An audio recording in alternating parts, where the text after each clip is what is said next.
Hello guys, welcome back to my channel. As you can see in the picture today, let's start the story of what if Issei faded into oblivion and got harem. When someone mentions the name Hyodo Issei, what's the first thing that comes to mind? The answer would be very varied.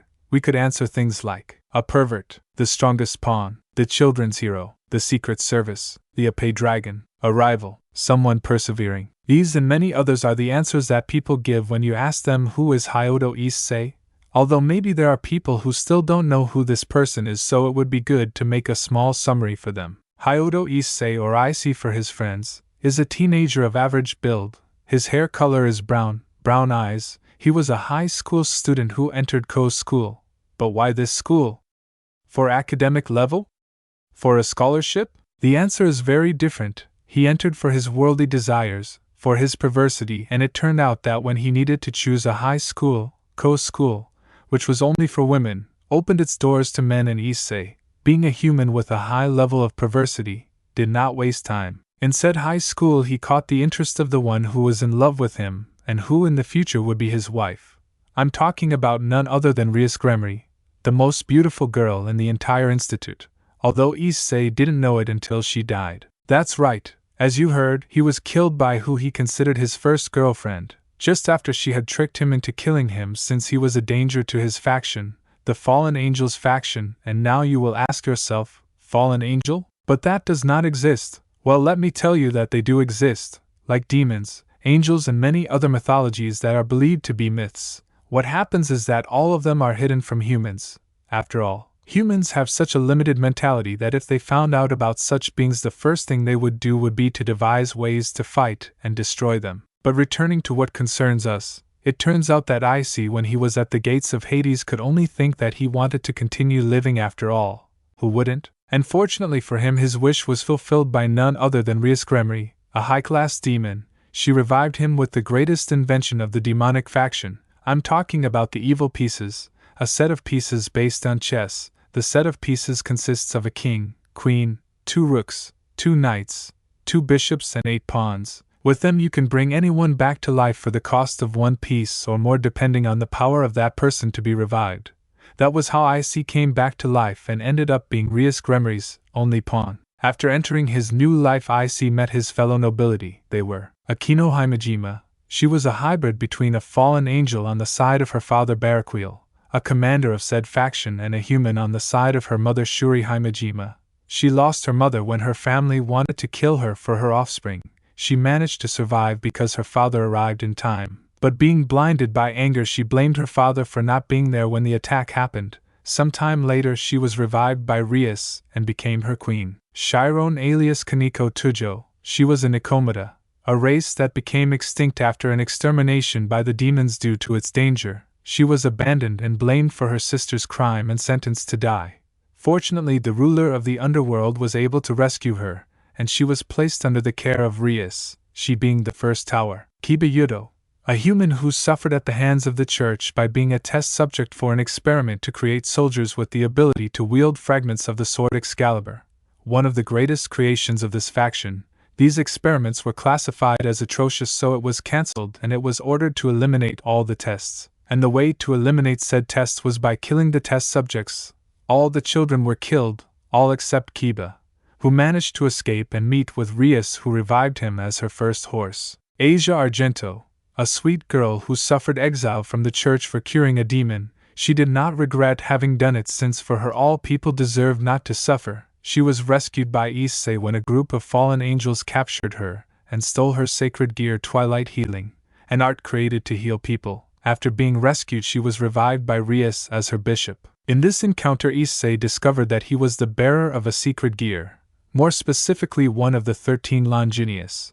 But what is a Longinu? These artifacts are creations of God so that humans can protect themselves, and within these artifacts there are the most powerful ones, which are the Longinos, which have immense power. Some of them are the spear that killed Christ, the Lost Dimension, Regulus Nemia, Booster Gear, Dividing Gear, among others. After this, Issei went through various experiences. The confrontation against Riser Phoenix, Reconnecting's fiancée. In said confrontation he sacrificed his arm to gain extra power and free his mistress from such a sinister fate. I fight against a cadre-level fallen angel named Kokabeel, a war-hungry maniac. He met his eternal rival, Vala Lucifer, the Hakuryutai of his generation, the bearer of the white dragon Albion, his rival for the title of the greatest dragon. The entry of another of his loves into Rias's nobility. I speak of Zenobia Quarter, an exorcist exiled from the church for having known the secret about the death of God and the 4 original Satans. She was the bearer of Durandal, one of the greatest swords in history, and Rias's second horse. He met his other partner, Gasper Vladi, a half-vampire with a sly air, bearer of the unofficial Longinus Forbidden Baylor view with the power to stop time for anything within his range of vision. Although he couldn't control this power very well, he was Rias's second bishop. Later he witnessed the peace treaty where the biblical factions reached an agreement so that their factions could coexist and have a more stable future. In said faction he faced his rival who declared himself the descendant of the original Lucifer, and where the world met the Chaos Brigade, an association that seeks to take power from all factions and led by Ophis, the dragon goddess of infinity. After this Issei had a time of peace until the confrontation against Diodora Astaroth, the corrupt brother of one of the rulers of the underworld, and who had the fetish of corrupting holy maidens. His confrontation against Salva Beelzebub, whom he faced with the Juggernaut Drive, a cursed power of the booster gear that consumes the vine of its wearer and that was activated by a supposed death of Asia Argento. Their subsequent confrontation against the evil god Loki along with support from Team Vala.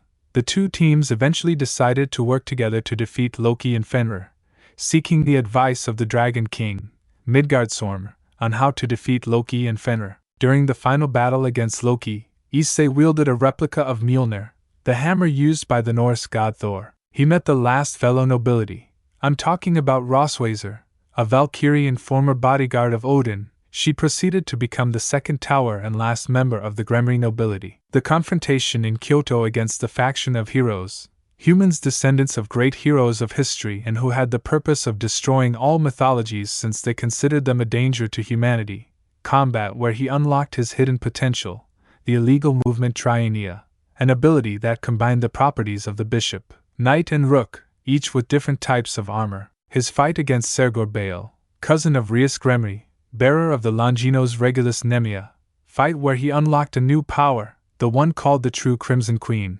But the most important thing was that in this fight Issei forgot his fears and decided to follow his feelings. Here he confessed his love for Rias Gremry, and emerged victorious from the fight. Then we continue with an event that greatly marked his life, that moment when he met Ophis Ouroboros, that person classified as the second strongest entity in the universe. Issei and all his companions along with Vala Lucifer helped protect Ophis against the faction of the heroes. Unfortunately said faction summoned Sammo, that being punished by God with a curse, one that is deadly for the dragons.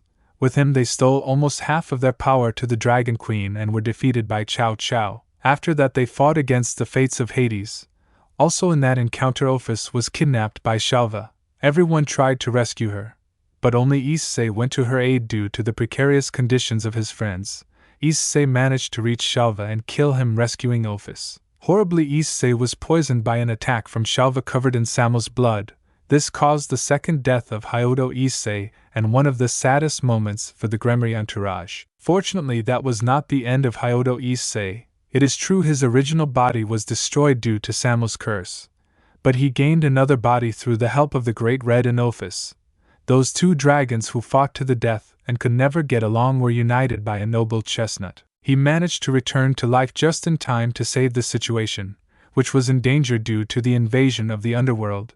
Issei saved the children of the underworld who were taken hostage by Jean and Heracles, defeating them with ease. He has his third encounter with Cao Cao, but was easily defeated by the latter, despite Rias using her ability to recharge Issei's power, until Issei used a Gogmagog bullet that had Sammo's blood in it on the Medusa eye that Cao Cao was using, reversing the situation. In order to turn the tide of battle, Cao Cao attempts to activate the truth idea, but it fails because the effects will depend on the will of God and the Holy Spear and will be different depending on which will is chosen. The true Longinus has opted for the desire in Issei's heart instead of Cao Cao's ambition. In the end, Hyodo Issei showed us that selfish ambitions do not win and gradually opened the way to a better future. Little by little the name of Hyodo Issei caused respect to his allies and fear to his enemies. He was a beacon of hope for the weak. His subsequent victories against the Chaos Brigade helped to cement these claims, the defeat of the evil dragons, as well as the complete annihilation of his enemies with the help of his friends brought peace. Only Rizavim remained, that demon with crazy ideologies and who had caused great harm to people, his loved ones and his friends like Vala Lucifer.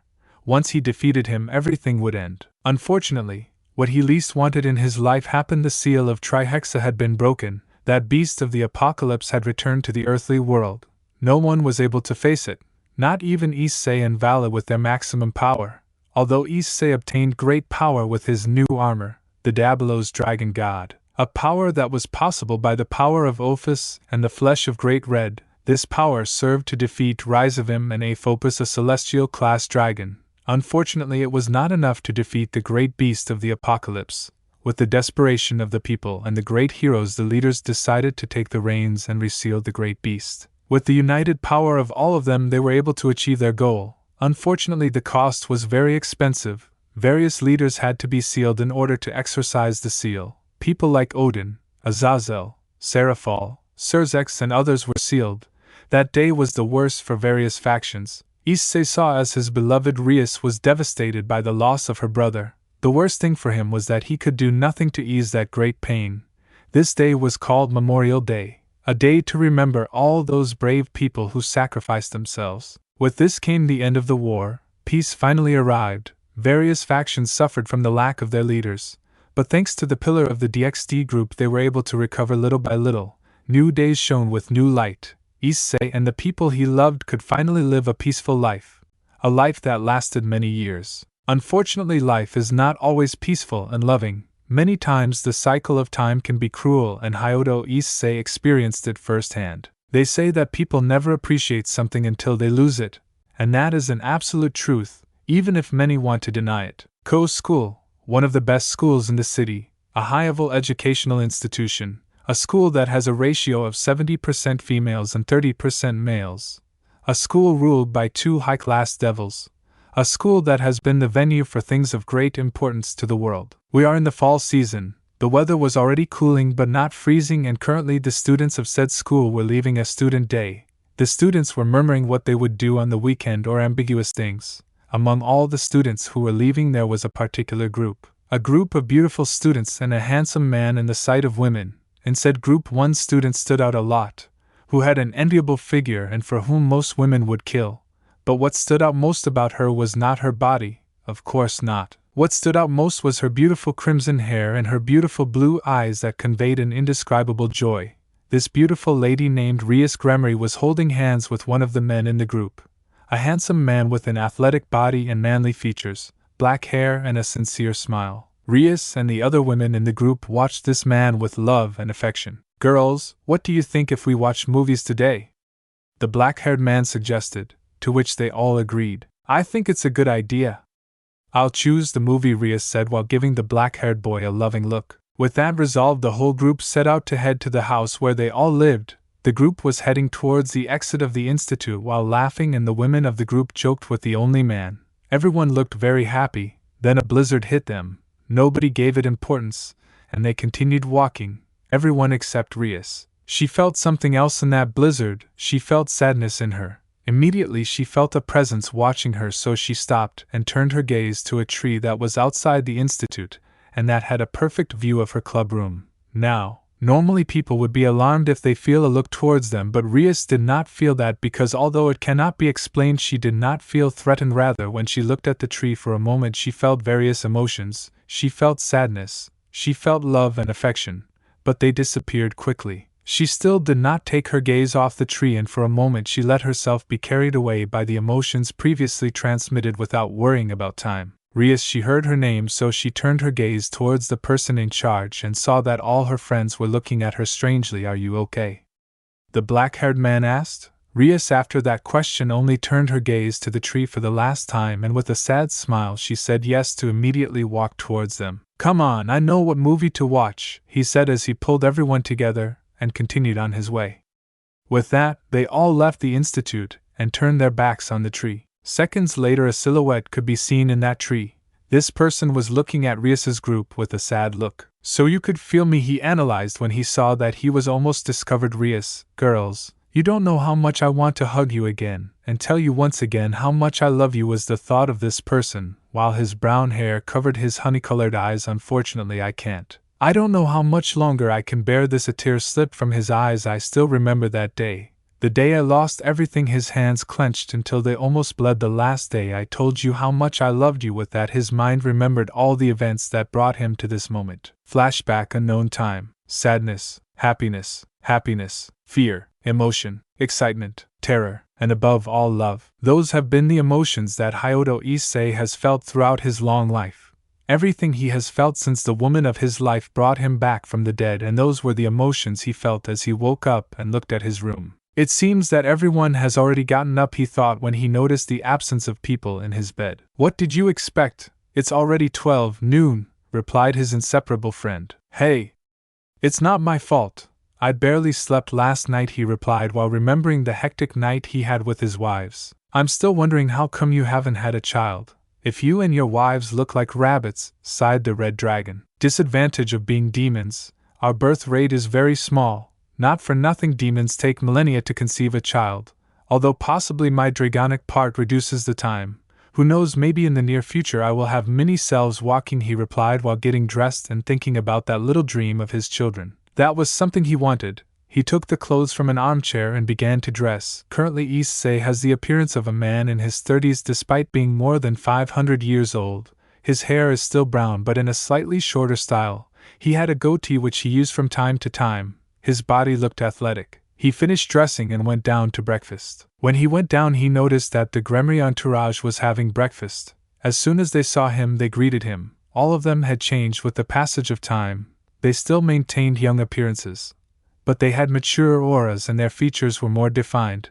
They all appeared to be 30 years old, although the reality was different. Iskun, they all said in unison. He immediately greeted them, and then gave each of his wives a kiss and hugged his friends. Sit down, Iskun. I'll serve you breakfast right away, Rias said as she stood up and served her husband's breakfast. Issei, as soon as he saw his food, said thanks and ate a bite. Kiba, Gasper, I was surprised to see you here, mentioned after finishing breakfast, and his wives went to the kitchen to fix it. The two immediately had a small sad smile. Kiba asked a question. Did you forget what day it was today?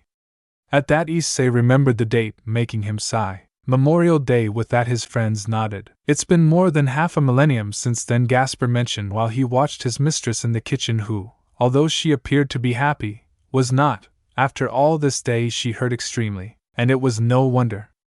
It turns out that Memorial Day was a day on which the sacrifice of all the leaders of the different mythologies was celebrated and commemorated, a sacrifice to contain the apocalyptic beast and ensure the survival of the world. We lost a lot that day, the brunette declared as he turned his gaze towards Rias. She still cries when she remembers her brother. Tsubaki says that Sanasima is the same, added the knight. Irina is the same, she still hurts from the loss of Mikosima, the vampire said. If only we had anticipated the Chaos Brigade, we could have stopped them without having to sacrifice so many things, he sighed. All the damage they did is still present. True, the good thing is that now we have capable leaders who help to gradually overcome all the damage, the transvestite reassured. At that the brown-haired boy laughed a little as he remembered his rival Right. Who would have thought that Vala would do such a good job as the Mao Lucifer? You're not far behind, are you, Leviathansima? Kiba joked. Come on guys, I'm only keeping the title because Sona asked me to. She told me that she would take it in the future, defended himself a blushing Issei. I still don't know why she gave me the mantle instead of her or even Sergor taking it. Those two would do a better job. It was the most logical thing to do. Remember that being the hero of the underworld raised everyone's morale. Apart from that, your reputation with all the other mythologies helped a lot. Just because Valley insisted on taking the title Lucifer. If it weren't for that you would have had the title, Kiba reminded his friend. At that the three continued talking while remembering anecdotes from the past. After several hours of talking where the others joined in and talked about any topic while they waited to eat, Rias Issei mentioned to the redhead who went to the kitchen to see if the food was ready. To this the redhead looked at them with a smile. A fake one which Issei detected. I know this day hurts you. You know you don't have to pretend, you can vent with me. You understood love, he comforted her while taking her face with his hands and drying some tears. I miss him. Isuka and Rias couldn't stand it anymore and cried in her beloved's chest. At this, Issei hugged her and tried to calm her down. That will be difficult, Issei. The wound is still open. I know, Drake. I know, he thought, feeling helpless. After a few minutes, Rias went for the food to immediately serve everyone with the help of Asia and Akino. After that, everyone got ready to sit, although before that happened a guard entered excitedly, interrupting the main hall. Mausama, Mausama, the guard exclaimed while breathing heavily. What's going on? He replied seriously. You have to leave quickly, we have problems, was the only thing the guard said. Soon everyone went outside and noticed that the sky was flashing and changing color intermittently. What the hell is going on? They all asked themselves as they looked up at the sky and felt the turmoil in the environment. I'm going to find out, Issei exclaimed as he spread his dragon wings and took flight to the capital of the underworld. As soon as he arrived, he saw his partner and rival Valley, and there were also several comrades in arms and friends. Valley, do you have any idea what's going on?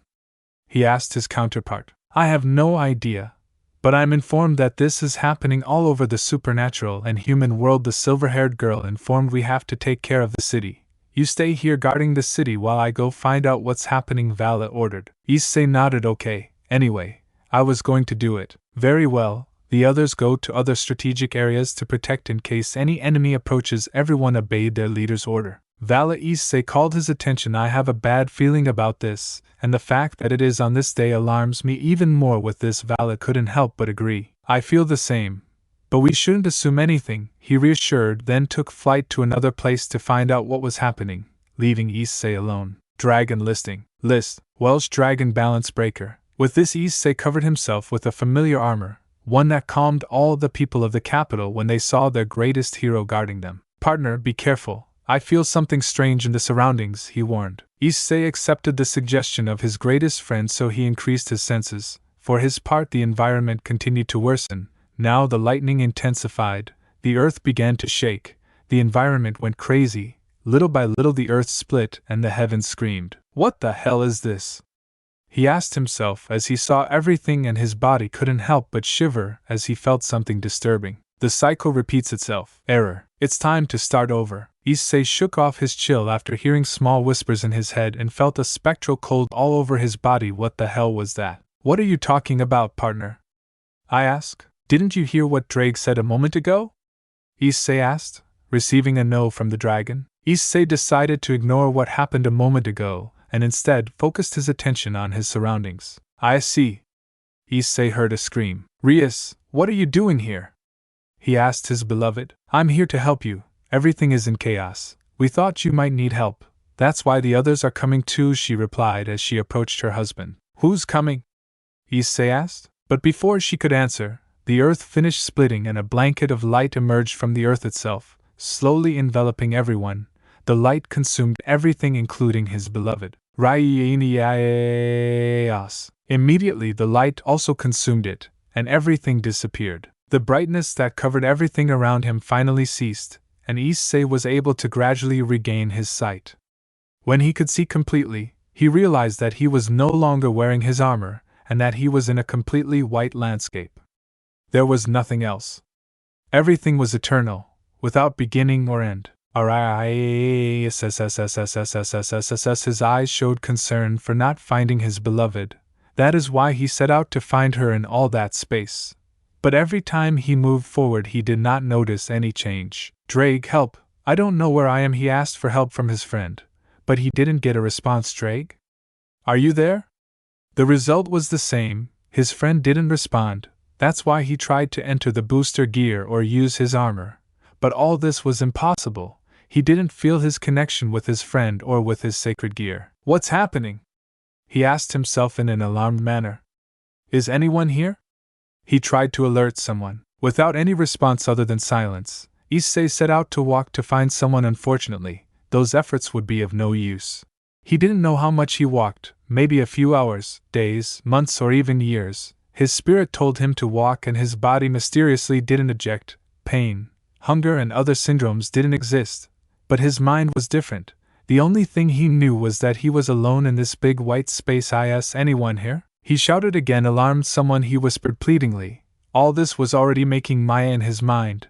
The worry for his precious people was eating him up inside, paranoia wouldn't let him rest, and his sense of time was deteriorating. "I'm surprised you're still sane. You're definitely someone special." Issei heard a voice, and with a glimmer of hope in his eyes he searched everywhere to locate that person. But he found nothing causing him to believe he was hallucinating. But that changed when a light shone in front of him, blinding Issei for a few seconds. When Issei regained his sight, he was able to observe a person in front of him.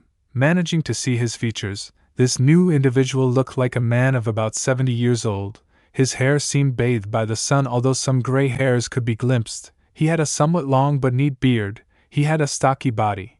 His eyes were a beautiful gold, kind features as if he were a father, a sacred aura that made the seraphim look ridiculous, one that radiated peace and tranquility. But what stood out most was his smile directed at him. But not a happy smile, but rather sad. "But why? Who are you? What's your name?" Issei asked with a battle-ready stance. Maybe being held doesn't express bad intentions, but better safe than sorry. The gentleman just looked at him carefully and responded softly, "Who am I? We could say that I am a creator, someone who loves everyone equally. But right now I am a messenger. As for my name, many people have called me by different names, such as father, friend, biblical god. You can call me Elohim." Issei expected any answer but that. "I'm impossible. That's impossible. You're dead. Everyone knows it. You're supposed to have died along with the original Maos," he said, astonished. "You're a fake. Tell me who you really are." Elohim was not fazed by the accusation. He just let out a sigh. "I'm telling you the truth, Hyodo Issei. It's your decision to believe me or not." Issei's mind tried to process the information. After all, in front of him was one of the most famous and powerful entities in the world. Yes, he was with the real one and not an imposter. Although seeing the man's expressions and his aura, he decided to believe him. "Okay. I believe you," he accepted, to immediately realize something. "How do you know my name?" he asked. "I know many things about the world. I have been able to see it from the other side. I know almost everything about important people who had a great impact on the world like you. You are someone I have seen a lot and from whom I have learned some things. I have seen your battles and your victories. I have practically followed you since your entry into the supernatural." That answer impressed Issei. "I see, but tell me, how are you alive?" Elohim only denied. "I am not alive. I actually died millennia ago, but there are beings who manage to survive after death. Only a few are worthy of that." Issei paid close attention to that, but his mind remembered the situation he was in. Elohim, some of the person in question, gave him his attention, knowing what the young man wanted. "Do you know where I am? I've been here for a long time and I don't know where I am. I have to find Rias and the other girls. I have to make sure they are okay. I also need to know what's happening with Drake. Since I got here I can't contact him." At that question, Elohim just looked at him sadly. "Yes, Issei, I know where you are. But first answer me something." Elohim's first answer gave Issei hope to get out, so he accepted the question. "How important are Rias, Drake, Valley, Aquino and everyone else to you?" Issei was surprised by that question, but he still answered. "They are my life, the most important thing to me. They are my family, my friends and the people I love most in the whole world and for whom I would give everything no matter what," he responded with conviction. "I see." Elohim sighed. "Then I'm sorry to be the one to tell you this, but unfortunately you won't be seeing the people you know again." Elohim hated having to say this to the boy who did so much for the world. "Huh, I'm so sorry," Issei, the creator of everything, apologized. No, you have to be joking. Come on, old man, tell me it's a joke." He tried to laugh at what for him was a joke, but when he saw Elohim's face he realized that it wasn't like that. "And no, that can't be. How is it possible?" he shouted at the desperate situation. "Tell me why I can't see them anymore." He held the creator's neck. "Tell me why," he whispered. Elohim placed his hands on Issei's shoulders. "I'm sorry, Issei, I'm really sorry. How did this happen?" God just grimaced. "Tell me, Issei, do you have any idea where you are?" He received a refusal from the boy. "This place is a space, one created for people who do not die but who also cannot live. We could call it limbo. A place where souls are destroyed to never exist again, a place created for the mistakes of the universe." Issei, upon knowing the place where he was alarmed. "If that's the case, why am I here?" "Issei, listen to me very carefully. When I appeared before you I told you I was a messenger. My duty is to inform you of your situation." The brown-haired man paid close attention. "You see, your ideas and everything you have believed is wrong, at least partly. I will explain. There are beings that rule and order our universe. People like Shiva, Ophis, or Great Red are mere flies compared to these beings. They make plans. They seek order and destroy people who are anomalies in said plans, those who create uncontrollable variables in the order. They have detected major anomalies in the cycle of order and time, variables that began at specific points in history. Great leaders, villains, or heroes have been eliminated for being the cause of these failures. These failures are eliminated and time restarts from where these variables were created. Reboot? Issei wondered. I mean that these people are removed from existence, and time goes back to where those people were born. The others don't realize that time went back. You could say that the timeline is destroyed and a new one is created where those people don't exist. They disappear from history and the people close to them don't remember them. They are erased from their memories. Issei's fear increased upon understanding this information. What does that have to do with me? He didn't want to know that answer. Elohim gave him a serious look. I'm sorry, Issei, but you are one of those mistakes. You should not have existed, and your mere presence is a variable in their plans. Issei Hyodo should never have existed. That is why your story will be eliminated. No one will remember you. A new timeline will be created. God hated having to do this. Issei just fell to his knees crying, not wanting to believe what they were telling him. It must have been a dream, a damn nightmare, one from which he would soon wake up and see his wives and friends, but deep down in his conscience he knew that wasn't going to happen. Something inside him knew that his life as he knew it was over. Why me? I don't know, they dictated that. Issei stayed on his knees looking at the floor while tears fell to the ground. This can't happen. He began to hit the ground and hold his head. It has to be a damn joke. Those wretches can't do that. Elohim, seeing the state of the brown-haired boy, only did what he did with his children when they were sad and didn't know what to do. He hugged him. Why me? He whispered with tears in his eyes. Don't hold it in. Let it all out with that. Issei cried nonstop. So this is how it is, Issei said with a dull voice and no shine in his eyes. When will I be erased from history? Your story was erased from the moment you appeared here. The new timeline has already begun to run. This new line begins on the day of your birth, the day the anomaly was created. Now no one remembers Issei Hyodo. Drake was placed in another carrier. God answered. I see, was Issei's short comment. I guess I'll cease to exist now. He received a no from the blonde. Isn't that enough for you? Do you want to do something else to me? Said Issei, irritated. No, boy. It is true that people like you are destroyed. But you are a special case. Seeing the strangeness in the brown-haired boy's eyes, he tried to explain himself better. You see, you are an anomaly among anomalies. You achieved what the others could not. Peace. Even though it was not the order that these beings predestined, you still created peace in your reality. You achieved something that these entities did not expect. This is why, after trying to persuade them and advocate for you, I was able to win something. I managed to prevent them from destroying you. They decided to save your existence, with some conditions. What conditions? The brunette asked skeptically. The blonde didn't want to answer that question since he knew that Issei wouldn't like the answer. You will be reincarnated as a human without sacred gear. The powers of your old body will be sealed. You will have the strength and magic of an average human or a little higher. But the most important thing is that you don't have any relationship with Reincarnation or anyone from your past. No person you knew can have a relationship with Hyodo Issei, be it romantic or friendship, was what Elohim said. Issei was just stunned by that, so he did something unexpected, laughed. But not a happy one, but one of desperation. One that you let out of agony. Let me see if I understood. They practically took away everything I fought for. They make the people I care about not remember me, and on top of that they give me a supposed prize with the condition of not being able to recover what I lost. That is something cruel. He finished laughing and looked seriously at the blonde creator. What if I refuse? Elohim looked at him in a sad way. Nothing really happens. But I will not allow you to miss this opportunity that is not given to just anyone. What are you? Issei couldn't finish because he was knocked out by Elohim, who after leaving him unconscious created a magic circle and recited some chants so that when he finished them Issei's body would shine. I know it will be difficult, Issei, but I know that if there is someone who can do this, it's you. With that the brown-haired man disappeared. Elohim, seeing that Issei disappeared, shed a tear and looked up. I hope you're happy. He was a mistake. An anomaly. You should be grateful that we allowed this act. They were the words of the most powerful beings in all existence, those who judged and governed the order of the universe. Thank you. Why? For taking everything from him. He didn't deserve this. He achieved peace and order, maybe not in his way, but he achieved it. Even so, you took everything from him, so tell me, why should I be thankful? Accused Elohim. Watch your words, see who you're talking to. We allow you to continue existing. Elohim gritted his teeth. Silence. A fourth voice spoke, one that seemed to be the most powerful and the most respected. Elohim, we know you are upset, but you must understand that this course was not the right one. Sooner or later chaos was going to return to its time, and this time it was not going to be able to stop it. This is why we did this. After all, he should not exist. Even so, I accept that he achieved something that we had not expected.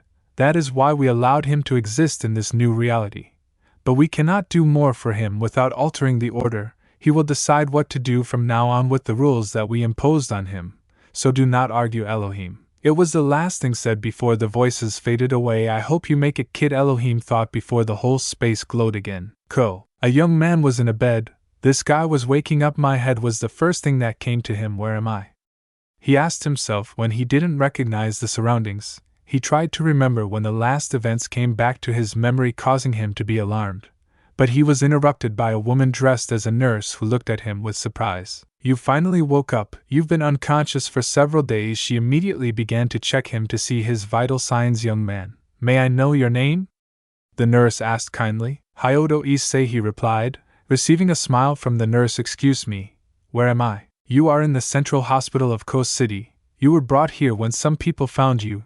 They called an ambulance when they saw that you were unconscious. You have been here for approximately 1 week, he answered kindly. Very well. Your vital signs are stable. I will call the doctor right away. Issei saw how that woman left, but before that he stopped her with a question. Miss, could you tell me the date, please? That question seemed strange to the girl, but she answered anyway. June 8, 1994. With that the nurse left the room. Issei for his part opened his eyes wide. A week after my birth, he thought, and the last moments came to his mind.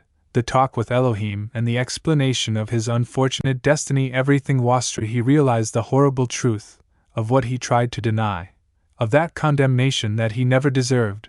That is why he did the most reasonable thing: cry. Cry like he had never cried in his life. A cry full of sadness and despair, one that contained the lament of one of the strongest men in the world. This was the cry of a broken man. We see Issei leave the hospital. After a week of checkups and verifying that his body was in optimal condition, they let him go. Something to note is that his body was the same as it had before everything that happened. The only big difference is that the power he had disappeared. Now he was nothing more than an average human and in great health according to the doctors. Fortunately, the hospital he was taken to was public, and although the service was not the best, it had the advantage that it was very cheap. Even so, Issei thought he would not have the means to pay the minimum fee. But in his jacket pocket there was an envelope with some money, and a note that said, "I hope this helps." He supposed that Elohim gave it to him so he wouldn't start with nothing. When Issei left the hospital he was disoriented. The city was not as he remembered. Everything looked more austere, the clothing, the cars, everything was different. One more reminder that what he remembered no longer existed. Where am I going? He wondered. At that moment was when an idea came to his mind. Go to the place that a person goes when they are in trouble and don't know what to do. Go with their parents. It took Issei longer than expected to locate his old house. The difference in infrastructure made things difficult for him.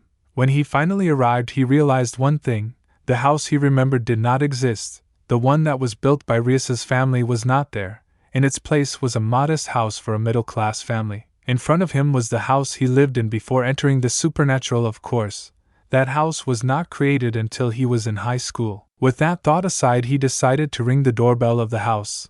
No more than 30 seconds passed when a man of about 27 years old opened the door. In front of him was his father at a younger age. "Good afternoon, how can I help you?" Mr. Hyodo spoke kindly, and for some reason he couldn't help but think that the man in front of him looked a lot like him. "Nice to meet you, my name is Hyodo. You see, I'm new in town and I wanted to see if you could help me with information." He introduced himself with his friend's name. "Sure, come in, I'll help you with something. In the meantime you can have something to drink." Mr. Hyodo invited him, although he couldn't help but wonder why exactly he asked him for help. But he decided to dismiss it. "By the way, my name is Ken Hyodo." "I know," he thought quickly. Issei entered the house and looked at everything with nostalgia. "Please take a seat." Issei followed his father's suggestion and sat in the comfortable living room. "This is a very beautiful house. Ken just thanked him somewhat embarrassed, and offered him a glass of soda which Issei gladly accepted. Okay, Kiba, can you explain to me exactly how I can help you? Ken asked. Issei took a sip of his soda and answered, Sure, you see, I just moved to this city. I currently live near here. I must say that I like the city, but unfortunately I don't know anything about it.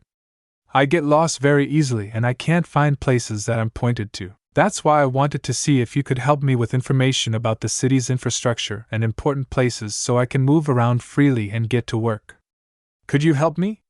Was the story Issei invented? Ken nodded to Kiba's request. Remember that Ken Hyodo knows him as Kiba and not as Issei. Sure, I'll help you with that. He began to explain everything about the city, from the tourist places, the best schools, the work area, the rest area, the best way to avoid traffic, hospitals, etc. Several hours passed in which Issei asked his questions about the city, to which Ken answered kindly.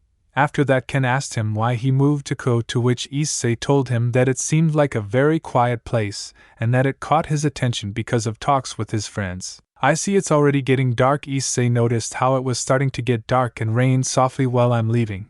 I hope we can see each other more often, he said with a smile. Ken just gave him a negative, confusing Issei. I don't think it's possible. I have plans to move soon. This confused Issei. What? But does your wife approve of the change? I asked with a slight tone of uncertainty. Ken, for his part, only looked at the sail for a moment before sighing and returning his gaze to Issei. I don't have a wife. She and I got divorced a few months ago. What? What happened? Issei asked, not wanting to believe it. This had to be a joke.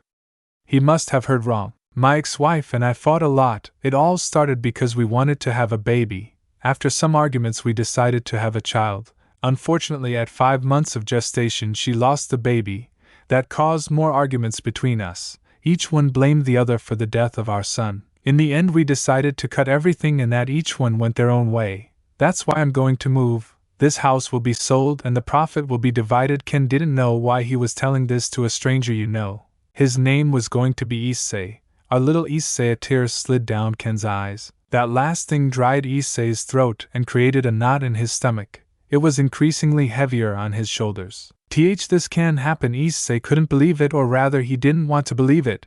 His head had 1,001 thoughts. I'm sorry, Ken, I have to go now. But if you need anything, don't hesitate to tell me so I can help you with that. He said goodbye to Ken with a hug, one that lasted longer than usual and that brought feelings from both of them. Take care, Kiba. If you need anything, I'll help you. At least until I move. So the two said goodbye.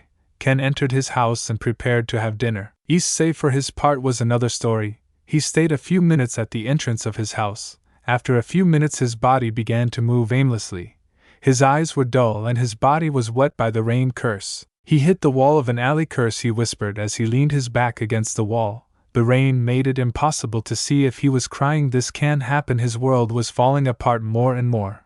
First he loses the people he loves. Then they tell him that the people he cares about will never remember him again, and now he finds out that his parents are divorced, those people who were his role models, those who showed him what a loving couple was, those people who will never be together again, all because he doesn't exist.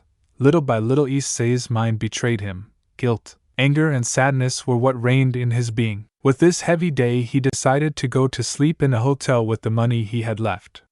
When he arrived at one he asked for a room. He paid regardless of the price. His mind did not care about the cost at that moment. He just wanted to rest. That's why the moment he entered and saw the bed he lay down. But he could not sleep. His brain would not let him. The moment he closed his eyes he saw the people he loved with sad looks.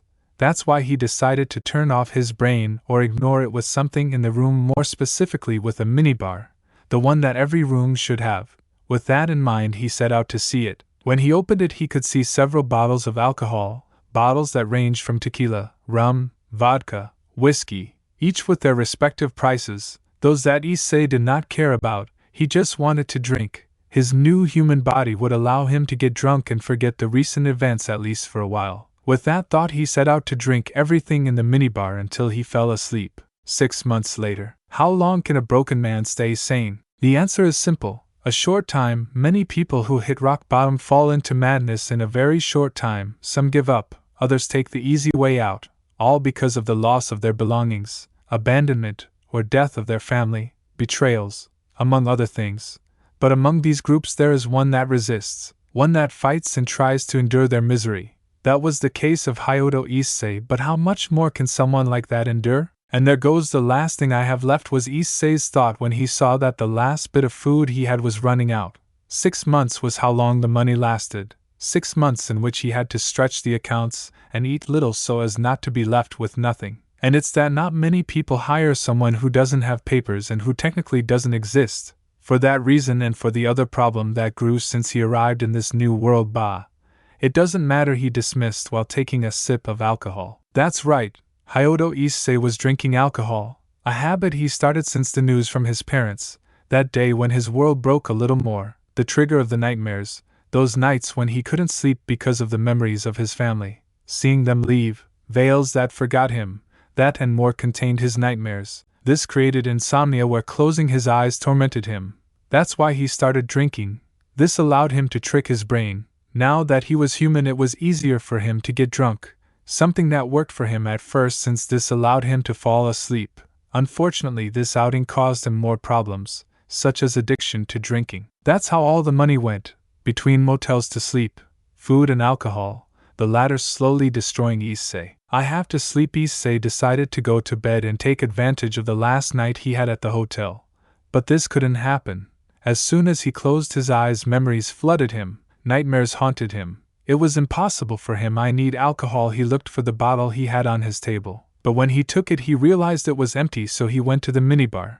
But it no longer contained anything but empty bottles. Damn it. Crash. Issei threw one of the bottles at the wall. It broke into pieces. Now what do I do? He sat on the bed with his face covered by his hands. I need to sleep. It was at that moment that he looked up and saw an object that one of the homeless people he sometimes talked to had given him. That object that an Issei in all his faculties and completely healthy would throw away. But this was not the case.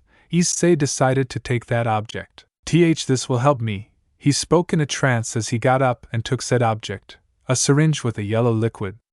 He told me this would help me. The guy who gave him this said it was a sedative, something that would help him with his problems, that he used it and that it helped him finish the day. That is why Issei, already exhausted and in a state of mind, did the stupidest thing in his entire life, a decision made as a trigger by anger, suffering, sorrow, guilt, sadness, and the dream of seeing his old life even if it was an illusion. He decisively injected the syringe into his right arm. That was the final nail in the coffin. 6 months later, 1995. 1 year, losing your companions, your people, your body, your powers, but above all losing friends and the people you love the most. All of that was needed to defeat the one who was proclaimed one of the strongest men in the world, one who was acclaimed by children as their hero, a leader and a beacon of hope. In 1 year, Hyodo Issei went from being one of the greatest symbols of hope for people to an alcoholic, drug addict vagabond. Hyodo Issei was not even the shadow of what he was in the past. No one would recognize at this moment that smiling brown-haired man, the one who with a smile showed you his support, the one who with his mere presence showed that everything would be okay. That man no longer existed. Now he was a defeated man, one who after losing everything hid in drink to be able to sleep. And when that was not enough, he took the path of drug addiction, one that he continued because they allowed him to sleep, as well as relive his memories with hallucinatory. Unfortunately, these drugs began to destroy those memories. June, don't run. A woman was asking her son not to run too fast in her park, or he was going to fall. June, the mother shouted again. Suddenly she saw her son stop against a tree. When she got closer, she could see that her son was standing in front of a man, one with a scruffy beard, long and messy hair, skin black from dirt, and ragged clothes that covered his head and part of his body. Jun, get away from him.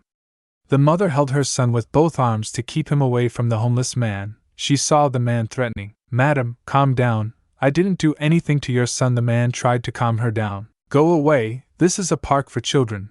People like you shouldn't be here, was what he said as he held his son tighter. The homeless man lowered his shoulders and prepared to leave, but not before seeing the child.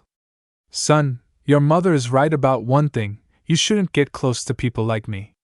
He began to leave, but not without a distraught look from the woman and a tender farewell from the child. The homeless man upon leaving the park took off his small improvised hood, revealing an emaciated Hyodo Issei. I don't remember how I ended up in the park, he thought as he tried to remember. But the last thing he remembers was having injected a hallucinogen, one that he bought with stolen money. But he didn't steal it from just anyone. He still had ethics to not steal from honest people. He stole from thieves or mobsters, threatening them with knives and fights that he could still win because of the fighting styles he learned in his past life. Never mind, he dismissed his memory as he walked through the streets. People steered clear of him because of his appearance.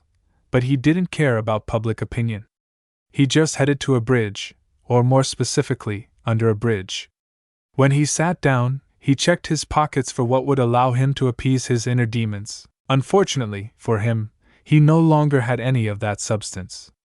Yesterday was his last. He thought frantically.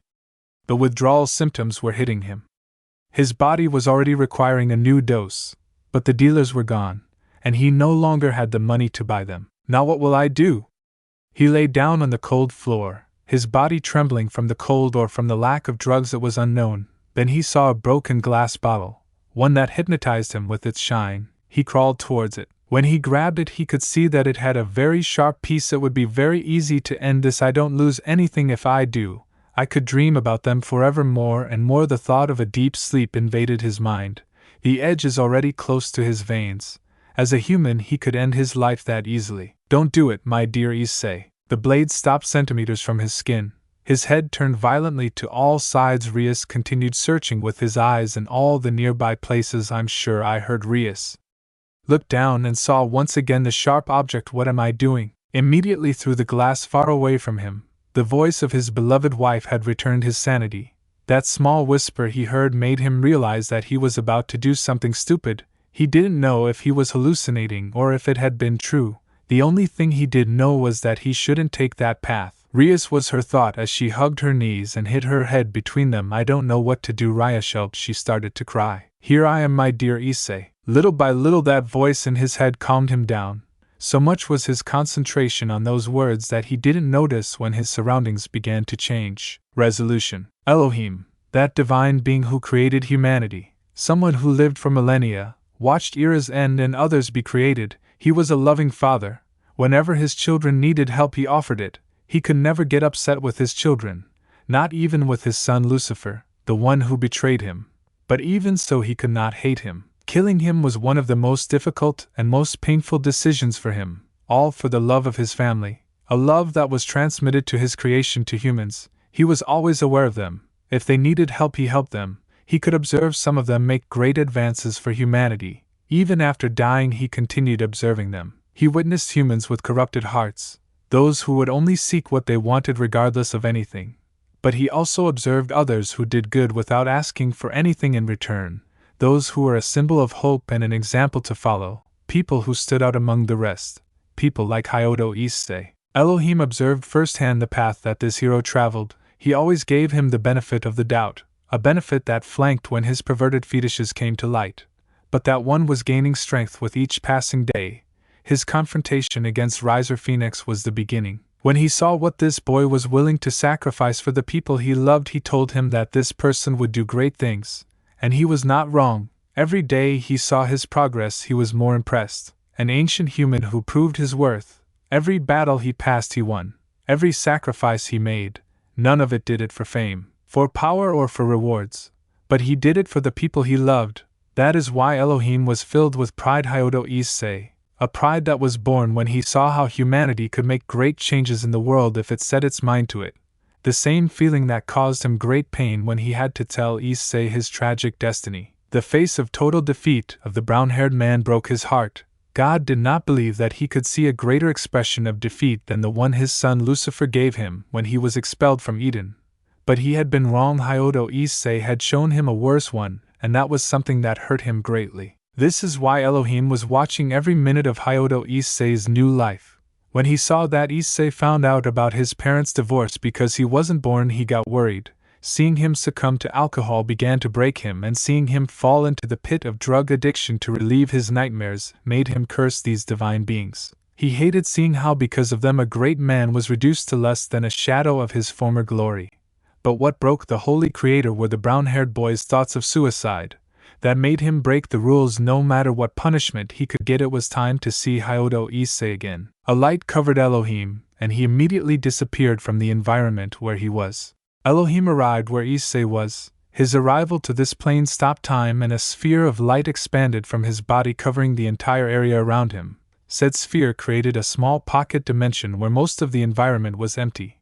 For his part, Issei did not realize that he had closed himself off to all the things around him. Issei, the deity, pronounced his name, but he didn't respond. That's why she decided to kneel right in front of him and touch his shoulder. When Issei felt the touch, he looked up, and Elohim could realize how devastated the brown-haired boy was. "Hello, Issei," he greeted delicately. "Hello, Elohim." The brown-haired man pronounced the name with difficulty. "What are you doing here?" he asked in confusion. "Will you finally finish me off?" he asked with a glimmer of hope. This made Elohim grimace at the pleading tone. God quickly shook his head. This provoked great anger in the brown-haired man, so he stood up heavily. "So what have you come for? To make fun of me or something?" The anger was increasing. "Isn't what you've done to me enough, now that you've come?" "I just came to help you, Issei." This answer provoked the brown-haired boy's anger. "Help me?" she whispered, her hair covering her eyes. "If you want to help me, then give me back what I lost." "You know I can't do that." "Unfortunately, I can't do anything," Elohim lamented. Yes, he couldn't finish because Issei lunged at him, and the two fell to the ground with Issei on top of him. "Be quiet." The chestnut tree punched the Holy Creator. "Give them back. I want my old life." Issei threw more punches in the blonde's face. "Tell me it's just a dream. Tell me this is over." The blows continued with each scream. For his part, Elohim did nothing. He couldn't blame the brown-haired boy for this. He just let him vent. "Tell me I'm not going to suffer anymore. Faith, faith, please." Little by little the force of the blows diminished, and the tears fell. "Please tell me this punishment is over." Finally the blows stopped. "Please," she whispered the last thing with defeat and tiredness. Elohim, seeing that state, only did what he did when his children were afraid. He hugged him. "Let it out, son. Let it all out." This broke the chestnut's barriers, and he cried for everything he had lost. Issei didn't know how much he cried, just like Elohim. But the two of them didn't care about that. All they wanted was to feel better. "Sorry you know about the blows," Issei apologized after regaining his composure. "Don't worry, I've taken worse beatings." I joked to lighten the mood, and although Issei laughed a little, Elohim could tell it was a fake laugh. "You know, Issei, I've been watching you for the last year." This embarrassed Issei, since now he knew that Elohim had seen how he fell deeper and deeper into the rock bottom. The blonde, guessing his thoughts, continued speaking. "You shouldn't feel ashamed, Issei. The truth is you did nothing to feel that way, and yes, that's all you did. But I really must say that you endured what you could, and that is admirable. Many others in the same situation would have succumbed before you, and in worse ways. Many would have ended their lives long before. You, on the other hand, are still alive and still maintain at least your convictions. That is why I admire you for enduring something that no one deserves, especially you. But I hit rock bottom. I succumbed to alcohol and drug addiction to alleviate my problems. I don't deserve your congratulations. I was weak." He rejected the flattery. Elohim only saw him seriously. "And that," the blonde said. "Tell me something, Issei." The brown-haired boy's attention. "Is it bad to be weak?" The answer is no. Everyone is weak, no matter how hard they try to pretend otherwise. The important thing about weakness is realizing it, being able to understand what you should improve on. Believe me, Issei, nobody is perfect, not even me. I also made many mistakes. I was afraid and I felt weak throughout my life. Maybe you fell into drugs and alcohol, and although they are horrible things, the important thing is that you realize that you were wrong and that you want to fix it. Believe me, Issei, even if you think you fell very low, the truth is that you endured much more than any person. Besides, you have already hit rock bottom, and the best thing about it is that you can't fall any further. Now you just have to go up. All those words echoed in Issei's mind. He could realize Elohim's reason, but his insecurities did not let him move forward. But how would I advance? There is nothing to fight for, Issei asked with uncertainty. Remember something, Issei. This is no longer your time. This is the past, one of which you have knowledge. Issei opened his eyes in understanding. You have something very important, and that is knowledge. You know what the future holds. I am sure that you can forge a future for yourself with that. You can bring great things to this world. I don't know why these beings gave you a chance to live in this timeline. But if you can't do anything to go back, then take advantage of your time. You can do several things. You know people as well as their situations, you know technology. You have a great field of action, Issei. It only depends on you how to exploit it. I can't help you with that. You have to do that on your own. Only you can find a new goal to live for. Issei remained thoughtful for a long moment, reflecting on what Elohim told him, and he could realize that it was true. People limit themselves and he alone put those barriers, some that can be broken with great difficulty. But that in the end can be broken, or at least that's what he believed until he thought more about his situation. Believe me, I would like to move forward, Elohim, but I can't. My body is very deteriorated by drugs and alcohol. I'm sure that soon I will suffer from some illness. Besides, the only thing that motivated me to move forward were my memories, being able to dream about the people I love and lost. Unfortunately, I can't do that anymore. Little by little my memories disappear. Drugs have deteriorated my mind and I'm forgetting things. He finished speaking with a muffled voice and with traces of tears. The atmosphere became heavy. Elohim knew about that situation, but that didn't make him regret it any less. That's why he put his hands on Issei's head. I'm really sorry about that, Issei. Believe me, I am. But tell me, are you going to let that stop you? The brown-haired boy shook his head. I don't want to. I want to move on, but I'm human. I'm weak and powerless. I can't do anything. Is it bad to be human? Elohim asked distractedly. I created humans with a purpose, Issei, a free will, that each human can do whatever they want. But also at the time of creating them I gave them something important. Do you know what that is? He asked, to which the brown-haired man only denied to be able to overcome their limits. I gave humans the ability to grow as much as they want. If I remember correctly, throughout your life you met many of these humans. Humans with the ability to match and even surpass the gods. Before that came the memory of a faction of humans with incredible powers. I am true that many humans do not manage to do it, but it is because they want to. If you propose it, you can obtain great power. It is only a matter of you deciding to achieve it. So tell me, Issei, are you really weak? Issei managed to understand many things and answered without hesitation, no. I am not. I can achieve many things and you are right. I can do it, maybe not for long, but I will try as much as I can. Little by little the conviction returned to the brown-haired boy's eyes. I have a long and difficult road ahead, but I will try. Thank you for opening my eyes. I really appreciate it. Issei bowed and gave the creator a smile. You don't have to do it, Issei. I did this because I wanted to. I see a lot of potential in you. I see a fire in your eyes and I know you can achieve many things. Elohim spoke to him in a fatherly tone. I'm very sorry for the situation you're going through, Issei. Believe me, I would never wish something like that to happen to you, and I'm sorry I can't do anything to change it. But at least I'll do something to help you on your difficult path, no matter if it breaks the rules. Issei was confused by that. He only saw Elohim touch his head and a light enveloped him and the blonde. When the brains flashed, Issei was on his knees with his eyes open. Perchance. That's right. I used my power to heal your body. I was able to return your body to optimal health conditions. Drugs and alcohol will no longer be a problem. I also recovered your memories. But I know that is not enough. A blue sphere came out of the blonde's hands and placed it in the brown-haired man's hands. I know that the mind is treacherous. That's why I believe this. It's a memory sphere. Inside it is your entire life. Every little detail is with it. So when you have doubts or nostalgia, you can see it. That detail gave Issei great happiness, and without thinking he hugged the blonde and thanked him profusely. I'm sorry I can't do more. I hope this is enough. This is more than enough, Elohim-sama. From here I will continue alone, I said while tightly hugging the sphere. That brought a smile to Elohim. I'm leaving, Issei. This will possibly be the last time we see each other. That's why I hope I've helped you. With those words he said goodbye to the brown-haired boy, who gave him one last hug. Immediately after that he disappeared and the space returned to normal as well as the time cycle. Issei stayed where he was for several minutes.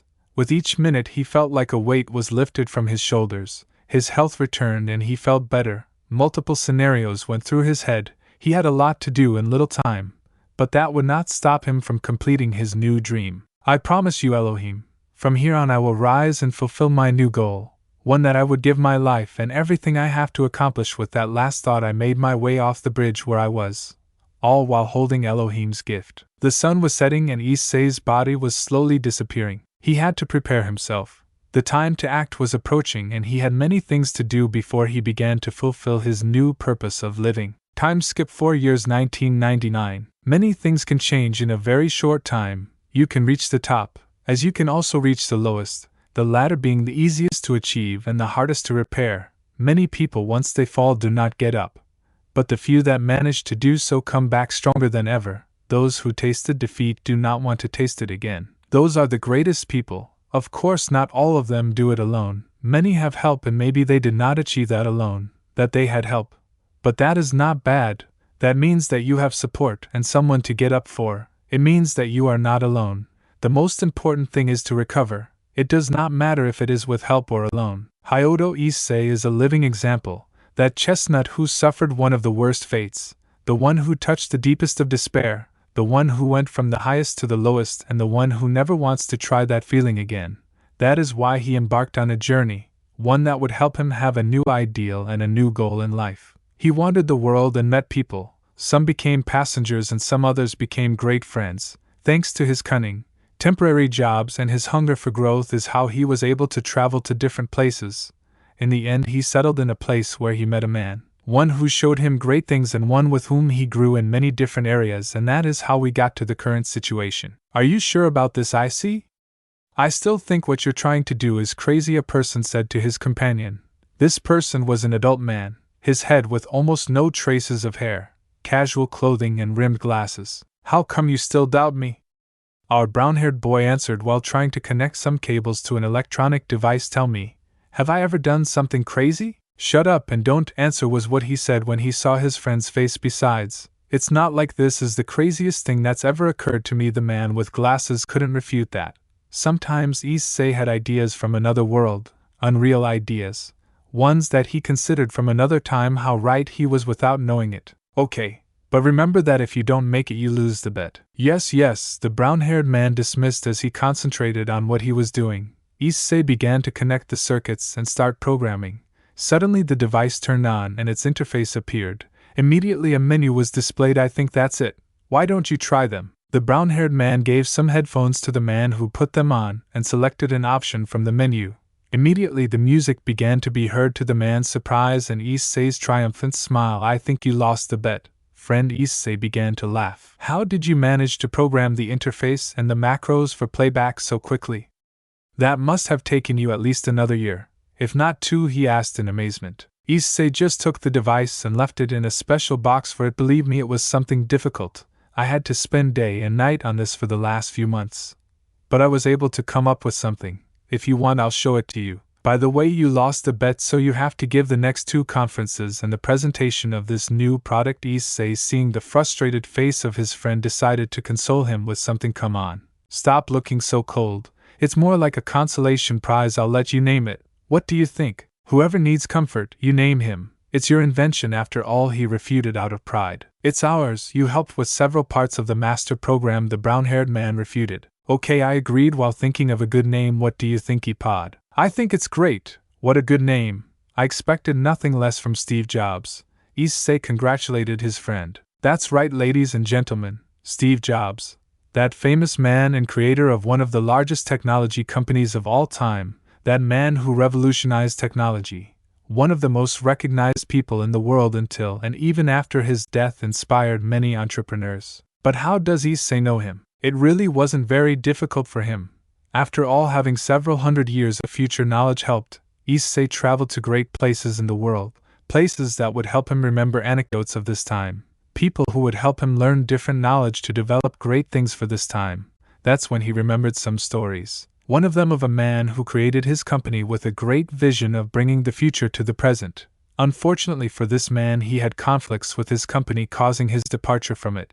Issei, seeing the precarious situation of this person, decided to help him, even knowing that this man would have done it alone as he did in his time. But why not speed up the process? Why not give him a little push in the right direction? This is why he gave the necessary advice to that man who would become a very good friend. It was practically a win-win. With that, the perfect duo of Hyodo Issei and Steve Jobs was born. This is how Steve Jobs returned to Apple a few months before Issei's original time. They too made big changes, and with Issei's knowledge of market trends, they were able to mostly monopolize the board of directors and raise the shares on the stock market. With this, Issei acquired a large part of Apple's shares as well as obtaining the position of CEO and Steve Jobs' control of his company. Although one thing that Issei knew was that he could not accelerate the technological market as much as he would like. After all, many of the technologies were missing, and even with his future knowledge it would take time to develop, although that did not prevent him from making great leaps forward with what he had. Thanks to what he learned from Jobs and with his support, he was able to develop products that would not be released to market in at least 1 year, thus getting ahead of their competitors and leading the way in technological development. One of these inventions was the update of the Macintosh, and soon the iPod. This was a trend that Issei wanted to continue. After all, if you have the knowledge of the future in your hands, why not use it? After all this, it greatly accelerated your plans for the coming years. I see. The brown-haired boy was abruptly brought back from the carousel of memories by his friend. No, me grites. Well, answer when I talk to you. Okay, what's up? I was telling you that we are running late for the new product meeting. Remember that even in our positions we must be in those meetings. Steve remembered the tedious meetings that bored Issei to death, and the only way he could endure them was because of his experience as Mao in his old life. I keep saying it, how come you haven't eliminated those meetings?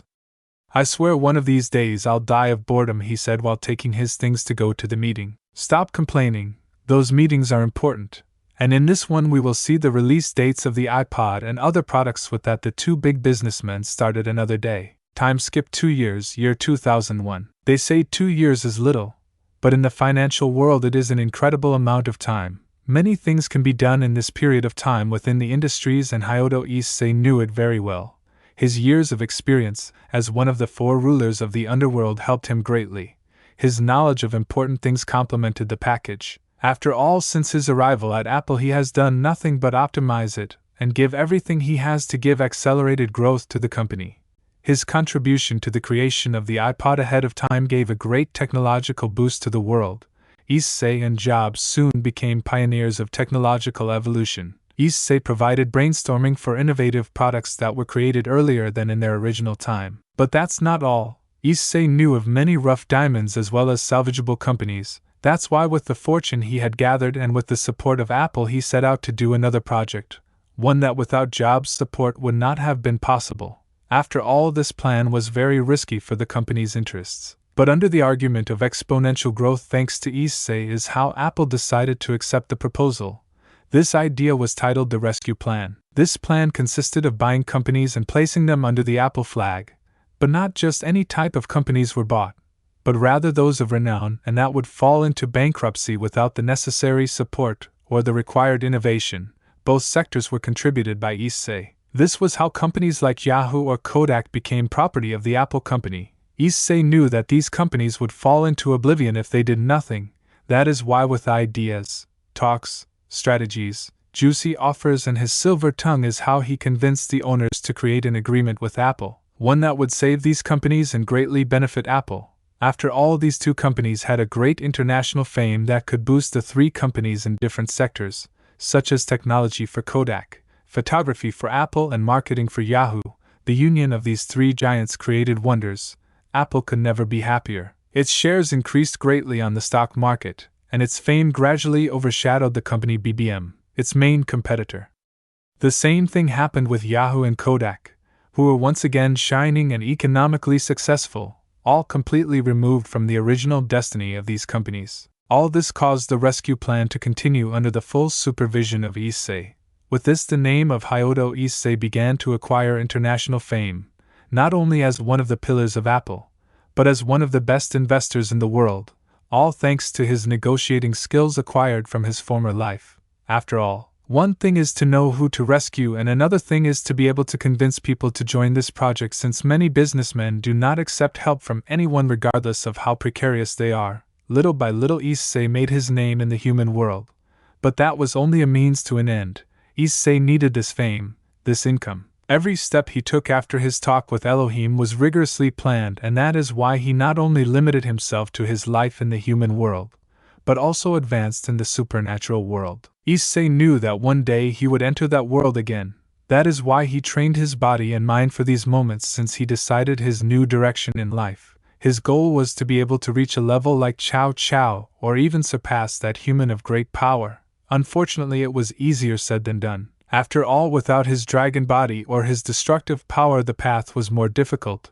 That is why Issei focused on increasing his strategy with simulated battle exercises. his resistance, and his speed with exercises and help of gravity magic. Although within all this he could discover something good, and that by having a new body he had a path that he could not use before, that was that of magic. He may not have conduits like great magicians like La Fei, but more than in his old life. That is why he trained exhaustively in that area. He also perfected his hand-to-hand fighting style. Little by little he trained to reach the desired level. Unfortunately his goal was far away, but that did not matter. Issei continued training more and more, currently achieving a power level close to that of Riser Phoenix when he saw him for the first time, although if he used all the tricks he knew he could surpass him. This in his opinion made him have a decent power. Another thing Issei did was research in the health, political, and social sectors. Little by little, Issei acquired contacts in the supernatural underworld, moving his pieces in both worlds to use them at the right moments he sensed would soon arrive. "I'm bored," were Issei's agonizing thoughts as he was in another of the council meetings. "This is the only thing I don't miss about being Mao," he remembered while he was listening to the executive director of finance. Issei hasn't changed much in recent years, at most his beard and his style of dress being more formal. Other than that, everything remains the same as before. This would be this month's budget. As we can see, we had a growth compared to last quarter. Our fixed expenses were reduced by 5% and our expenses increased by 10%. This gives us the opportunity to expand the budget in a specific area. The director finished to proceed to sit down, leaving everyone thinking about the best route to take. "Interesting. This makes things easier," Issei rambled distractedly, attracting everyone's attention. "Interesting, why, Issei?" Steve Jobs asks. "This makes it easier for the project we were planning a month ago," he answered his friend's question. "Excuse me, gentlemen," one of the executives at the table called the attention of the company leaders. "But what plan are you talking about?" At that, Issei took the floor. "The plan we're talking about is about the next technological step, a device that will revolutionize the world of communication and will give us a great advantage over BBM. What we're talking about is the iPhone plan," the chestnut informed. "But what is it?" They all asked themselves the same thing. To that Issei was going to answer, but a call prevented him from doing so. Now, Issei would ignore that, if it weren't for the fact that it was a call to his second phone, one that would only ring under certain circumstances. "I'm sorry, but I have to answer, it's urgent, Steve. Do you think you can explain the plan?" Seeing his friend's statement, he prepared to leave. "Hello," Issei answered quickly after verifying that no one was listening to him. "Good afternoon, sir." "Good afternoon. What's going on?" "Vera, I have the information you requested, as well as the materials you asked for. All of this will be delivered to your home, more specifically to the location given above." "Is the information reliable?" "As you know, sir, our information is always correct. We expect payment within the next few hours." "Don't worry, you'll have it." With that, Issei hung up. "It seems the time has come to start with everything I've planned," was his thought as he returned to the meeting room, but not before using a magic circle to make a jar appear. "I'm sorry for the delay, but I had to answer," he said as he sat down again. "Don't worry. I just finished explaining about the iPhone and we estimate that it will be released in a few years, and we adjusted some things." Steve summarized to his friend. "Well, gentlemen, that would be all for today's meeting." With that, he ended the meeting, causing that after a few minutes, only Issei and Jobs remained in the room. "What's wrong, Issei?"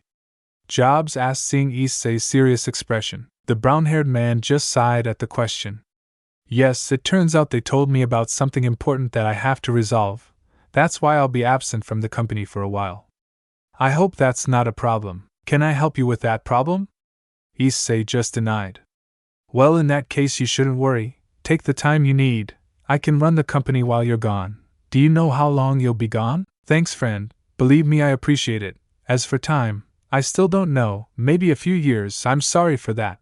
But believe me, this is something very important to me." Issei, seeing his friend's dismissal, sighed in relief. "Excellent. In that case I'll leave. I have some things to prepare," he said as they got up. "Don't worry, I hope you solve the problems," he said as he said goodbye to his friend. "Thanks," he said as he approached the door. I almost forgot." He patted his forehead with one hand while with the other he took a bottle out of his pocket and immediately threw it to Steve. "And this?" "They are pills that I have been developing with my health department. This will treat your illness," was Issei's response when handing over the pills that would help his friend's illness, an illness that he knew would kill him in a few more years. "What?" "They said there was no treatment." I speak in shock. "What can I tell you? I'm fabulous. That and my workers and our working day and night on this. Technically, what Issei said wasn't a lie. He was working hard on it. He, along with several scientists and magicians, developed this. That's why Issei had ventured into the medical area of the supernatural. He wouldn't let his friend die from that disease. Grth thank you Jobs sobbed when he saw that his friend had found something for the illness that plagued him so much. You're welcome, friend. With that, Issei said goodbye. As soon as he left the room, he headed to the exit of the building, more specifically to his car to get home. 30 minutes later. 30 minutes was how long it took Issei to get home. As soon as he arrived, he got out of his car and headed to the living room, more specifically to a wall which, when he placed his hands and imbued a little magic, an elevator was discovered. He entered this same one to get ready to go down. As soon as he did, he arrived at a large room. This room had armored metal walls, training courts, shooting areas, a library of magic books, and several computers, all bought thanks to his job at Apple and his contacts in different factions. This room was the one he used to train and perfect his magic. The room allowed him to do that by having a protective barrier made of magical runes and Nordic magic. How glad I am that Ross taught me this type of magic, he thanked his favorite Valkyrie. But leaving that thought aside, Issei, when turning the room, he noticed several briefcases in the center of the room. Issei just walked towards them. Issei started to open them as soon as he got to them. The first one contained some clothes, all of them with magic-resistant materials and storage seals. In the middle of them there were two masks. A white one that covered the whole face, had golden details, greater reference. Lars' mask from Shimano Testament. The other was black. This one was made of a moldable ceramic material. The top of the helmet had 3 peaks resembling the king in chess, had a purple visor that covered the whole face. Attention, here will be a small contest. Go to the author's notes to see what it is about. When Issei checked the specifications of the first briefcase, he proceeded to open the others. Some had firearms, others magic books, many of them had weapons, but there was one that stood out. In this there were several documents. Some of them stood out as data of people or coordinates. It seems that everything is in order, he concluded by reviewing everything that was there. Immediately after that, he took out his phone and sent some emails. Clink, his cell phone rang again. The transfer was a success. The next order will be delivered shortly. With that, Issei put away his cell phone and proceeded to take some of the clothes in a suitcase as well as the black mask. He also placed some of the weapons in the clothing storage seals. As soon as he finished that, he checked some information and some coordinates. Who would have thought they would be here, he thought as he checked the maps. I'd better go. I'm against time. With that, he prepared to leave with the suitcase in his hand. His destination was fixed. It was time to return. KUH 2 days later, 10 o'clock p.m. An adult man was entering his house after a day with several pending tasks. This was an adult man with a thin build. His eyes transmitted confidence and experience. He had a charismatic air. In short, he was a normal 40-year-old man with bearing, although everything was far from that reality. Damn council meetings, the man grumbled as he poured himself a glass of whiskey and headed to the living room of his house with no lights on. Everything seemed normal, until the man violently expelled his aura and his threatening eyes were directed in a specific direction. It's not very smart to break into other people's houses. The man spoke to a specific address. At first glance there was nothing for a human, but for other races it was different. I thought you would take longer. A man appeared from the shadows. He had a peculiar outfit. He wore a full-body purple suit with black decorations, but this was covered by a black cape that covered his entire body, resembling a bat. His head was covered by a black mark. Who are you and what are you doing here? The man asked with authority, although it was more of an order than a question. I come in peace. The subject quickly raised his hands in a sign of peace. I come because I need to inform you of some things, more specifically about the people you were looking for. At that, the owner of the house opened his eyes and lowered his aura. Okay, but you better not be fooling me. The hooded man just gave him a look. I would never try to deceive you. After all, that would be very foolish of me. The masked man approached the man little by little until he was face to face. Seconds passed in silence. I'm wrong, Azazel. When someone mentions Lucifer, what comes to mind? A demon, the reincarnation of evil. For others it may be the king of darkness. But the reality is that Lucifer means the first angel to be created, the maximum expression of beauty, the right hand of God, and the first angel to fall, the one named as the maximum pioneer of sins, the one who had the underworld under his yoke, a being of infinite wisdom, a being who before dying left descendants, people of great power, a surname of lineage, One that just by naming it you knew you were in royalty.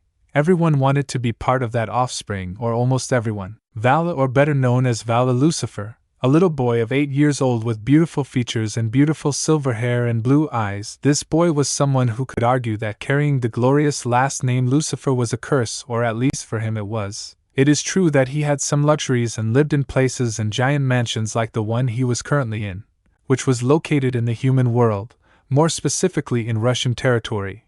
But these luxuries did not matter to him. Since he can remember, his life has always been a martyrdom, all because he did not meet the standards of his family. Everyone treated him like garbage, someone who did not deserve to be called a Lucifer, always being beaten to teach him manners, always being the lab rat of his grandfather or the toy of his father. The only brightness in his life was his mother, that woman who, whenever she could, sneaked away to treat him like a real person. She was the only one who saw the real Vala, a scared child who screamed for help.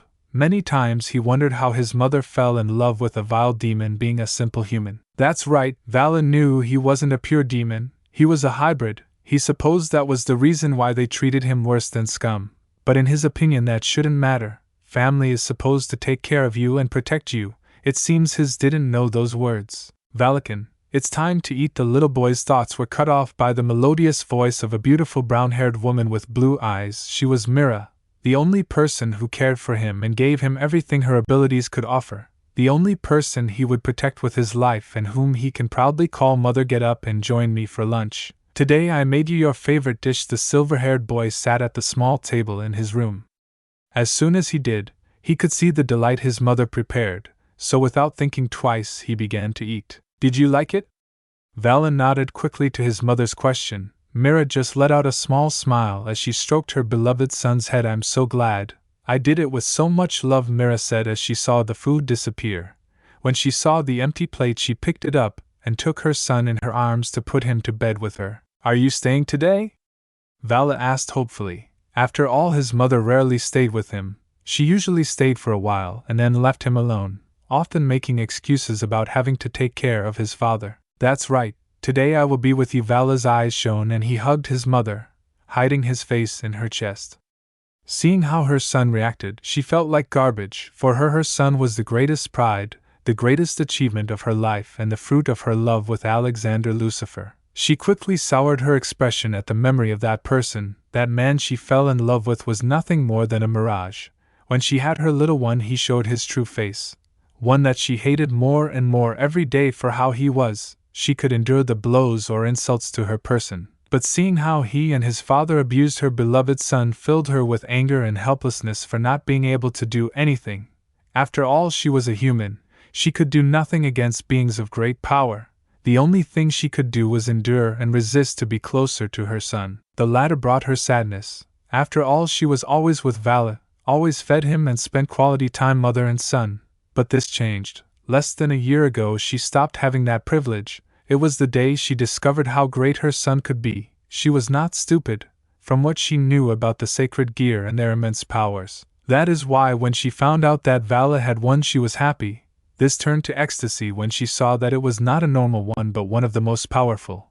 Knowing that her son was the bearer of the dividing, one of the 13 Longinus, and where the great white emperor was sealed, all that left her in shock. My God, her son was going to go far. Her euphoria was great. Unfortunately, this feeling was not shared by her husband. That man, as soon as he found out about his son's gift, he hated him, or rather feared him. A great fear of his son grew inside Alexander. That imbecile thought that his son would reveal himself at some point and kill him if he could control their power. That's why Vala's treatment worsened. They marginalized him more and the abuse grew exponentially. The icing on the cake was when Rivian Lucifer found out. That damn old man went crazy when he saw that he could have the Hakuryuti as a lackey. That's why he started training plans, although in his eyes it was more torture than anything else. All to be able to train his son and have a good guard dog. That was the reason why they took her away from her son, because they thought she was holding Vala back and avoiding brainwashing him. This caused her to not be able to see her son so often and force her to lie so as not to harm him. The saddest thing is that she knew that this would change. She knew her husband and father-in-law very well. So it was evident that they were planning something to get her out of the way. That is the reason why, not being able to flee, she decided to spend all the time she could with her son. Mira quickly came out of her trance when she saw the big blue eyes looking at her. Tell me, Valakin, how is your relationship with Albion-sama? She asked, interested. Very well. Albion says that very soon I will be able to use his power more, that my magical reserves help to facilitate the path, and something about the red trembling when he sees us. I didn't understand that part, but I saw Albion very excited about it, Vala said innocently. This last mortified Mira. She knew the destiny between the red and the white, about the fight to the death, but she also knew and trusted her son so that he could resolve that conflict. I am very glad that you get along with him. Remember that he is not a weapon but a companion, someone who will always be with you and in whom you must trust. Vala nodded at his mother's words. After all, he did consider the white dragon as his friend, so promise me that no matter how alone you are or if I am not there, you and he will be united. Please promise me, Vala. The little one was surprised by that, but he did it anyway. I promise. Mira smiled at this. For his part, Albion, who had heard everything, couldn't help but think that something bad was about to happen to his companion, and he sensed that it was going to have something to do with his mother. He hoped his instincts were wrong. The mother and son moment was abruptly interrupted when two guards entered the room. Look, Alexander-sama demands your presence.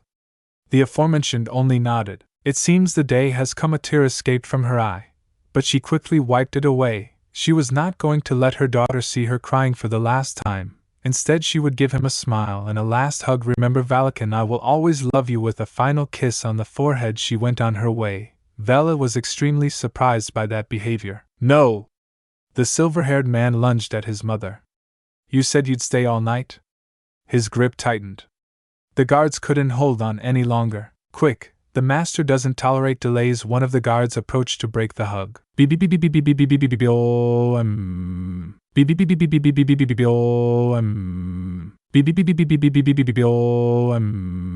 What the hell? Several explosions occurred around the castle. They're attacking us.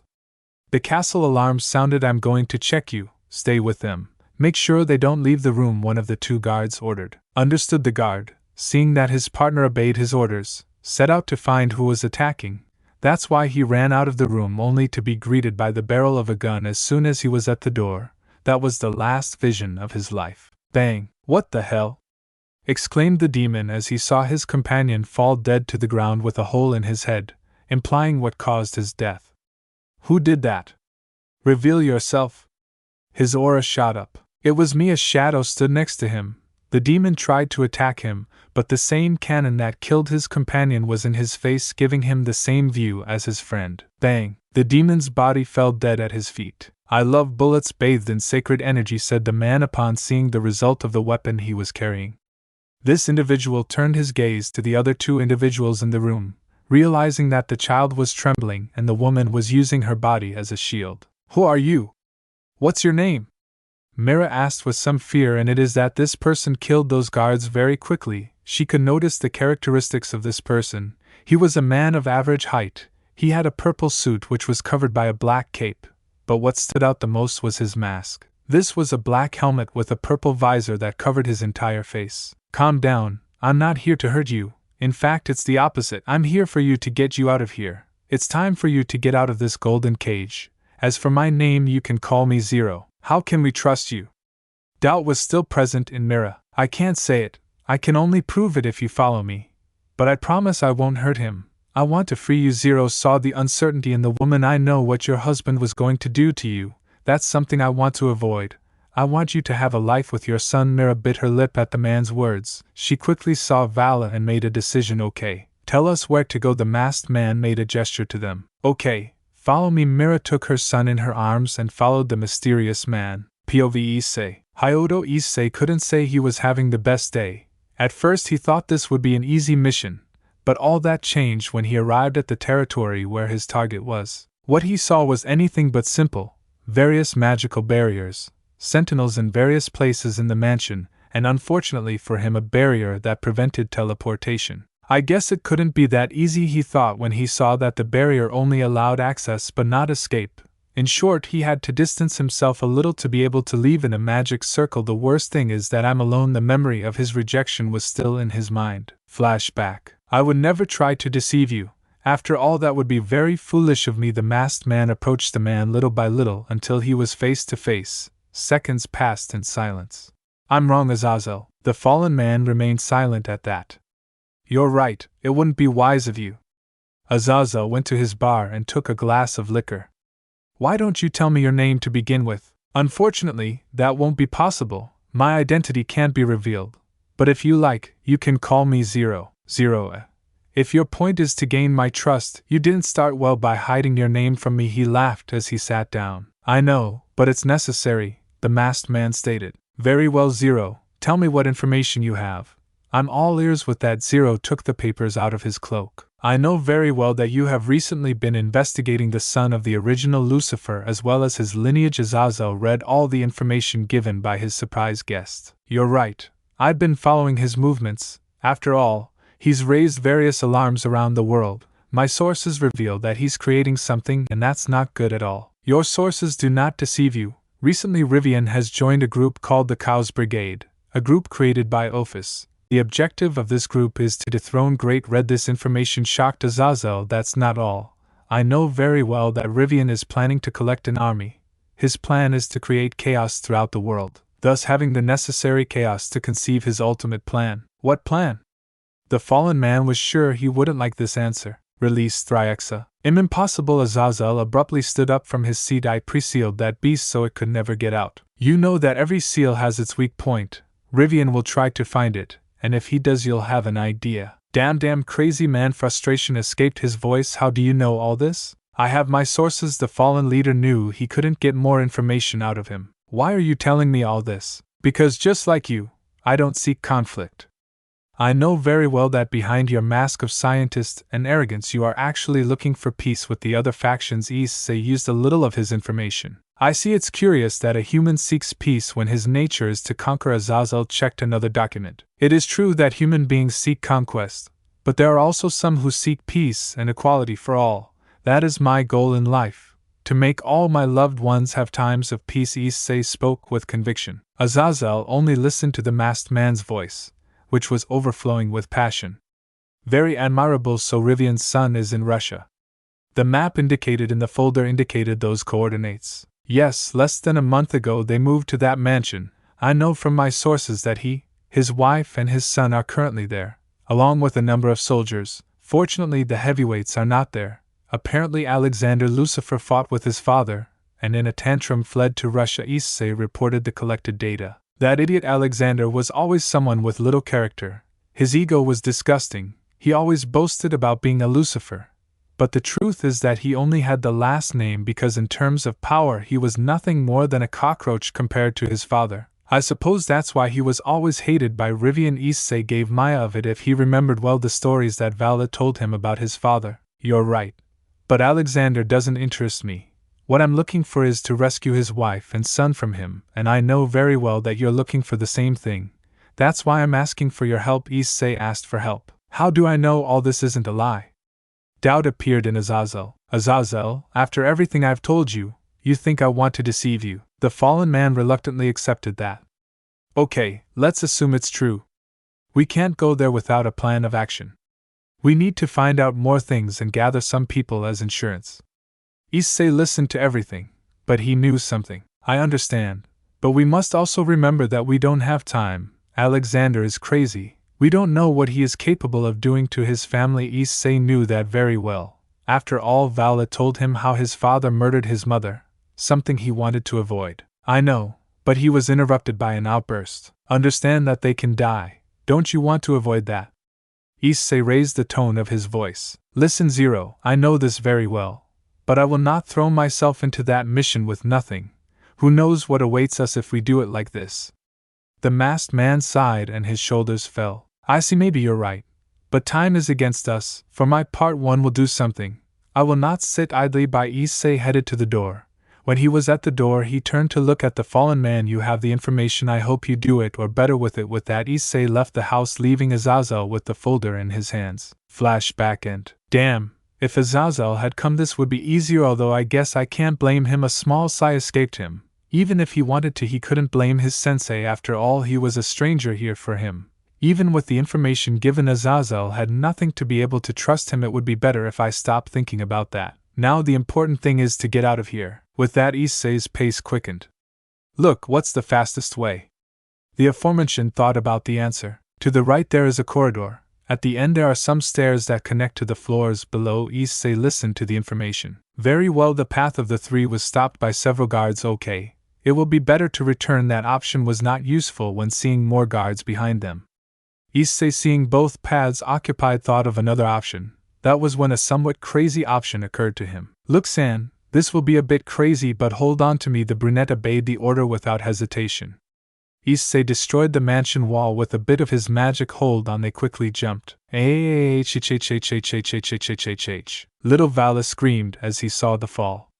Issei, for his part, when he saw that they were less than 3 meters from touching the ground, activated a gravitational spell to reduce the impact, after which he wrapped his companions to prevent them from suffering damage. The three of them rolled a little when they touched the ground, with Issei being the one who received the full impact. Are you all right? Issei asked as he stood up. Mira and Vala nodded. Very well. Issei saw several guards leave the castle to chase them. Stay behind me and find some cover. The woman and the child followed his orders. Issei, seeing that the two were already at a considerable distance, took a breath, and a sword appeared in his hand through his storage seal. This was a red-handled sword with a black blade. He had asked for this sword to enhance his magic with the blade. With his sword in hand, he launched himself at his enemies at great speed. For their part, the soldiers did not expect their enemy to appear in front of them at an astonishing speed. Several of them fell before the masked man's blade. One of the demons avoided the blade and threw an energy sphere. Issei, seeing the sphere, cut it in half with his sword. Both pieces of the sphere impacted the demons. Issei quickly took out his gun with his free hand and shot the demon that attacked him, killing him. One of the demons got close enough to Issei from behind and managed to land a magic spell on him. Issei was thrown by the impact and stuck his sword into the ground to avoid being dragged further. Luckily, the spell was not too strong, so his clothes protected him from taking much damage. I think I'll have a bruise tomorrow. He was grateful for the protective spells on his clothes. Surround him. The one who seemed to be the leader gave an order which was followed, managing to surround the masked man in a circle. Several attacked with physical effort, others with magic shots. For his part, Issei cut several of the demons. When he saw several spheres, he used one of the bodies as a shield, causing it to be disintegrated by the energy. I'm tired. Issei decided to finish off several with a single blow, or at least that's what he intended, but his instincts warned him to move, so he did. Seconds later, the place where he was exploded. So you're the insect that invaded my territory? The newcomer analyzed the masked man. You must be a complete idiot for not only invading my home, but also trying to steal what is rightfully mine. Mira and Vala were filled with terror when they recognized the man. Alexander Lucifer. I must assume Alexander was an almost identical copy of his father, the only differences being longer hair, lack of beard, and greater muscles. About your home, I didn't attack it. Let's just say I remodeled it. As for what is yours, as far as people know, it doesn't belong to anyone. Everyone is free by their own right. The demon started to laugh. They have no rights of their own. Their lives belong to me, he said, raising his aura. Well, I think differently. Issei lunged at his enemy. Alexander could see his enemy with his senses, so he avoided the first blow and then bent the masked man's arm and kicked him, sending him flying. Issei recovered in the air, landing on his feet. I'm going to enjoy killing you. Alexander ran against Zero. Issei tried to use his sword, but a feint from the silver-haired man managed to disarm him. That was how human and demon began a hand-to-hand fight. Alexander was faster and stronger, apart from the fact that his nature gave him a certain advantage. But Issei, with the experience gathered throughout his life, managed to remain on equal terms. Alexander, frustrated by not advancing, charged his fists with magic.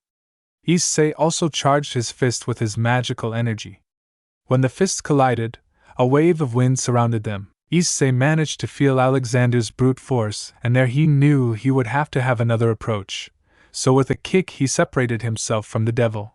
Immediately several electrical spheres appeared on his back which shot towards Alexander. Alexander, upon seeing the spheres, used magical barriers to cover himself. A smokescreen remained from the explosions, from which several energy spheres emerged towards the brunette. Issei saw the spheres, so he tried to evade them, but the spheres followed him. He had no choice but to charge his fists with energy and hit the spheres to redirect them. Alexander took advantage of these explosions to approach the masked man with an energy sword. Seeing this, Issei created a barrier to separate himself from the devil. He took advantage of that space to punch him in the face, destroying the energy sword. He then hit him in the abdomen, bending the silver-haired man over, and then received a knee to the face, causing him to lose his balance. Alexander, upon receiving that damage, became enraged, causing his aura to increase a little. He cast a spell towards his wife and son. They too covered themselves with their hands. Issei, seeing that, stood in front of them to deflect the attack. That was what the devil was waiting for. Alexander used that as a distraction to stand next to Zero. He immediately kneed him in the ribs. Issei quickly tried to stabilize himself, but the silver-haired man took his hand to pull him and hit him in the stomach. After that, he kicked him in the chin, raising him a few meters. The devil spread his wings and grabbed Issei by the neck and then lifted him up and with a kick to the back sent him to the ground. After that, he sent several spheres of energy in his direction. Issei, upon falling to the ground, recovered to dodge the projectiles, but they followed him again. He was starting to hate guided projectiles. Seeing that he couldn't dodge them, he used his cape and covered it with energy to protect himself a little. Unfortunately, the attacks were more powerful than he expected, so he managed to get past his defenses, destroying part of his cape and sending him flying a few meters due to the impact. Shit. Despite not having the strength of his father, he is still a strong demon. Issei stood up while trying to recover a little from the impacts and the pain in his body. It was then that he saw several of the demons approaching Mira and Vala to capture them. He quickly tried to help them, but Alexander stopped him. "Where are you going, little human? You and I are not finished yet. I can see that my attacks did not hurt you that much." Issei tried to avoid it to help the woman and the child. For her part, Mira was terrified to see how the enemies were approaching them. For her part, Vala was asking her partner for help to protect her mother. "Albion, help me. I need your power." "Sorry, Vala, your body still can't withstand my power," the dragon lamented. He was already considering the option of sacrifice so that his friend could have access to a part of his potential. All thoughts were cut off as various spears of light slew the demons. "Looks like I'm on time." Gregory's leader made an appearance. "I hope I didn't take too long, kid." Better late than never. Issei was overjoyed when he saw his former sensei, Azazel. The descendant of Lucifer was surprised to see the leader of the fallen. He did not expect someone of that caliber to arrive. "What are you doing here?" His nerves began to grow. "I was just walking around here when I heard a party, so I came." "Nonsense!" Alexander became enraged. He fired several magic projectiles. "You shouldn't attack someone stronger than you." A shiver ran down Alexander's spine when he heard a voice behind him. Azazel quickly kicked him in the back and then used a spear of light to pierce the devil's abdomen. The silver-haired man barely managed to dodge the spear. Issei, for his part, quickly went to where Mira and Vala were to kill the demons that were trying to approach. The brown-haired man estimated that there were not many soldiers left in the territory. A demon, seeing his imminent destiny before the masked man, decided to use his last card by becoming a human bomb. When the humanoid Issei detonated, Mira and Vala were thrown by the shockwave. Luckily, the barrier that Issei created prevented harm to the woman and child. For his part, with Alexander, the demon knew he was no match for Azazel. He knew that the fallen man was only playing with him, and that made him even more furious. "Pathetic, you are nothing but a weakling. Someone who doesn't deserve to be called a Lucifer." All joking tone disappeared from Azazel, leaving a deadly seriousness. "Shut up!" Lucifer's lineage exploded with anger, launching attacks like crazy, all of which were repelled by Gregory's leader. Azazel, bored, created several spears of light that pierced various parts of Alexander's body. "You better stay there on the ground." Alexander felt anger at the mercy they gave him. He was a Lucifer. No one treated him like that. Suddenly his vision saw his son lying on the ground as a result of the explosion of one of his servants. That child was the cause of these people invading his home. If he did not exist, none of this would have happened. In his madness, Alexander decided to end the life of his son. That is why he gathered all the energy he had in one last attack. He used his strength to break the spears. Then he raised his hands, and with a spell, a very thin spear of darkness was created, being fired at an incredible speed. Azazel braced himself for the impact. He knew that the energy would not break his barriers. What he did not expect was that the spear would not be directed towards him but at the child. He quickly moved to try to save the little one. But he knew it would not reach him. The attack was finally made to reduce his strength but increase his speed. After all, the little one did not need much to be annihilated. Vala just closed his eyes when he saw the projectile. Albion, for his part, was about to act even if it cost his friend a part of his body. That was when Ether expected the following.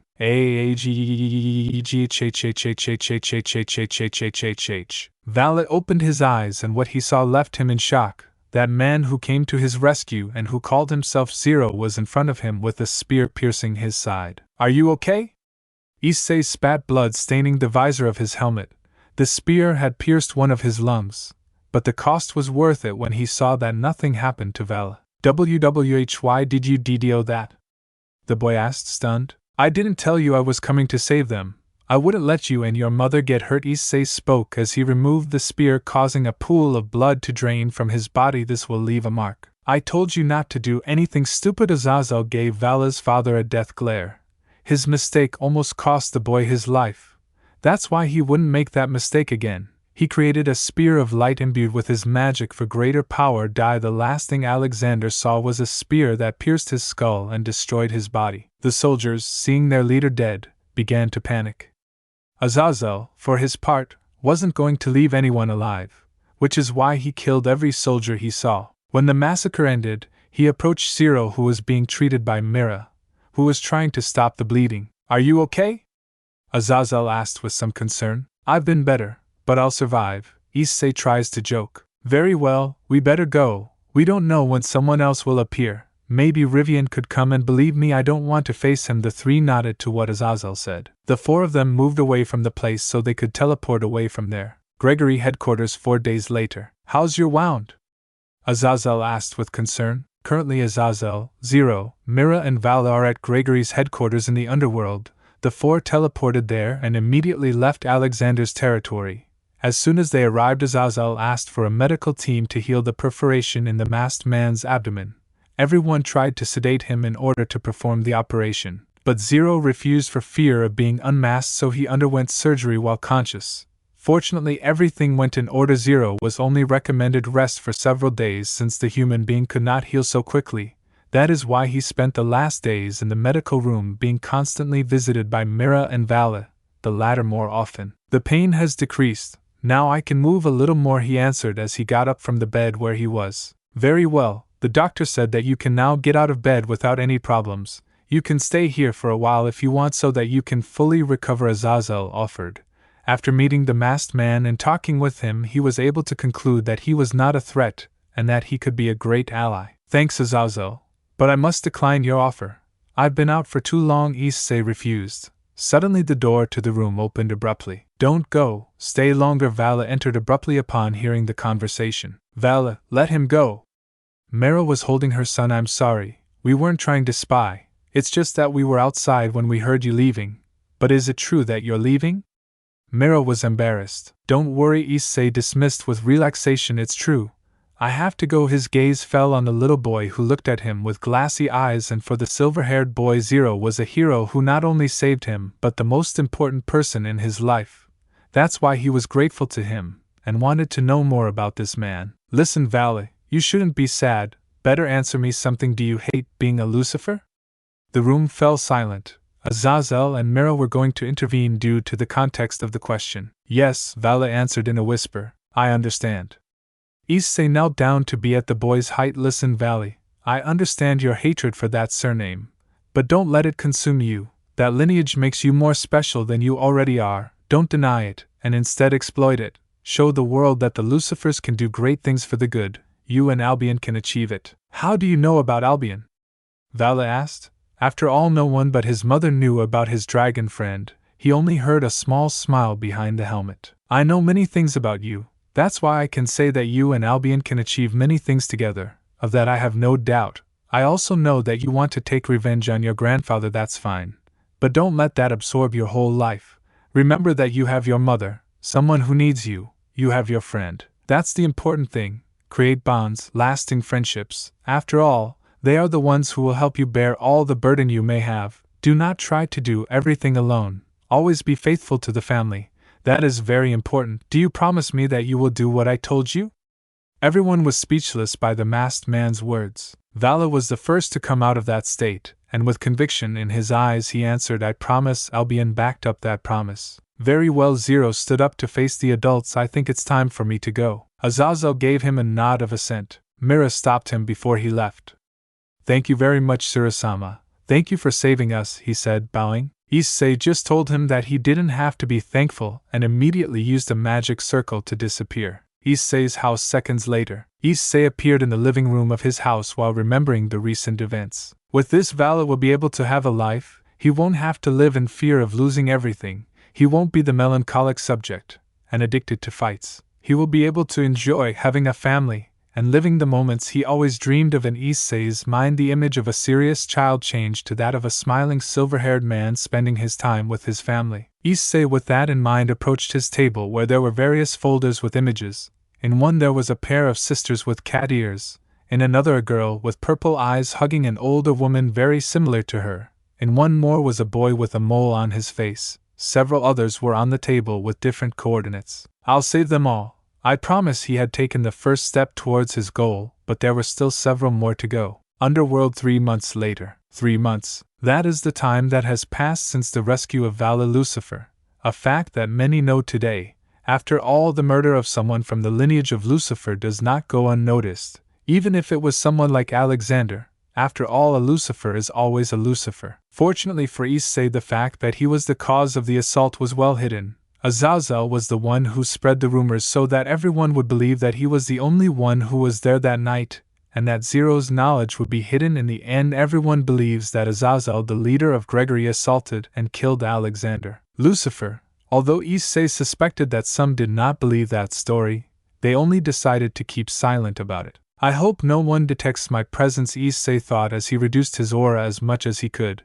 His Zero outfit had some seals that helped him hide his presence better. Currently he was making his next move regarding his plans. After a month of rest due to his injury, he intensified his training and gathered information about some important people and the development of some medical and weapons projects. In the end, being Mao had its advantages. Issei was using some of the advantages that the Maos have, such as the knowledge of the infrastructure of some places, more specifically the plans of the Mao Lucifer's castle, internal passages created for the purpose of escape routes in case of an enemy attack. Issei needed to pay a visit to this castle, and he had to do it in a way that no one would find out. What better way to use places that are not public knowledge and that no one would expect? It's good that Valis showed me the plans of his palace. I still remember that it was a challenge. If I hadn't shown him the plans of mine, he wouldn't have accepted. After a few corridors, he was able to reach the door that connects to the throne room. After he felt that there were no presences, he decided to leave. Issei scanned the room looking for some things. It's somewhat different from how Vala had it, remembering the room he visited dozens of times. A bit of nostalgia invaded his being. Very well. Less memories and more work. He shook his head. Issei walked around the room to see some things. It's not polite to sneak into other people's houses. Issei's eyes widened upon hearing those words. Impossible. Zero tried to move but found himself trapped by 4 red energy spheres, each one trapping his hands and feet. These pulled him to the owner of the energy. May I know, why have you entered my castle? This person's voice was threatening. Issei froze when he saw the man. But it wasn't out of fear, but because in front of him was Surzex Lucifer in all his splendor, that man he hadn't seen for more than half a millennium, the person who had caused his wife's tears for his absence. That man he respected greatly, and one he could admit to having considered an older brother. I'll ask one last time. Why are you here? What's your name? And how did you know about the secret passages in the castle? The redhead increased his aura a little. For him, it was vitally important to know how this person knew about those passages. It's assumed that only he and his fellow Maos know about them. If other people knew about them, it would be dangerous for him and his family. Answer. This quickly brought Issei back to reality. Let's say I'm visiting. I was passing through the neighborhood and I couldn't resist paying a visit to the palace. About my name, you can call me Zero. As for the tunnels, well, a deceased descendant of Lucifer told me all about them. The masked man felt the spheres compress a little. This hurts. The spheres shrank again. Okay. About the tunnels, it's true. Alexander Lucifer gave me that information before he died. Issei lied about the whereabouts of his knowledge of the castle and created the perfect alibi for this information. After all, Alexander once lived in this castle when his grandfather ruled it. Some things may have changed, but the tunnels are still the same as at that time. That's why that lie can be credible. One that can only be denied by a dead person. That's a lie. It's well known that Azazel was the only one who was there. Do you really believe those rumors? Please, you are a Mao. We both know that you know more about those rumors. Many consider you someone playful and childish. But I know that behind that mask there is a bold and deadly leader, someone who seeks more information and is not only guided by the rumors that spread. Or am I wrong? Serzex narrowed his eyes at this masked man. My sources tell me that there was one more man when Azazel attacked that castle, one who killed several soldiers and who fought against Alexander. I can assume that person is you. Issei nodded. I see. That still doesn't explain why you're here. The spheres shrank again, causing Issei to grimace. Answer, or your hands and legs will be destroyed. That wouldn't be smart. Or do you want a war? I'm sure the demons couldn't stand one right now. Are you threatening me? Serzek's voice became more threatening and his eyes shone with power, a layer of destruction energy surrounding him. Issei was not fazed by this. He just shook his head. On the contrary, I'm warning you, the last thing I want is a war, one that starts because of your men. This caught Serzek's attention with utmost importance. What are you talking about? We haven't threatened anyone and we never created conflicts against the other factions. You think so? You say that because you take care of your soldiers and attack others, but you don't watch what's already in your garden. There's some bad weeds scattered in your ranks, and one in particular is going to cause all the demons to suffer the consequences with their actions. That's something I want to avoid. That's why I invaded your castle. I'm not looking to harm. I'm just looking for information about that person, data that I'm sure you have. But seeing that you're here, it's better to get the information from the source. The question is, are you willing to listen to me? Serzex listened carefully to everything, and although he distrusted this subject, his tone of voice and his words betrayed sincerity. His years in the war helped him develop that ability.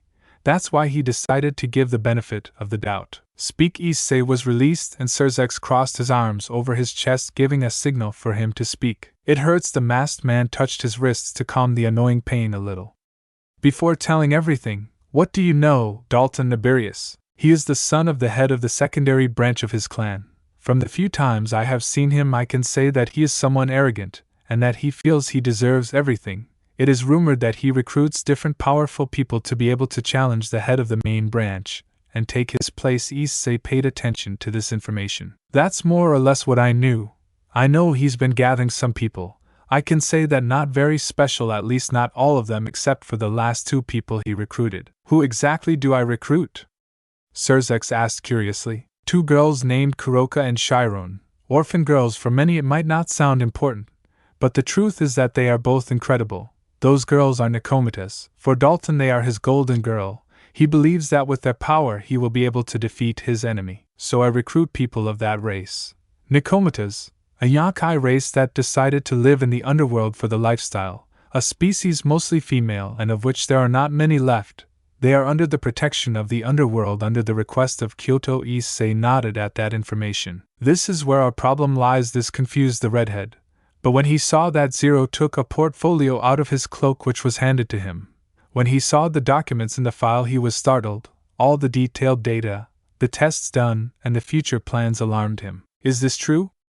Serzex wanted this to be a joke. Unfortunately it is true. Dalton believes he can duplicate Kuroka and Chiron's ability to use Senjutsu. He plans to develop it so that his servants can exercise it just like him. He thinks that with that he will be unstoppable and that he could take the throne of his clan. He has already begun to develop physical and resistance tests, and my sources tell me that he plans to start soon with the experiments on Kuroka. If Kyoto knows this, the demons would get into big trouble. A war could break out because of that, since the Nikomitas are a protection race, and in case they don't find out, we have another bigger problem. Serzex didn't see how it could be worse. It is more than obvious that these experiments cannot be completed. It is almost impossible to duplicate the chakra for a demon who is not trained in that area. In time, Dalton will see that there are no results in Kuroka and will try to start experimenting with her sister Chiron, and from what I've seen, Kuroka is overprotective of her sister. I'm sure that she would never let those horrors be performed on her beloved sister, so Kuroka would do something to save him. The only way would be by killing her master, and we both know that although Dalton is from the secondary branch of his clan, he is still an heir and a high-class pure-blood demon. I am sure that the demonic council would hate the murder of a demon even if he was to blame. Knowing them, they will opt for the decision of genocide of the Nicomatas to avoid a case like this, and a hunt will be carried out to find Kuroka, and you will not be able to avoid it, or everyone would see you as if you care more about the Yonkai than the demons, and in case you did it, a civil war would break out. If this happens, we both know that Kyoto will respond to this, and the demons will accept the skirmish for their ego in the end. One race will cease to exist and a war would loom over both factions. This could be taken advantage of by others and they could unite, creating a war between several factions. Issei explained the possible course of what could happen. By Satan, Surzex was in shock by this information. No matter how much his mind tried to find holes in that logic, he couldn't. He knew what the demonic council was like and he was sure that they would take those measures. He may be Mao, but much of the power in the underworld resides in the council. He and the other Maos may be powerful and respected, but if the entire council accepts a proposal, he couldn't do anything, and he was sure that if what Zero said happened, the elders would accept the genocide of a race. He was sure that Kuroka would kill her master if she touched her sister. Hell, he knew that no older brother would let his sister go through these experiments. If this happened, he was sure that Kyoto wouldn't accept it. He could avoid the war with some luck, but it would create resentment between demons and Yakai. Besides, he could never live knowing that his people eliminated an entire race. Issei, for his part, thought about everything he said to Surzex. He practically told him what was going to happen in a couple of years, and its consequences. Maybe the demons in Kyoto would not be inclined to war, but he knew that the extinction of the Nicomatas created bad blood between demons and Yonkais. That was something that Yasaka told him in one of their most intimate talks. Hell, if it weren't for Serafal, who was always Yasaka's friend, and because he helped rescue her and protect Kunu, the demons and Kyoto would not have signed an alliance. This is extremely alarming. Surzex felt the pressure on him. I know, it's a serious situation, and you can say it. The worst thing is that I can't do anything. The laws of the underworld stipulate that each king can do whatever he pleases with his noble title as long as they don't die. Like Mao, I am tied from head to toe. Apart from the fact that the information is insufficient to accuse him of any charge, and if I were to take action with my hands it would be frowned upon, as it would be interpreted as improper use of my position. Damn it! Surzex roared helplessly. I know that very well, Surzex. That's why I came to bring you a solution. This caught the redhead's attention. It's true that you can't do anything being a Mao, but that doesn't apply to me. I have free reign to free the world from scum like Dalton. All I need is information about his nobility, his servants, and other things. But what do you gain from all this? Mao doubted. Listen, Surzex, I know you don't know me and that you have no reason to trust me, but you should know that the goal in my life is to avoid war. I could never let something like this happen, and I can't stand by and watch that madman experiment with those girls. Trust me, my goal is to avoid any war or conflict. I seek peace. Zero's conviction began to convince Surzex. Do you agree that many people will persecute you for murdering an heir? I am aware of them, and I don't care. The only thing I ask of you is to take care of Kuroka and Chiron. They have no shame or guilt. They are just innocent girls. They deserve a family that loves them for who they are and not for their power. Can I be sure that you will help me with that? If so, I have no problem taking care of Dalton, Issei asked, already knowing the answer. He knew Surzex very well and knew that he would make the best choice, as he had done before. You can be sure that they will be safe. I will put them under the protection of Lucifer and the Gremory clan. I am 100% sure that my family will take care of them under the Gremory motto, and I am sure that my sister Rias will help them. Conviction and pride came out of the Mao's voice. Thank you. Now tell me all about Dalton and his nobility. Underworld, Nibirius territory. 2 days later. We are currently in a large expanse of the Underworld territory, all owned by the Nibirius family. More specifically, in one of the mansions of the territory, in one of the corridors walked a black-haired 8-year-old girl. Her eyes showed tiredness. This girl was Kuroka Hellcat. Damn Dalton! The little girl cursed the name of her master, the guy who rescued her a few months ago from the street where she had been living for a few years. At first she thought it would be best to live with a noble demon. She was very wrong. That man, from the moment he knew she possessed chakra, had made her do various physical and psychological tests. The worst thing was that she knew the experiments would only get worse. But she didn't care. She would endure all this for something, or rather for someone. She left her train of thought when she arrived at her room. As soon as she entered, she was greeted by a hug from a mass of white hair. "Nei-san, you're finally here." A small smile immediately took over his face. This was the reason for enduring what he had and what was coming, all for his little sister, the most important person in his life. It was for her that he only kept quiet in front of his master. After all, that man provided him with everything necessary so that he could take care of his sister, and that she would not lack the essentials. "Shiraninia, tell me, what have you been doing?" Kuroka ruffled the girl's hair, earning a laugh from the little girl and then giving her a hug with much affection. "I was reading for a while." Chiron put her arms behind her back. "Chiron, what are you hiding?" Nya, the black-haired girl, questioned when she saw how her little sister was hiding something. Chiron was getting nervous seeing herself trapped. "Do you promise not to get angry?" Seeing that her older sister was nodding, she decided to tell the truth. "Well, I was playing today with a man. He came in through the balcony." Her fingers pointed to the balcony of the room. In that instant, Kuroka became alarmed. It was supposed that no one could enter this room. Her senses expanded, but they found nothing. Realizing that that guest was no longer there, she immediately examined the white-haired woman, looking for any damage. "What was he like?" I asked, trying to identify the man to report him to the mansion. "He was a tall man who wore a strange outfit. He looked like a bat. That man scared me a little. But suddenly he started playing with me. He told me some stories and gave me candy." The girl's eyes shone when he took some candy out of a bag. "He also told me to give you this." She handed her a letter. Kuroka read the handwriting quickly. "Hola, Kuroka Hellcat. I know very well how alarmed you are. But you should not worry. Your sister is fine and I could never hurt her. I know your situation very well. Everything you go through and endure for little Chiron, you should know that you don't have to endure it. You must know that your master will elevate what he does to you. I know very well that you suspect it since he promised you not to touch your sister. But that is a lie. He will not stop until he reaches your sister. That is something I cannot allow. That's why I will help them. If you believe in me, don't leave your room all day. If you don't want to believe me, you can do whatever you want with this information. At 0. Kuroka read the letter carefully. She was conflicted. She could inform her master of this man's presence. But a part of her knew that what this letter said was true. Dalton will not stop until he gets what he wants. She could deny what he says and wait for the fatal outcome, or have trust in this man. Sometimes blind faith works. She gave her sister a look, who smiled at her while savoring a popsicle. Sometimes it's worth believing. She made her decision. One day later, a shadow roamed the Nibirius mansion, avoiding most of the mansion's servants. The night helped his attire go unnoticed. The few who detected his presence were beheaded. After a few obstacles, he was able to reach his destination. "Damn it! That Kuroka refuses to leave her room. I'm going to increase the charge she has for tomorrow for disobeying orders," a man ranted.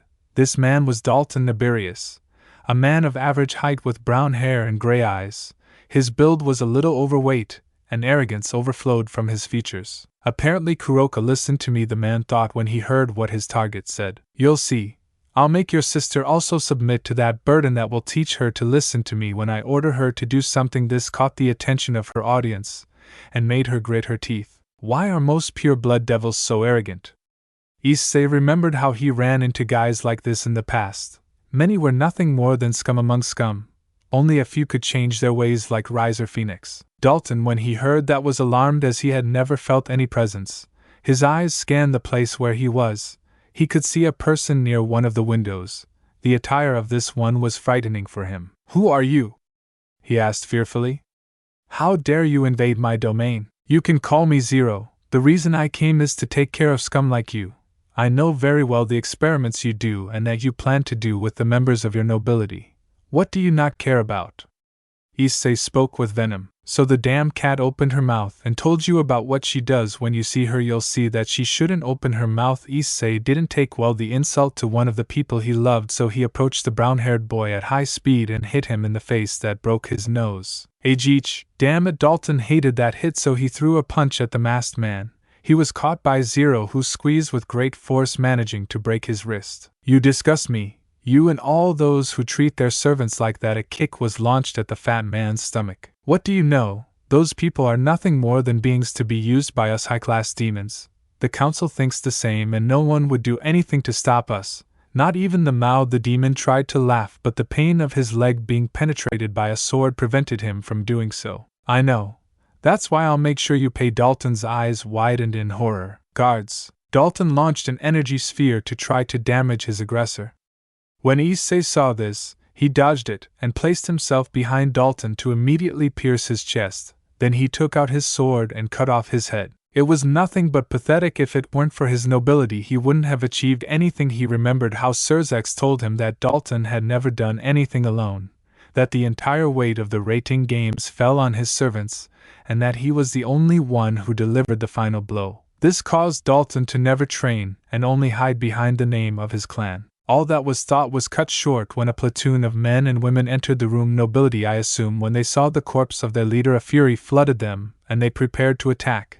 The rooks launched themselves into hand-to-hand combat, being supported by the knights and assisted by the only bishop. Issei responded to the tower's combat with his own style, dodging punches and kicks while with one hand he covered himself from the knights' swords. He created a barrier to separate them and be able to deal with the knights whom he cut in half.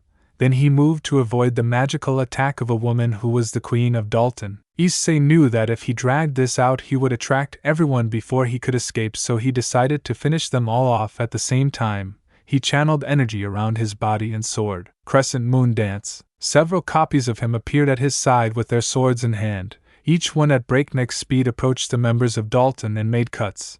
In less than a few seconds Issei appeared behind the group. When he sheathed his sword they all collapsed with large cuts on their bodies. None knew what cut killed them. Issei felt proud seeing the result. After all, this was a movement of his friend Kiba, who executed it with the help of his dragon knights. Issei, not being able to create those knights, uses residual images with the help of his magic and increases his speed to execute the cuts. So everyone concentrates on the phantom copies, and with his speed he kills them. It may not be as lethal as Kiba's, but at least he feels that it is something decent to compete against the original. Zero felt several presences approaching due to all the noise, so he quickly went with his objective. When he arrived at the room, he was received by the sisters. Kaneko looked at him with joy and Kuroka with caution. Zero. Kaneko approached Issei, who rummaged her head and gave her some sweets, which she quickly took. I'm glad you trusted me, Kuroka. Issei directed his gaze at the black-haired girl. My instincts told me to do it, and I can see that I was not wrong. I could feel the death of my companions and my king through my bishop piece. Kuroka spoke seriously. Even her crutch had disappeared, and Issei knew that when that happened it was because Kuroka spoke as seriously as possible. That's right. I had to kill everyone or they would alert earlier than expected. I'm sorry if any of them were your friend. As for your king, I got rid of him as he deserves. Kuroka just approached the masked man. You don't have to apologize. None of them liked me and neither do I like them. As for my king, I can only say thank you. The girl bowed a little at the confused look of her sister, who followed the girl's actions. Get up, Issei asked them. It would be better if we went. He began to feel several presences approaching the room.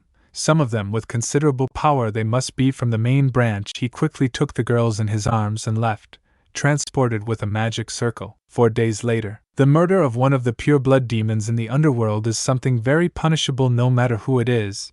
As long as it is a pure-blood demon, it is of vital importance to everyone. That is why the news of the murder of Dalton Nibirius was a bomb for the underworld. But knowing that all of his nobility was murdered or kidnapped in the case of the Nikomata sisters, the mansion's cameras managed to capture an image of the murderer, making everyone look for him to make him pay and be able to rescue the girls. Surzex himself spoke before everyone that Dalton's murder was a hard blow for everyone and that he would not rest until the murderer was captured. He asked for the support of his companions and the demonic houses to hunt down this subject, who was classified as an SS criminal. No one rested in this hunt. That is why Issei had to hide for a few days while the waters calmed down. After all, no one could know that he was approaching Lucifer's castle. In these days his relationship with the girls progressed, creating an appreciation on both sides towards the masked man, who was only kind, a friend for Kaneko and a hero for Kuroka. The talks and stories he told them made them happy and made them want to be like the people in those stories. None of them knew that those stories were about them and the adventures they had with Issei. Currently the three were in the tunnels of Surzek's palace. The girls were asleep thanks to a spell from Issei. He arrived at the same room where the plan with Surzex was created. I see you were able to evade everyone. The Crimson Mao made an appearance. Issei arranged the girls on one of the sofas. Yes, it was a little difficult, but I was able to escape from the patrols in the woods. Although I had to harm a few soldiers who tried to stop me, he apologized as he remembered the soldiers he harmed when they chased him 2 days ago. By the way, good speech, now you look good in front of everyone. Don't worry about them, dismissed the devil. To get serious, I hope you are aware that now you will be chased by many, and I will not be able to stop them if they catch you. Issei nodded at what he already knew. Why risk so much? Mao couldn't be more grateful for what this guy did, but that doubt still haunted him. For them, Issei's gaze turned to the girls who were waking up. When Kuroka and Chiron opened their eyes, they examined the place in detail. It was when their sights focused on their friend Hiro and a redhead with an imposing aura.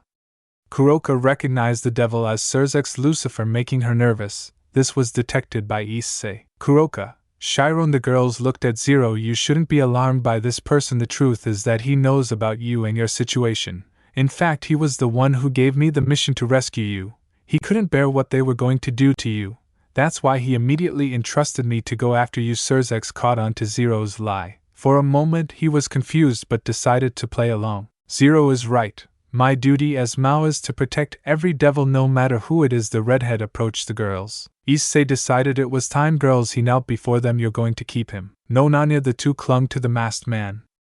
Issei just touched both of their heads. Listen to me. If you come with me, it will be very dangerous. Now I am a criminal. I will not be able to give you the life you deserve.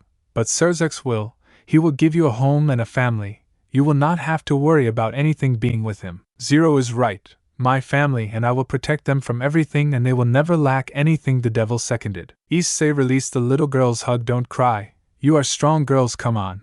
Give me a smile. They both decided to listen to him. I promise you that you won't lack anything and that I will always watch over you if anything happens, but you must promise me that you will stay with my friend. Do you promise? We promise, they both agreed with some heaviness. Very well, Surzek. I'll leave them to you, please. Issei stood up and stared at the Mao. Relax, I always keep my promises. Mao could feel the gaze behind the mask. Issei, seeing everything in order, decided to leave. Oh, I almost forgot, some objects appeared from his cloak. Here, this is a gift. I hope you like it. Both girls took the belongings. For Kuroka it was a black obi with golden details, and for Chiron some hair clips in the shape of a cat. Goodbye. With that, Zero disappeared in a magic circle. The girls stared at the place in silence. That's when Surzek decided to intervene. Come on, girls, your family is waiting for you. The two nodded, giving him one last look at where their hero had been, and then followed the Mao. Each one took a hand of the Supreme Devil. From afar, Issei watched as both girls left with Surzek. Neither of them will have to carry something so heavy, and they will be able to grow together, as it always should have been. In Issei's mind appeared the image of two girls being separated and suffering loneliness and hatred. This was replaced by one of two girls growing together and experiencing what it truly means to have a family. You deserve this, Kuroka. Kaneko. Gregory headquarters 4 months later. Damn paperwork, a blonde Mechi grumbled while signing some papers. Because I accepted the role of leader. It's a lot of paperwork. His head hit his desk, knocking the pile of papers next to him on top of it. A burly man with hard features and a beard entered the office. Azazel. This person inspected the room looking for their leader. Azazel? Azazel came out of the pile of papers. Ah, Barakweel, what's wrong? He spat out some of the papers. Barakweel just ignored his leader's actions. I brought the reports of the patrols you sent to the demon territory. He handed the papers to the governor. Azazel carefully reviewed everything he had written. So the demons are still on alert for the murder of the heir Nibirius. Yes, it seems that an heir affected them a lot. Azazel nodded at what his friend said, and it was no wonder. The underworld was thrown into chaos by the death of one of the noble blood heirs. It was no secret the scarcity of pure blood demons.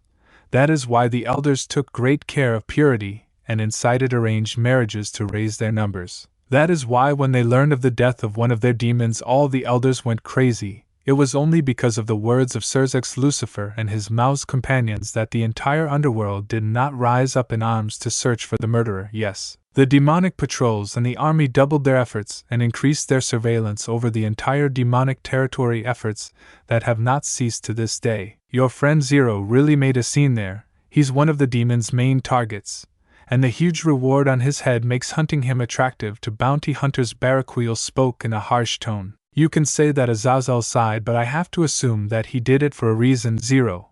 I don't think he's the type of person who does something just for the sake of it.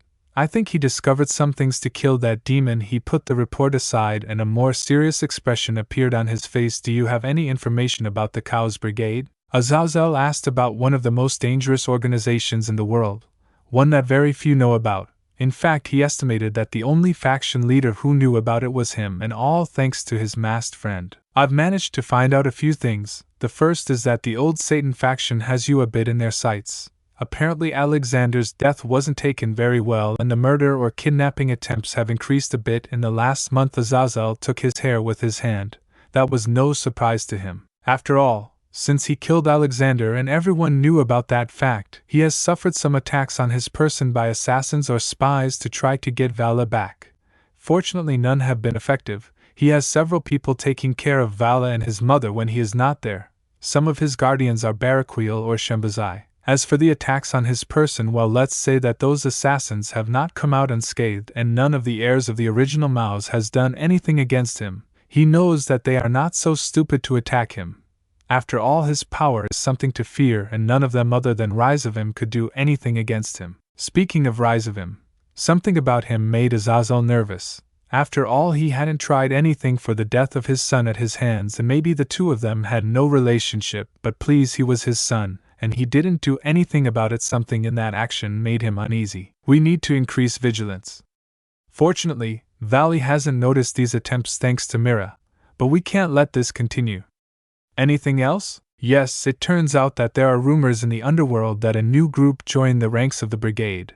I've gathered a little about them, and most of them are humans with sacred gears. The faction of heroes. Azazel thought as he remembered some things from the papers that were given to him. We will have to take care of them.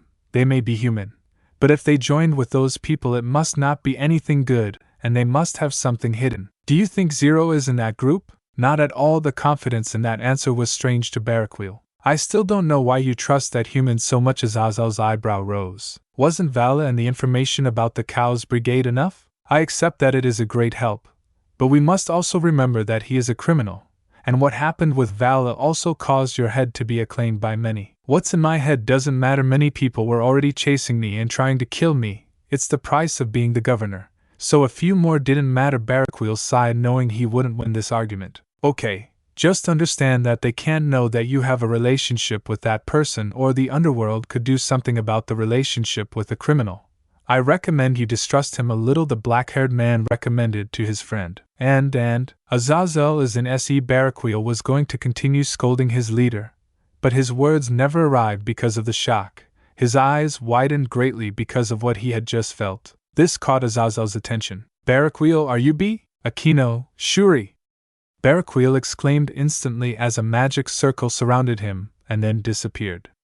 The protective seals on his house had been violated, and that was not good for his family. Azazel opened his eyes at this as he imagined what had happened, so he also used a magic circle to go to his friend Himejima Temple. A magic circle appeared in the main room of the Himejima Temple. From it came Barakwil, one of the most powerful fallen angels and who is claimed to have the calmest attitude of all of them.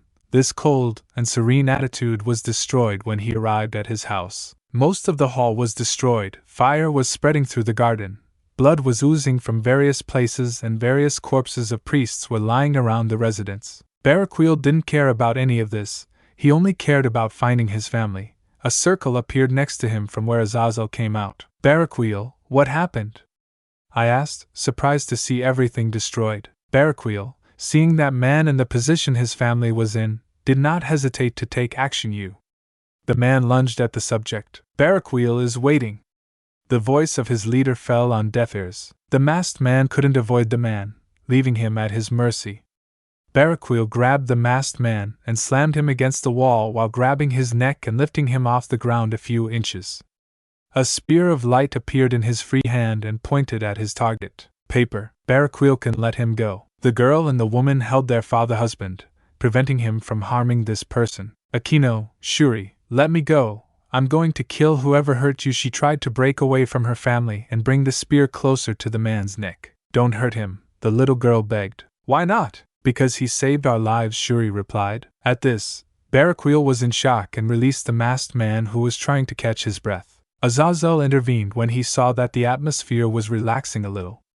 Zero, are you okay?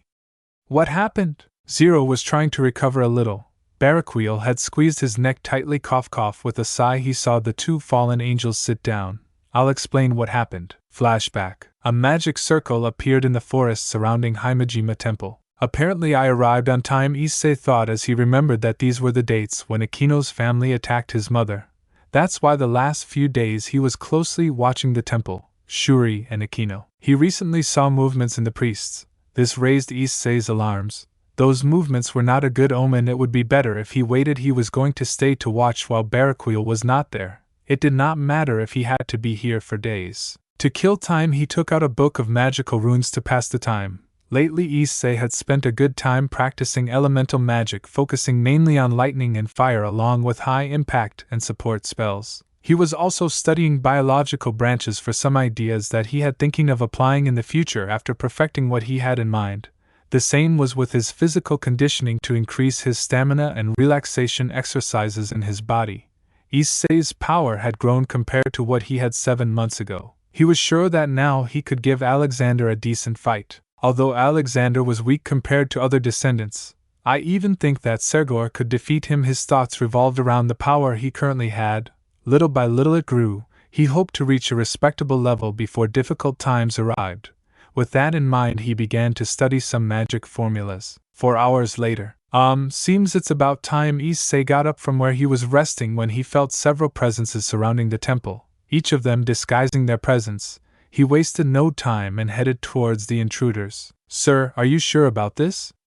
Remember that she is part of our family, one of the priests spoke to the leader. Shut up. That bitch Shuri doesn't deserve to be our family by marrying an abomination like a fallen angel, the leader spoke angrily, being seconded by several priests. Don't you care that she's your daughter? The same priest asked his leader. She stopped being my daughter when she decided to marry that man. She and her lineage deserve to die. I answer without hesitation. But sir, are you sure that man is not there? Another priest asked fearfully. After all, they knew that no one was a match for that man, even if they all joined together. No, I was checking and his aura is not there at the moment. The only thing that prevents us from doing our job are the retention seals around the temple. Quickly destroy the seals so we can enter without warning anyone.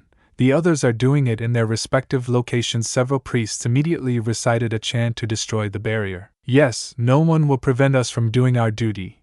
Not even that Barakwil. Several priests said the same thing. Some even had ideas that were not at all holy for that woman. Very deep thoughts that they did not want to share. No one except me. A whisper was heard through the forest. Each of them stood on guard, and created a circle formation to cover all points of view. Unhappy Salt. Coward shows his face. Where are you? All they received was silence. Here. Everyone opened their eyes when they heard the voice in the middle of the formation circle. They tried to react, but it was too late for several of them when a sword cut several priests in half. The few who managed to react in time moved away to see how the bodies fell in half with fountains of blood. In the middle of all that was a masked man. His presence betrayed mystery. When everyone focused on the individual, they opened their eyes. It was impossible for them not to recognize him. That's it, the underworld killer. Issei recognized that little nickname the demons had given him for Dalton's murder. People recognized him by that and a few others. That, and the image he conveyed when everyone faced him. Issei didn't give it any importance. He just took out one of his pistols and pointed it at one of the priests. Bam! The priest fell with a hole in his head. This alarmed everyone. Bam! Bam! Bam! Several more fell to the floor dead. What the hell, the leader said as he saw his men falling like flies. Run. It doesn't matter what. Everyone heeded their leader's words and entered the temple without caring about alerting their targets. Several priests gathered in the center of the temple. Shuri and Akino left their house as they felt their home being invaded. The priests saw their targets leaving the house and went toward them, while the women looked on in terror. Their path was intercepted by Zero, who stood between them and the women. He raised his hand and a magic circle appeared, firing several magical attacks that killed several. Enter the house. Shuri immediately obeyed. She didn't care who this person was, but she wasn't going to waste this opportunity, so she took her daughter in her arms and immediately went inside her house. Quickly attack! Don't let him escape. The support men summoned magic circles from which torrents of fire erupted. Issei, for his part, only reinforced his cloak with magic and used it to cover himself. When the fire cleared, Issei shot out with his charged fist, which was aimed at one of the men who died upon receiving the blow to his face. Immediately after that, Issei used the man's body as a step to jump further, Already in the air, Issei brought his hands together while charging energy in them. Chain lightning. Issei fired several small spheres of electrical energy. When they were close to the priests, these expanded greatly, generating a chain explosion that fried the nervous system of those who fell in the attack. Several, upon seeing their companions being killed, fled. But this was prevented when Issei shot them with his pistols or with magic projectiles. After all, being humans, they had almost no resistance to withstand such simple attacks. Others, seeing that they could not escape, wanted to attack together, but it had the same result. In the end, they were sliced by Zero's sword. The last ones alive used a suicidal blow by firing their spells at the house.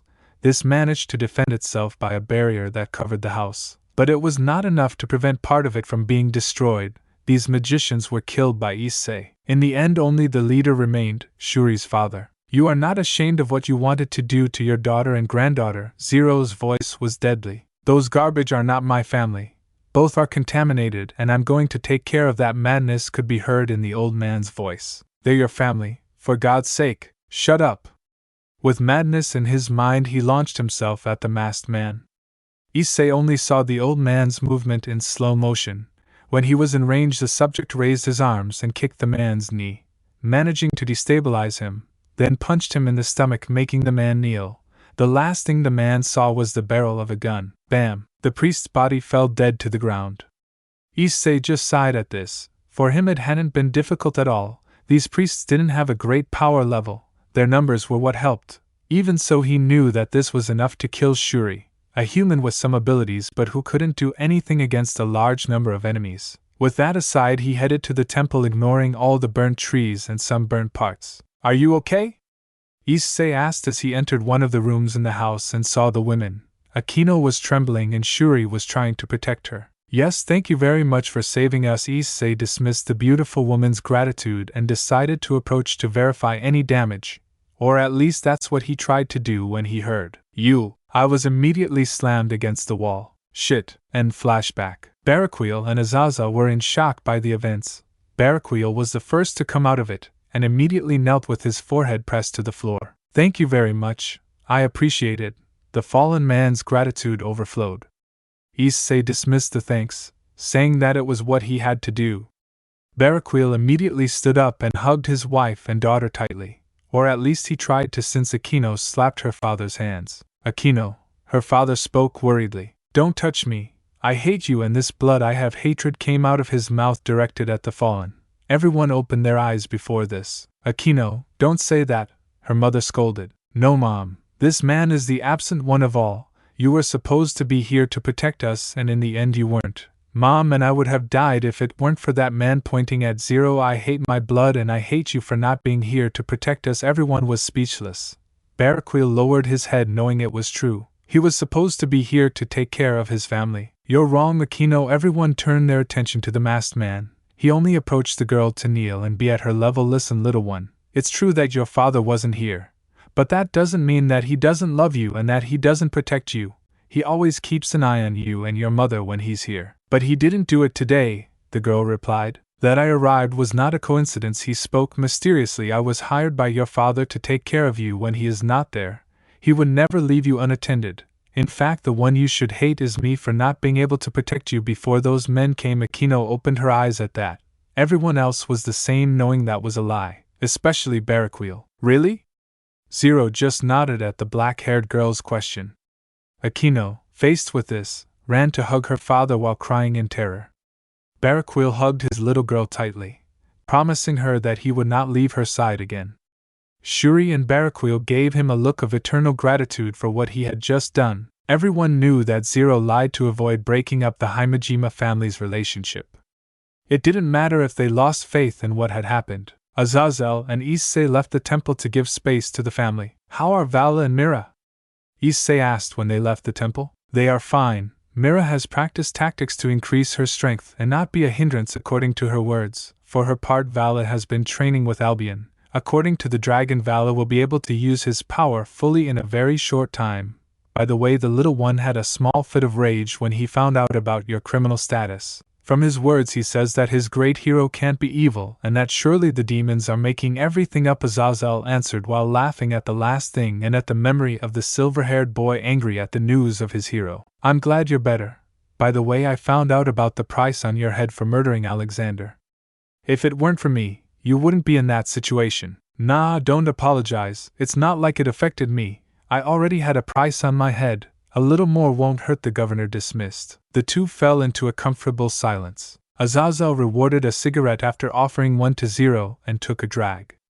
Thanks for today. Why? To protect Shuri or your goddaughter? Issei laughed when Azazel choked on the cigarette smoke. How? Azazel asked, surprised. It's assumed that almost no one knows about my relationship with Akino. Are you surprised? Azazel thought about that for a bit, and sighed. I guess not. After all the information you've discovered, this doesn't surprise me anymore. Even so, thank you so much. You don't know how much I appreciate this. The truth is, I don't know what would have happened if Baraquil lost his family. The image of a devastated Baraquil came to Issei's mind. That's why I'm outwardly grateful to you, Zero. Anything you need, don't hesitate to ask me. Issei took those words into account. Thank you. But you shouldn't be grateful. I do all this with pleasure. I couldn't have let that little girl die or lose her mother. Even so, my offer stands. Anything, just tell me. By the way, I'm curious. How did you know this was going to happen? The same goes for everything else. Where do you get so much information? Azazel asked with genuine curiosity. I have my methods, Zero laughed softly. I'm leaving, Azazel. Take care and tell Baraquil that he doesn't have to thank me, and send my regards to Vala. With this, he began to leave. Sure, I'll tell them. Azazel took one last drag on his cigarette, wondering what else Zero was hiding.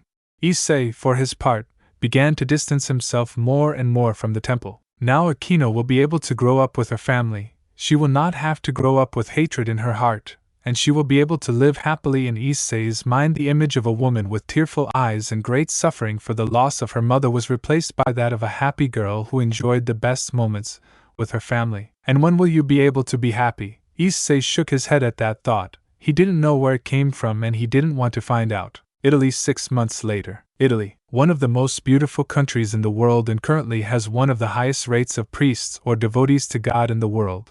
Thousands of churches and orphanages are scattered around the country.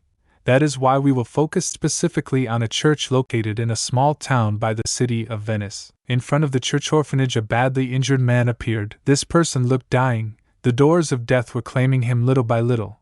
But just when this person was giving up, a beautiful girl opened the doors of the orphanage. This girl looked so pure.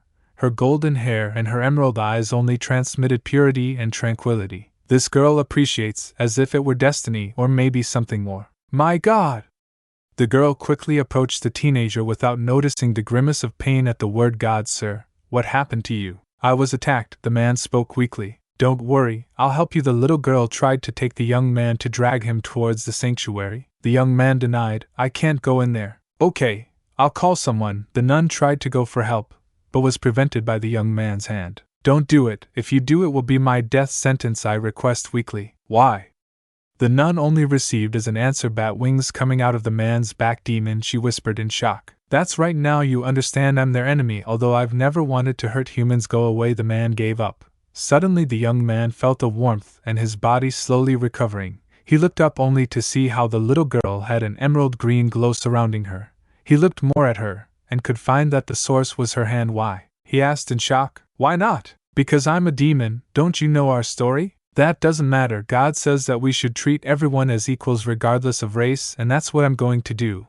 I can't stand by and watch someone suffer, the girl answered sadly but with a firm tone. The man remained silent while being treated. Thank you. What is your name? Asia Argento. Little by little the wounds were closing. Done. That should do it. Joy appeared in his eyes. She had never seen the macabre smile on the man's face. I feel someone approaching. The man stood up with the help of the girl. I really appreciate it. Someday I'll pay you back. The man took the girl's hands to give them a kiss, and then disappeared into the night. The people in charge of the place arrived immediately. Asia, what happened? We felt the presence of a demon. The one who seemed to be the boss asked. He was here. Where did he go?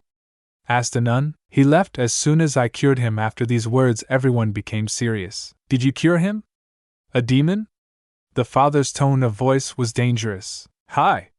Is there a problem? Asia asked confused. In her eyes she hadn't done anything wrong. Come in, Asia, we need to talk. The blonde listened to the nun and entered the church. The same young man who had been there a few moments ago appeared in a forest near the church. His image changed to that of a dark green-haired teenager, yellow eyes and a nauseating aura. His face became one of sarcasm and sick pleasure, leaving behind his gentle appearance. This was Diodora Astaroth, part of the most notable generation of recent times within the demons. But without a doubt what distinguished this person was his kinship with Ajuka Belzebu, one of the four Satans. This gave great political power to this young man, causing him to have an arrogant and superior attitude. Diodora-sama, was the mission a success? A demon asked his leader. Of course, the girl is nothing but a fool. She cured me without a murmur. All without knowing that this is one of the worst sins for the believers of that bastard great lord. I'm sure that very soon those in charge of that church will notify their superiors and expel her as a heretic. He laughed at little Asia's disbelief. But what shall we do now, sir? Another demon asked. Idiot, isn't it obvious? Diodora scolded. We will recruit her. She will feel lost for her expulsion. Then we will enter, and I will reincarnate her as someone of my nobility. I can't wait to break her. It will be very sweet. Images of how to subdue the little girl to satisfy his greatest carnal desires passed through his mind. After all, that was Diodora's goal. He enjoyed nothing more than corrupting women devoted to the Lord. He enjoyed seeing how their spirit was broken, seeing how the only God for them was him. That filled him with pleasure more than anything in the world, and he sensed that Asia Argento would be his greatest achievement. The other demons smiled at their leader. They supported their lord's idea. They helped him act behind his brother Ajuka's back. After all, what they did was a crime for the new regime of the demons. But with the current Maos, this is why they were well rewarded by their young master. The money and being able to use those holy maidens after their leader corrupted them was the best for them. Sir, can we use this girl Asia? Asked the soldier with lust in his eyes, being supported by his companions. Diodora just smiled vilely. Of course. After I break it and use it for a while, you can have fun with it as many times as you want. You can do whatever you want with it, just like the other maids. The guards laughed at the images of that pretty blonde. They couldn't wait to delight her. You make me sick. Everyone immediately fell silent upon hearing that. Each one scanned the nearby trees with their eyes. Diodora heightened her senses to locate the presence of this person. Where are you? Get out, you wretch! Everyone was screaming. You are nothing but scum. The world would be better without trash like you. Everyone got angry at that. In the name of Diodora Astaroth, I order you to leave. Damn, very brave in the shadows, but you are a chicken. Where are you hiding? Up here. Everyone turned their gaze in that direction, and all the courage they had disappeared. Above them a figure loomed, his cape giving him a gloomy image and his helmet making him unmistakable. That's Cesaro. Every guard felt terror before this individual. Everyone knew about this criminal. The SS criminal. Everyone knew the image of one of the most wanted people in the underworld. The murder of Dalton Nibirius, along with all his nobility, was very famous for everyone. The rumor that he could even escape from someone like Serzex Lucifer did not help either. Issei, for his part, examined all the soldiers, each of them with a low power. It could be said that they were nothing more than infantry. He could only see scum before his eyes from what he had heard. Issei was watching Asia lately. As soon as he felt Diodora's sickly presence in the city, he knew it was time. That's why he hoped everything would pass so he could take care of her. But when he was hunting them, his ears were able to capture what they planned to do to little Asia. At that moment he felt disgust towards those people. He would take care of them. Suddenly his sight was captured by Diodora, who was nervous. At that moment anger invaded the brown-haired man. He knew what Diodora was capable of. But he still hoped that he wouldn't be so sick until he joined the cows. Apparently he had been wrong. At that moment Issei thanked a person he never believed he would thank him. Ryanair earned a thank you from the brown-haired man for having recruited Asia in the past.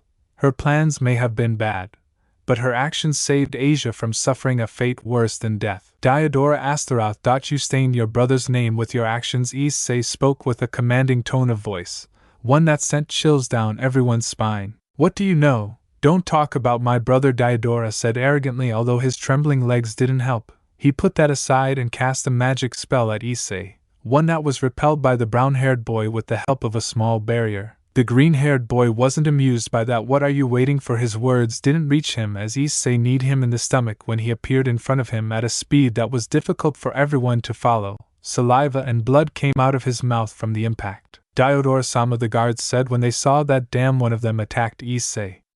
For his part, Zero kicked Diodora in the face, sending him a few meters in the air, and then used his arm and charged an energy sphere that he shot in the direction of the guard. Issei wasted no time and drew his sword, cutting one of the guards in half. Another demon fired magic spells at Issei, who couldn't avoid them as he was taking care of an enemy. Issei just crossed his arms to reduce the impact, but that didn't stop him from being thrown a few meters. He stabilized himself in the air and fell to the ground with one knee for support.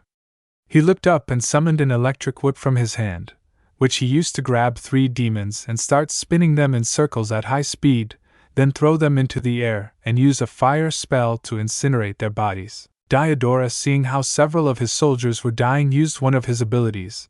The air cast a spell on the ground and several roots came out of it in the direction of the masked man, one subject an arm. Issei, seeing his arm imprisoned, used his sword to avoid the other vines. He decided to use the one that was on his arm to his advantage, so he imbued it with electricity, which served as a power outlet, causing Diodora to suffer the impact.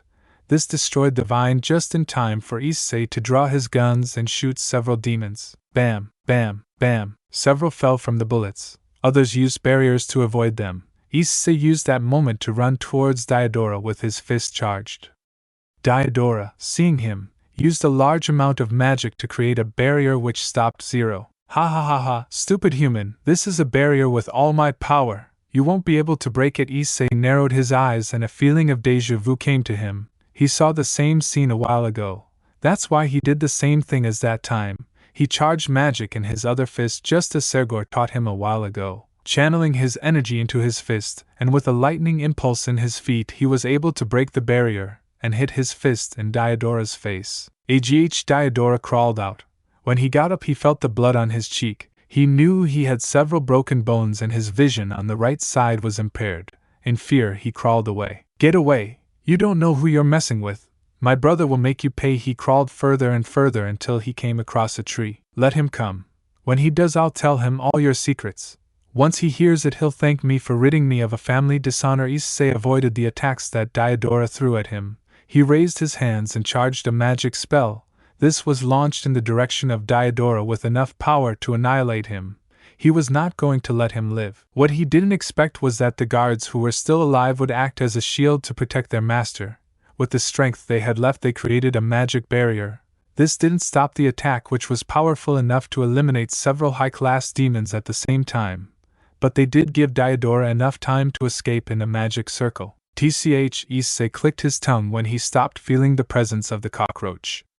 He knew he had managed to escape. I'll have to tell Serzex about this. He wasn't going to let Diodora have a life of luxury, no. He was going to take all of that away from him and show everyone the true face of that demon. With this, he was sure that he wouldn't hurt any more people, and with a little luck he would manage to kill him in no time. It would be better to go rent a room and then go for Asia. He knew that very soon Asia would be excommunicated, something he would have liked to stop. But he knew it was better to take another course. He knew Asia's true desire. That's why he didn't intervene. That would be the best way to fulfill what she really wants. Italy 1 week later. Why? What did I do wrong, sir? A girl thought, trying to avoid crying as she walked down a street in her town. This is Asia Argento. A girl devoted to the Lord, someone with a conviction for her word like no other, someone who follows it to the letter, and who preached by example, being a nun, or at least that's what she did. It turns out that the little girl had been excommunicated days after healing a wounded soul who was at the doors of her home. She had healed that man without any problem. The thought never crossed her mind that she was doing something wrong. The same could not be said of the caretakers of the church. As soon as those people found out what Nun Argento had done, they notified the Vatican. Obviously, for these men, this was unacceptable, a heresy for all beliefs, the ultimate betrayal. Their first option was to kill her, but some priests pleaded for her soul in the end. The only option left was expulsion. This is how those in charge followed the orders of their superiors, which is why yesterday Asia Argento was excommunicated and accused of heresy against the church. If she was seen near any church, she would be executed without question. At first the little blonde was in denial. How could it be bad to heal someone? Doesn't the word of the Lord say to take care of us all equally? Apparently not for the others. Their dreams were crushed, the desire to spread their help throughout the world was destroyed, all because of her gift. One she had never asked for. She was beginning to feel hatred towards that thing. These thoughts were quickly discarded. She couldn't hate something granted by her lord. She had been chosen for this, and she would face it no matter the cost. It would be better to look for where to sleep. Reluctantly, she quickly looked for where to spend the night. Possibly a bridge would be the best option. She was a girl. She had no age or money. The only thing the church gave her before kicking her out was an outfit and a cross. Other than that, she had to look for her own resources. Something difficult for a girl who had never worked. Someone like her was easy prey for many people, and Asia at her young age could realize that. But if she died, would anyone care? The sky seemed to give her an answer as it began to rain. Everyone immediately ran to seek shelter. Avoiding the rain was everyone's goal, or at least almost everyone's. Asia just walked aimlessly with her vision blank, without realizing that a man was chasing her from behind with a smile. His black hood and hat were too suspicious. His strange smell was unmistakable to many people who knew about the subject. It seems our information is correct. Kokubile-sama will be happy when I teach him to capture the nun. This was a fallen angel. His mission was to recover a recently expelled nun, all by orders of Kokubile. He did not know why, but he would not object to those orders. That is why he was happy when he saw the girl walk completely alone. His mission was too easy, and the reward would be great, like stealing candy from a child. He was going to take the girl when suddenly a figure appeared a few meters in front of them. Asia did not notice the person who was about 20 meters in front of her, but the angel did. The world seemed to stop for the fallen. He recognized that person. It was impossible not to. His black cape and his purple visor helmet were unmistakable. In front of him was the SS criminal, that man wanted by many. Raven knew that this was bad. He only saw how Zero looked at him carefully, and a shiver ran down his spine. The murderous instinct directed at him did not help either. He knew the rumors and knew that he would not be a rival. He did not care because that man was interested in the girl. But not even dead would he cross his path. After all, he was not suicidal.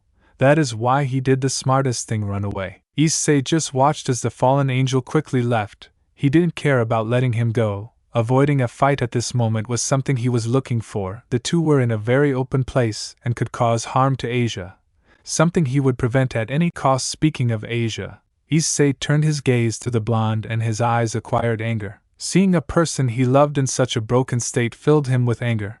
A part of him hated the Vatican for a moment for doing this to someone as devoted as Asia. But he had to put that aside. He quickly summoned an umbrella and covered the girl from the rain, who without noticing crashed into it. Ouch! Asia rubbed her head. I'm sorry, she apologized. She looked up, managing to see the person she collided with. At that moment she felt some terror for the subject's mask. Instinctively she took a step back. Calm down, little one. I'm not going to hurt you, he approached the blonde. No. I have to go. Asia tried to escape. She didn't know who this person was, but she wanted to avoid him in case he tried to hurt her. Are you afraid of me? The girl tensed at the question. It's normal. But you shouldn't worry. I'm not looking to do anything to you, Asia Argento. How do you know my name? She asked, surprised and a little alarmed. I know many things about you. I know how devoted you are to our Lord, the pure soul you carry, and how much you want to profess your love to others and that no one gets hurt. Issei approached the ex-nun once more. I know what happened to you, Asia. How they banned you. But even so, you are still faithful no matter what. Asia was speechless. I'm no longer worthy of doing that or being faithful. Self-loathing flooded the little girl's being. Issei wouldn't let that happen. He doesn't think the same. Asia looked at him fixedly. He believes in loving everyone equally. No matter what you do or what you believe, he will never despise you. His love is so great that it forgives everything. That's why you shouldn't feel that way. He still loves you and will continue to do so for all eternity. No matter what your caregivers told you, they don't know the true feelings of their Lord. Issei wasn't lying about this part. He knew from experience that many believers had strayed from Elohim's wishes and many only used his word for their benefit. An example was Asia's expulsion, the Valper case, and others. How do you know his desires? How do you know he thinks that? How do you know he still loves me? She asked the last thing in a whisper. She wanted to believe this man's words, but recent events made it difficult for her to do so. Who do you think sent me? That simple answer made Asia's eyes widen. Impossible. Issei just laughed a little. Not as much as you think. He watches over everyone. He is always on the lookout even if many don't believe it. In fact, he told me your dream, the one about taking care of everyone? Asia asked. The masked man denied it. You don't have to lie to me, Asia. I know very well that this is a mission. Your true dream is to have friends, to have a family. Asia just looked down at that. No one was supposed to know. That was her greatest desire, one that she believed was selfish, and that's why she always hid it. Issei just put his hand on the nun's shoulder. You don't have to be ashamed. That's not a bad thing. He agrees with your dream. He wants everyone to have friends, family, a pillar to lean on no matter what race or religion they are. Everyone should respect each other. So tell me, do you want to have a family? The wet girl hesitated for a moment, but decided to follow what she really wanted. Yes. Issei stood up and gave her his hand. Then let's go. I know people who would like to be part of your dream. Asia looked at the hand with doubt. Fear took hold of her. But something inside her told her that she could trust, that nothing bad would happen. That's why she hesitantly took Zero's hand. The two of them began to walk through the rain. Underworld. 1 week later. Issei and Asia spent a week in the human world while they traveled around some parts of the world. While Issei managed to contact certain people and ask them for a favor. The two of them were traveling to places in Italy. Thanks to Apple, Issei never had to worry about money and managed to give Asia some luxuries like new clothes or some things she liked, all while using an illusion on people to hide their clothing.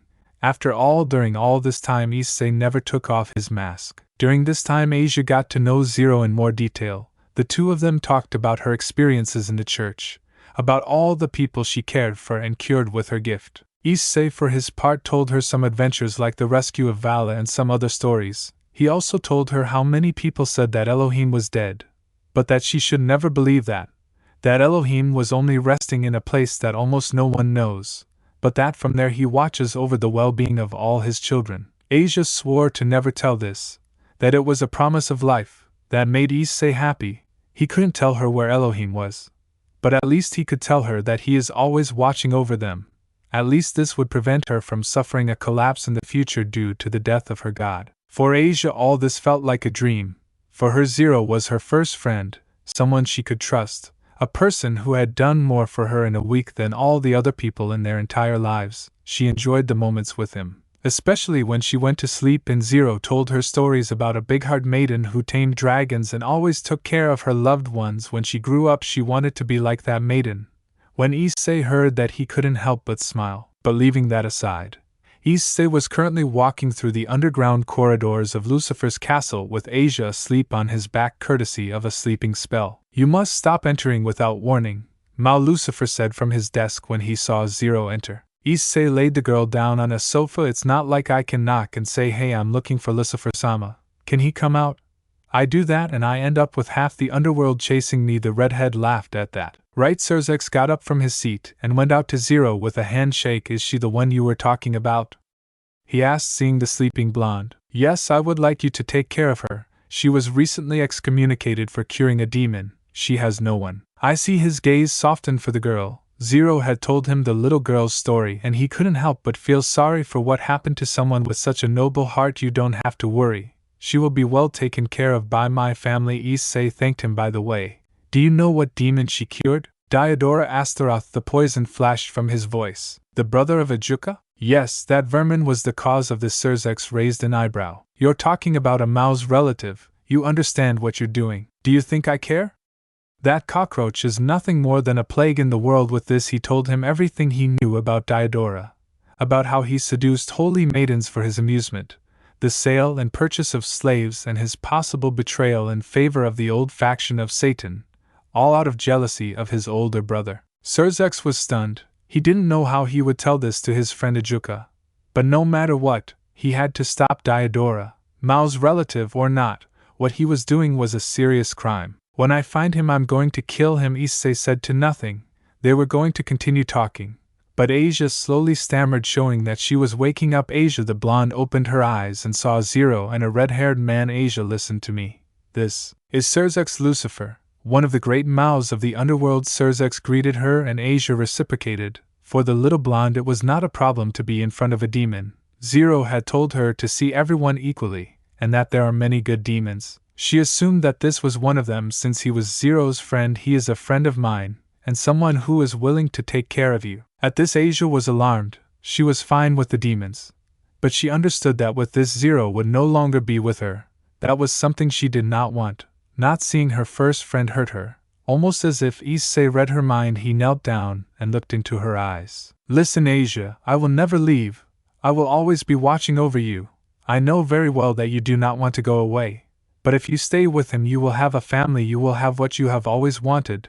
That is why I ask you to stay with him. I promise you that it will be the best choice you will make in your life. Asia stared at Zero's helmet, thinking about her answer. Then she saw the redhead, who smiled at her kindly. If she did this, she would possibly have what she most longs for, a gift from the person who rescued her. It's okay, I whispered as I gave Zero a hug, which he reciprocated. Come, Asia-chan. Surzex gave the little girl his hand. She gave Zero one last look and walked towards the Mao. Quadala. Surzex, you don't have to ask for the obvious. Issei directed his gaze one last time to Asia, and in his mind the image of a lonely and friendless girl was replaced by a happy girl playing with a redhead and smiling at several women who were her family. You will never be alone again, Asia. Now you will have a family. People who will support you no matter what. With that, she disappeared in a magic circle. Come on, Asia. I want you to meet some people. I'm sure Ryaston will be happy to have a new friend. The same with Kurakachan and Shironeken. The blonde prayed once more for Zero and followed the redhead. Underworld. 3 weeks later, Zero appeared through a magic circle in the underworld, more specifically in the Bale territory. The sky was already darkening, a sign that night had fallen. Issei quickly reduced his aura to a minimum and placed a spell on himself to camouflage himself with the help of the shadows. With this, he walked through the territory and avoided all the guards. He quickly went to the end of the territory. As soon as he arrived, he saw a small hut. Here you are, Issei thought as he walked towards the cabin.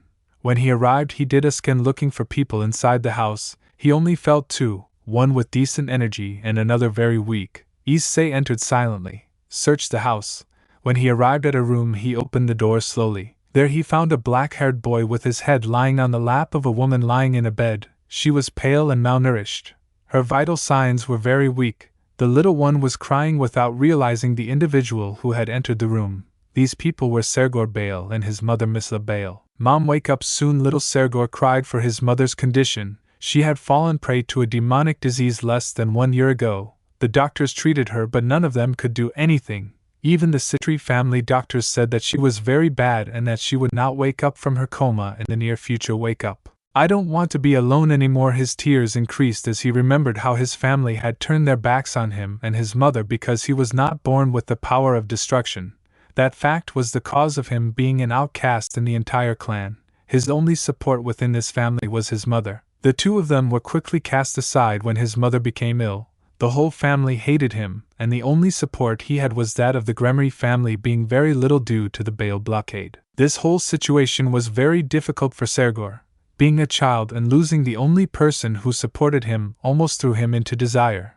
Only his spirit kept him standing and the desire to improve himself for his mother. Issei knew all this. That was the reason why he was here. He knew he had to do something. Do you miss her?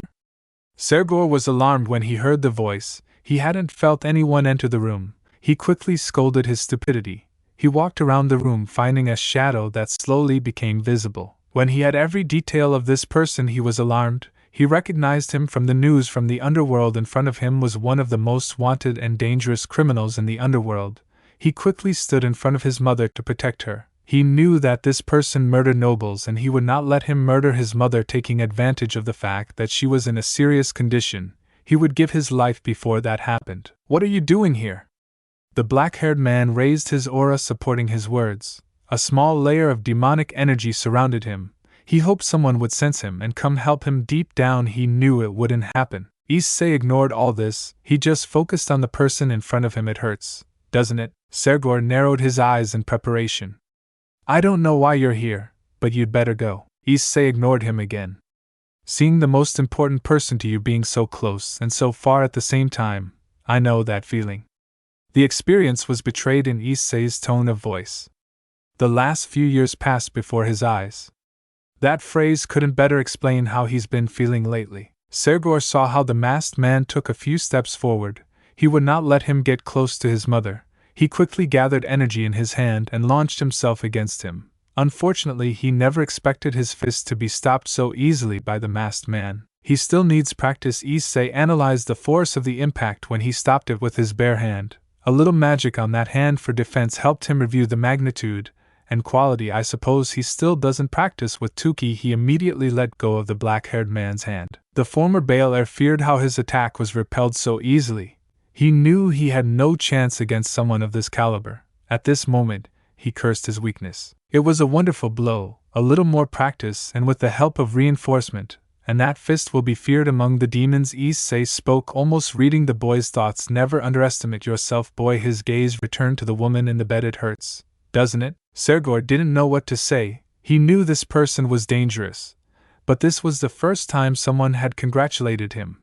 Never in his life apart from his mother had he been congratulated. A part of him decided to follow his instincts and answer. Yes, I miss her more than anything in the world, he answered, his head down, trying to hide his tears. You know, it's not bad to cry many times. It helps us to vent about our most difficult moments. Issei spoke from experience. That broke Sergor's barriers a little. Some tears escaped from the little boy's eyes. Tell me something.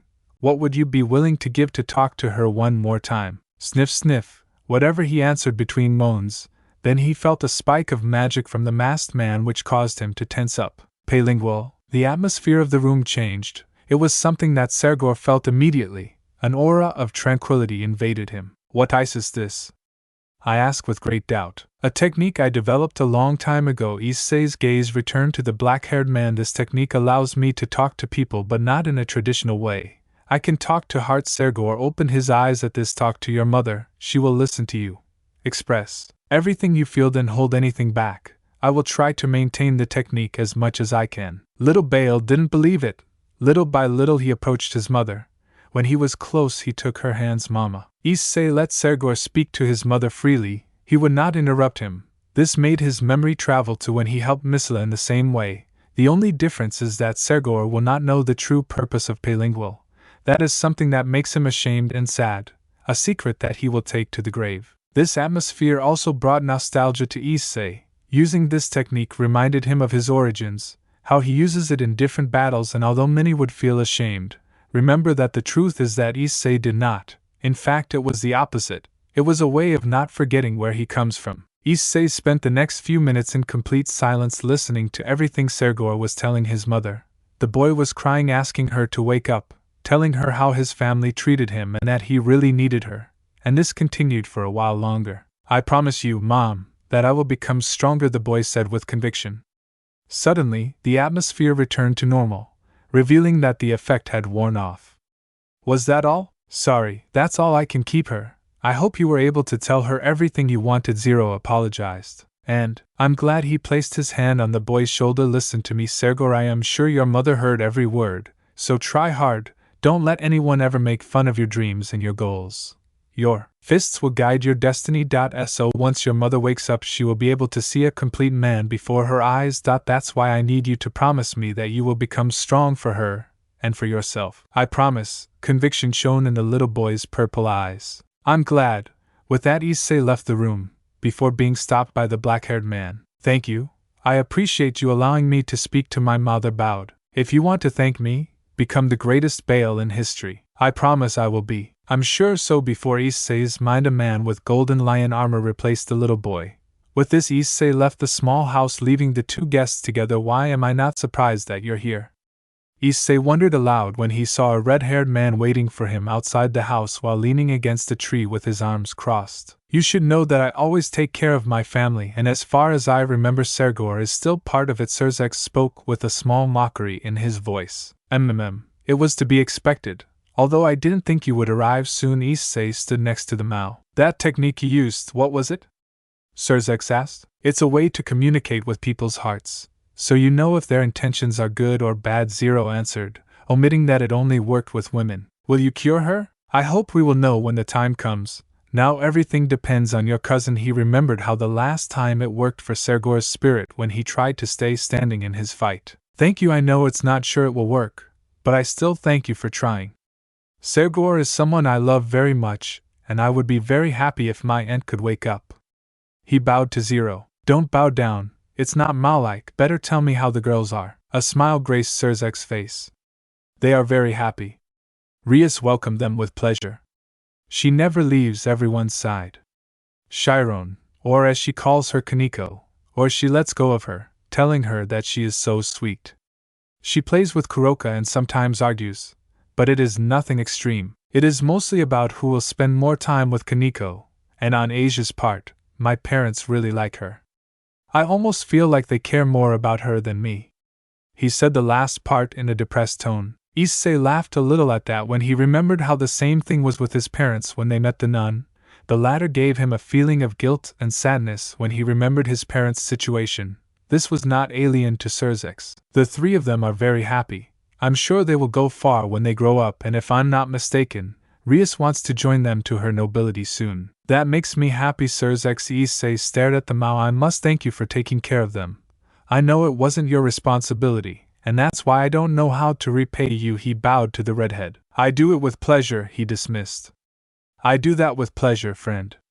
This shook Issei a little. Friend, I whispered under my breath, I have to go. Send them my regards. Tell them I'm watching them. With that he disappeared in the magic circle, leaving Mao alone. You're interesting, Zero. Although I don't know why I feel like I know you, the only thing I know is that you hold a lot of pain. I speak to the air. Zero. Who are you? Scotland 4.5 months. Shit, Issei thought as he ran through the trees. A little over 4 months had passed since his last visit to the underworld. Since that time he had been training his body, as well as practicing and learning about the mastery of magic. At the same time he had been investigating the movements of the church, more specifically the movements of Valper. That man was elusive. Every time he located him he changed location. His own investigators told him that someone warned that vermin that he had to move to avoid the investigations of the church. This made it difficult for him to investigate without being discovered. The worst thing was that time was running out. What he learned recently is that Valper was in Scotland, where he recruited some children. This was less than 3 weeks ago. He intended to rescue all the children from the hands of that scientist before the project was cancelled.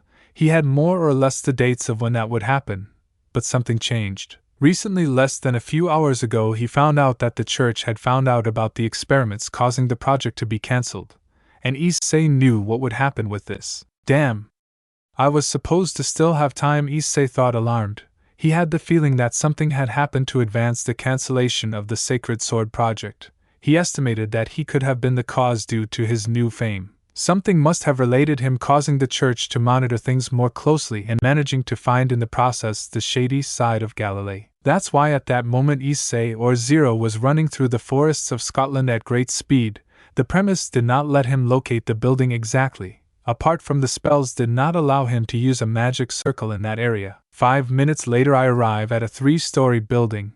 I could see several people running all over the building, destroying all the evidence, Issei estimated. He entered the building using the shadows to camouflage himself. When he slipped through the entrance, Issei ran through several rooms. Many priests were running. Sir, we have already destroyed almost all the documents about the experiments. The last test subjects were put in the same room as the others, a priest reported. Okay, we're almost done. Mr. Valper told us before leaving to get rid of the children before the exorcists, Kami ordered. Great, Valper is gone, Issei gritted his teeth in anger. Lately his prey were fleeing without him being able to do anything. Very well, sir. I'll notify the others. The guard ran down the stairs, leaving his leader alone. He was about to leave the room to destroy other documents. His path stopped when a shadow fell on top of him, immobilizing him. He's really having a big party here. Issei pointed his gun at the man's head. Now, why don't you tell me where the children are, and maybe you don't have a hole in your head. The priest couldn't see his attacker because his eyes were covered by his assailant's hand. Who are you, Guer? He fell silent when he received a blow to the face. That's not what I asked you. Where are the children? Downstairs. They are in the basement of the building. Please let me go. He didn't want to die. Like any person, he was afraid of death. Thank you, he thanked, bringing the gun to the man's mouth, as if he would let someone who experiments with children live. And with that he broke his neck. We'd better run. Zero was going to destroy the floor below him to get there faster until he saw some floorboards in the office move, creating a small hole, from which came out a blond boy with a mole on his eye. Kiba, he whispered when he identified the boy who was coming out of the hole without noticing the man a few meters away from him. The blond boy finally managed to get out of the hole. Calm down, guys, I'll go get help, Kiba spoke to the air. He had to look for help to rescue his friends. When he turned around to look for a way out, he saw something that stopped his heart. A masked man was prostrated in the middle of the room. Fear immediately invaded him. His thoughts were to run, but before he could do so, he was trapped by this person. Issei saw Kiba's intentions, quickly grabbed him with one arm and covered his mouth with the other, then pressed himself against the wall without making a noise. Soon some men entered the room and took some papers to leave immediately without noticing the people hiding. "Don't do anything rough. I'm not going to do anything to you," I whisper in his ear without letting go of him. "I'm going to let go of your mouth. Please don't make any loud noises, understood?" Kiba nodded. When Kiba felt his mouth free, he asked in a low voice, "Who are you?" "My name is Zero. I was sent here to help all the children." A glimmer of hope appeared in the boy's eyes. "Really?" Issei nodded. "Yes, I just need you to tell me exactly where they are." "They are downstairs, locked in a room with several locks. It is impossible to get out of there. I was able to do it because my friends distracted the guards long enough to use a hole in the room. I am afraid that something will happen to them. I know I am a coward for leaving them." Tears were escaping from the little boy's eyes. "Sure, don't cry or feel guilty. They did that so you would have a chance to escape, since they care about you and couldn't stand to see you hurt. So don't cry and take advantage of it. I promise I'll help them, and you promise you'll escape," he consoled, drying her tears. Kiba just nodded. "Okay, I'll create a distraction and you'll go out the window towards the forest when I give you the signal. Don't stop no matter what." Seeing that his former friend was listening to him, he executed the plan. Zero took out his pistols and left the room. As soon as he did, he killed 3 priests who were running down the hallway. Bam, bam. Everyone in the house was alarmed by the gunshots. Soon several rogue exorcists arrived in the hallway. One of them drew his sword and tried to cut the intruder. When Issei saw him, he broke his arm to make him drop the weapon and used his body as a shield from the bullets fired by the other 2 exorcists. Nuns and priests immediately arrived at the scene. Some tried to attack this intruder. "In the name of the church, what are you doing here?" a nun shouted. "I'm sorry, mother, for sinning and invading foreign land, but the Lord has sent me to rescue some children." Zero fired a bullet, killing the nun who spoke before, then he kicked other priests. When Issei saw that all the attention was on him, he made the signal to Kiba, who upon noticing it jumped out the window to run. Zero, seeing that the blonde had left the house, used one of his techniques. He imbued electricity in his hands and stuck them to the ground, causing all the people on the first floor to suffer an electroshock. He could not use very destructive techniques, or he would demolish the place, possibly harming the children. Taking advantage of the stunned people, he shot several bullets below him, destroying the floor, which caused him to fall to the basement. He ran around the lower floor, seeing some laboratories with medical items.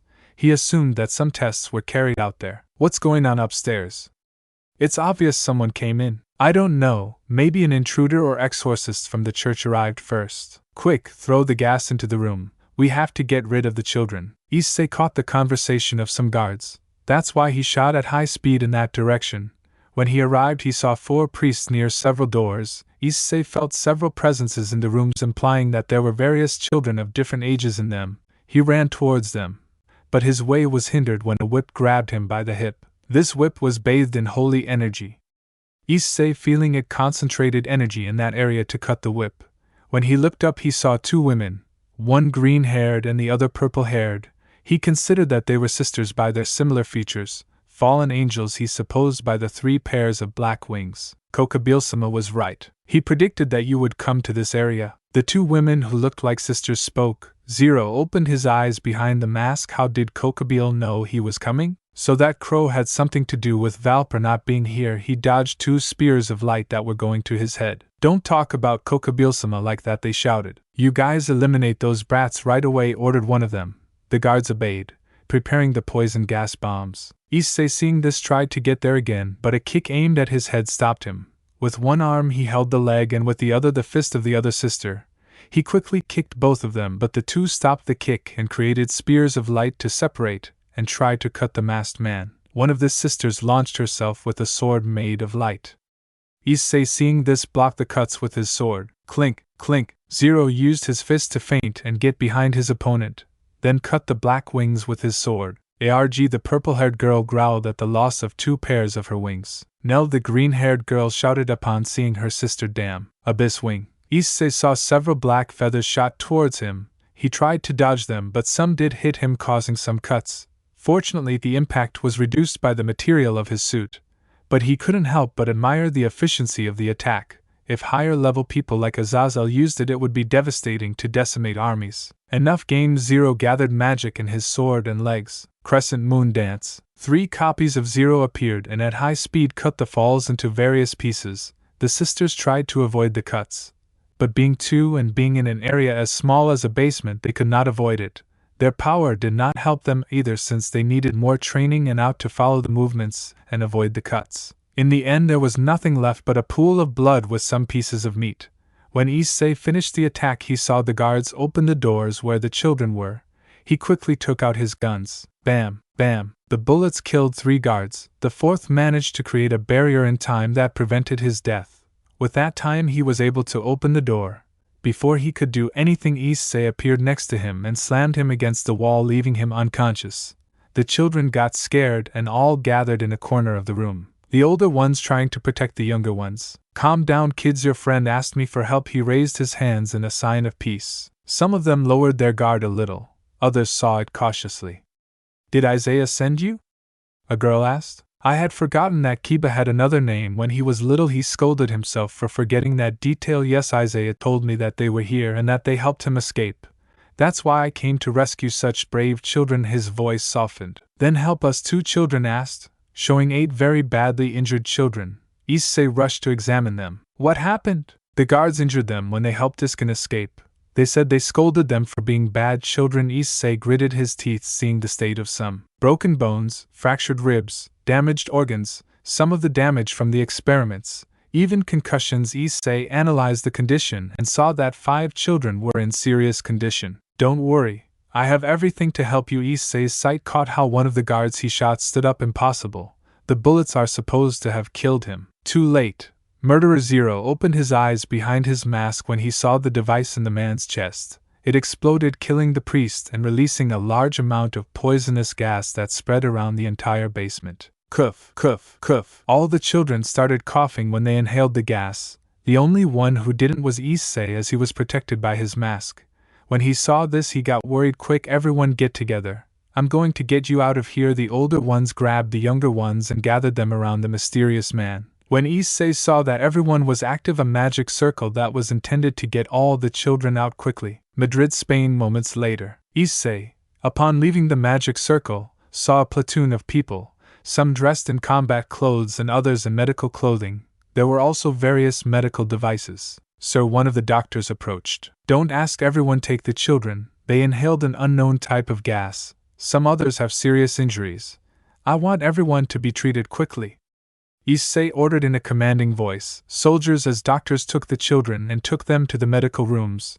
Immediately the doctors and nurses began to treat them. Bring Doclinine. Right away, doctor. I need help. I'm going into shock. Painkillers. Extractors. Bring some stocks. Issei saw how all the doctors were working quickly to attend to the children, from the most serious to the regular ones. Some of the children had not ingested much gas, but others, like the smallest ones, had. Even so, he was sure that the team of doctors and medicines would save them. All this staff of doctors, nurses, soldiers, and medical equipment was prepared in advance for a case like this. Issei had foreseen the worst-case scenario, so he hired various doctors and nurses from the supernatural. Some soldiers granted by Azazel and Surzex anonymously, and the purchase of the necessary equipment regardless of the cost. All were under Zero's command. Money is powerful, and Issei had plenty for his work. Attention, I want all these children to recover. Don't skimp on equipment, understood? 2. With that, Issei disappeared. He still had something to do. Scotland. Zero appeared in the building where he had been before. He could see that several priests were still there. He also felt some fallen angels. He assumed they were looking for him, or at least trying to track him. This world does not deserve this scum, he whispered. Issei began to murmur some chants. Immediately around him several magic circles appeared, from which several energy shots were shot towards the building. This, upon receiving the impact, began to collapse. Then all the circles came together and fired a last spell, creating a dome that surrounded the laboratory. When the dome disappeared, there was nothing left but a smoking crater. All presence in the building had disappeared. With that, Issei ran through the trees. In less than 5 minutes he arrived where he wanted.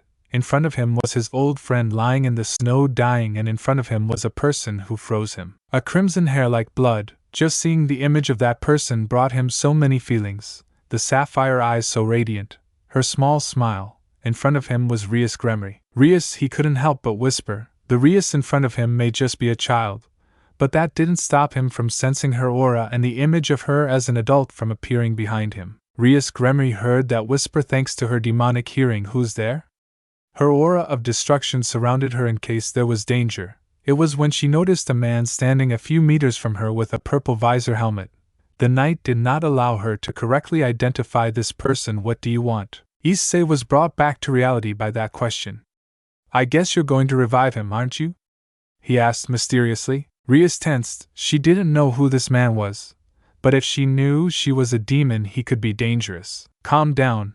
I didn't come to avoid him.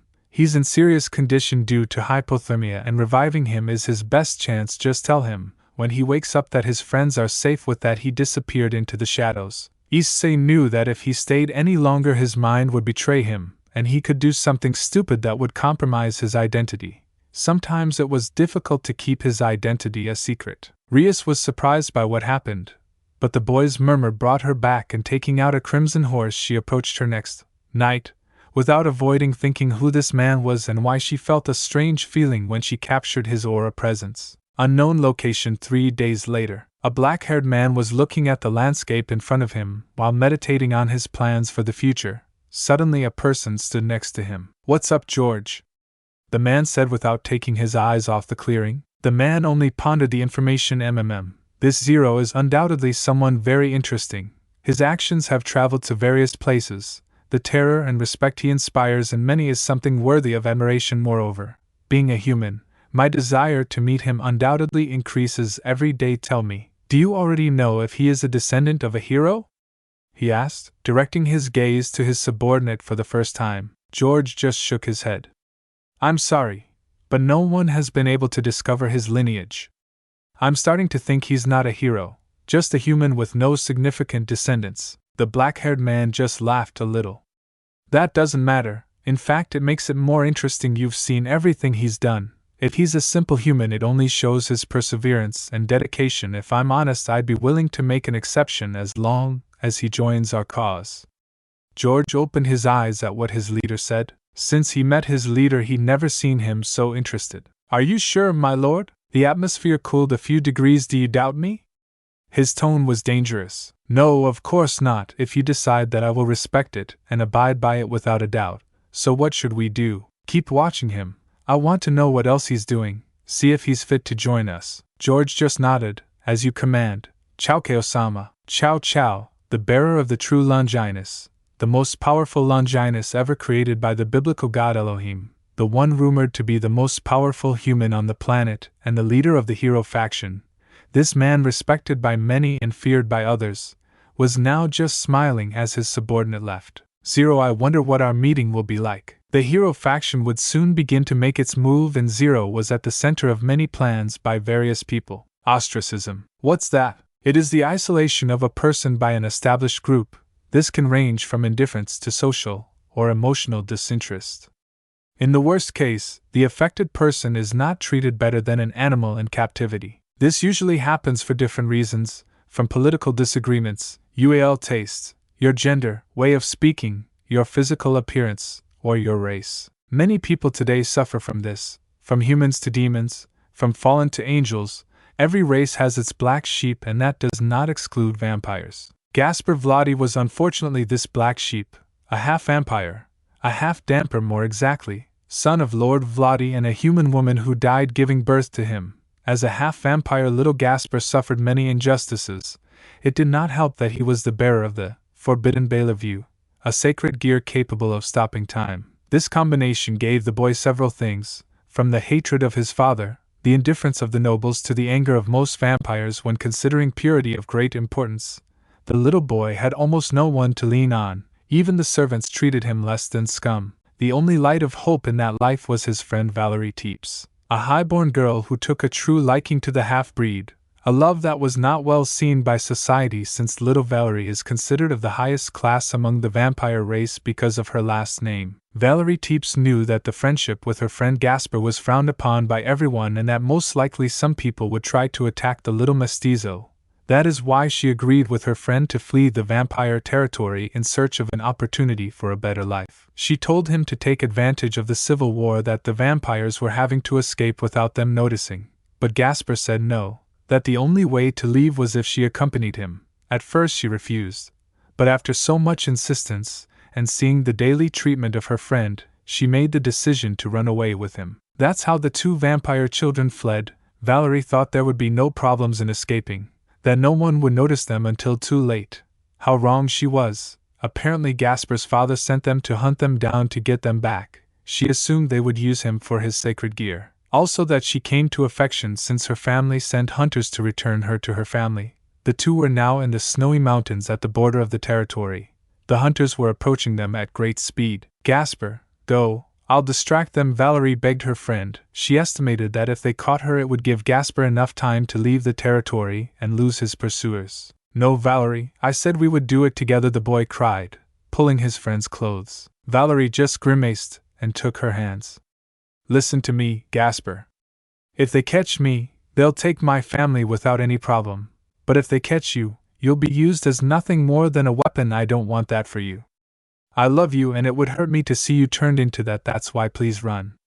Tears also escaped from the girl's eyes. Gasper hesitated. He didn't want to leave the only person who showed him what it was like to be loved by someone. He would rather die than leave her.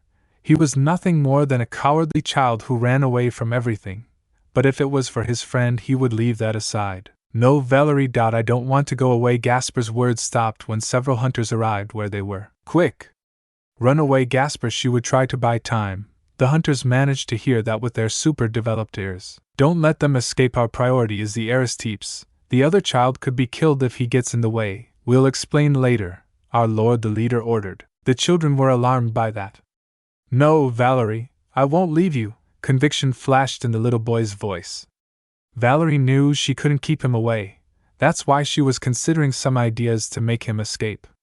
The best idea would be to throw him off the mountain. She knew her friend would survive. It didn't matter that he hated her for doing that to him. Her mind was racing a mile a minute thinking of a way to make her friend escape. Well said, kid. Everyone stopped at that voice. Suddenly above the children several magic circles appeared. From these several magic spells were shot that hit the hunters, killing some or injuring them. Some more were able to avoid them due to their reflexes. The impacts also created a curtain of snow that covered everyone's view. When the smoke disappeared, a man stood in front of the children in a protective manner. His midnight attire and his helmet revealed his identity to some hunters. Zero. What is he doing here? What shall we do now? Zero ignored the whispers and turned his head over his shoulders to look at the children. Are you okay? He asked with concern. The two children nodded awkwardly. I'm glad. Zero's gaze returned to the hunters. Sorry guys, but I came to protect these children and take care of them. If that bothers anyone, we can fix it. Issei raised his aura a little to back up the silent threat. If anyone did something stupid, let's just say he would use it as a way to relieve stress. Issei spent the last 2 weeks at the borders of the vampire territory waiting for the children to escape so he could intercept the hunters and rescue them. He hadn't entered the territory like Pedro for his hunt since he wouldn't be able to get out alive with the children. He may be strong, but he's not yet at the level to wipe out an entire population of vampires, and he was sure he could open barriers that prevent teleportation circles. That's why he decided to wait, and that caused him to be irritated by the wait and by the cold. How I hate the cold, he thought at the cold on his skin. Issei thought it was because of the memories of his old dragon body. After all, almost no dragon is a fan of the cold. Don't back down, we have to take the heiress Teeps or they'll kill us. Issei just sighed behind the mask. Why can it never be easy? He wondered. Using a magic circle was out of the question since he felt that one of the hunters put up a barrier to prevent teleportation, leaving the only way out to finish them all off, or at least the person or people who maintained the barrier. Issei and the hunters rushed at each other. Some hunters used magic spells and others used hand-to-hand combat. Issei dodged the magic shots while using his reflexes to avoid the vampire's blows. He grabbed one of the hunters by his arm and threw him at a group of hunters, knocking them down. Immediately another group of hunters rushed at him. Up, kick, right, left. punch. I analyzed the attack pattern of his opponents. At the precise moment Issei deflected a kick from a hunter that ended up hitting his partner, Zero leaned a little to one side evading a punch, and then broke the vampire's arm and kneed him in the jaw that sent him flying. Other hunters who were watching the fight decided to take another measure of action. They already considered it was time to enter when they saw how their lackeys fell. They created propulsion spells and used them on their companions to increase the speed. In a second, one of the vampires was in front of Zero, kneeling with a mass of darkness in his palms. Issei didn't have time to react when he saw the vampire so close to him.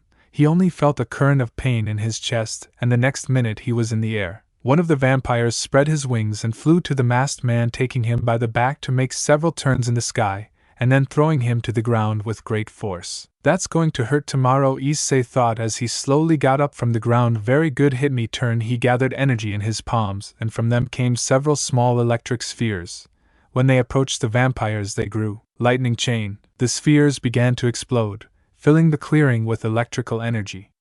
Many of the hunters died or were badly injured. Issei decided to finish them off by drawing his sword. He saw how 5 vampires ended up unharmed and without even breaking a sweat.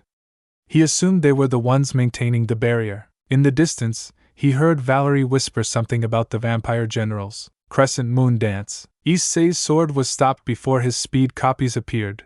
It was held by a column of shadows. What? He thought as he saw himself held. I don't believe it.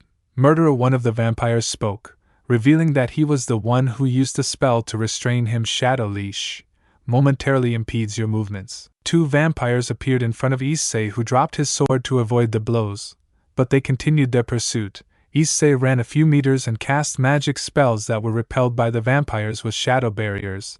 The 3 of them focused on hand-to-hand combat, each one throwing blows. Some evaded, but others received them fully. The vampires slowly gained ground on him due to speed. Issei estimated that these vampires used their speed to evade his last attack. It is assumed that they would not send high-grade vampires. He used his forearm to cover himself from a kick.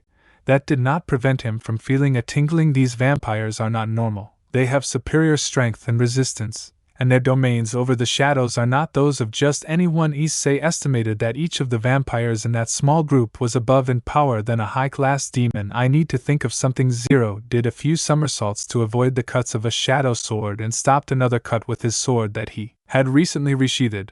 With that, he launched several cuts in different areas at the 2 vampires while using his pistols to shoot at the legs of both, and used a spell at point-blank range that sent the 2 generals flying with serious wounds in their chests. Issei jumped back to evade a kick from another vampire. He immediately kicked him in the jaw, which disoriented him a little. Issei took advantage of this to cut his opponent's face with his sword, who only roared at having his eye lost. The vampire was thrown from the place by a magic-charged fist that hit his face. One of the vampires saw his companion fly and jumped to catch him. When he did, he moved to where his other 3 companions were. Several circles appeared above Issei when he saw them gathered. These circles gathered in front of each other and magical shots came out of them. These were powered up every time they passed through a magic circle. Judgment of Chaos. The spell shot out with great power towards the vampires. The 2 generals who hadn't fought nodded to each other and created a large barrier with all their power.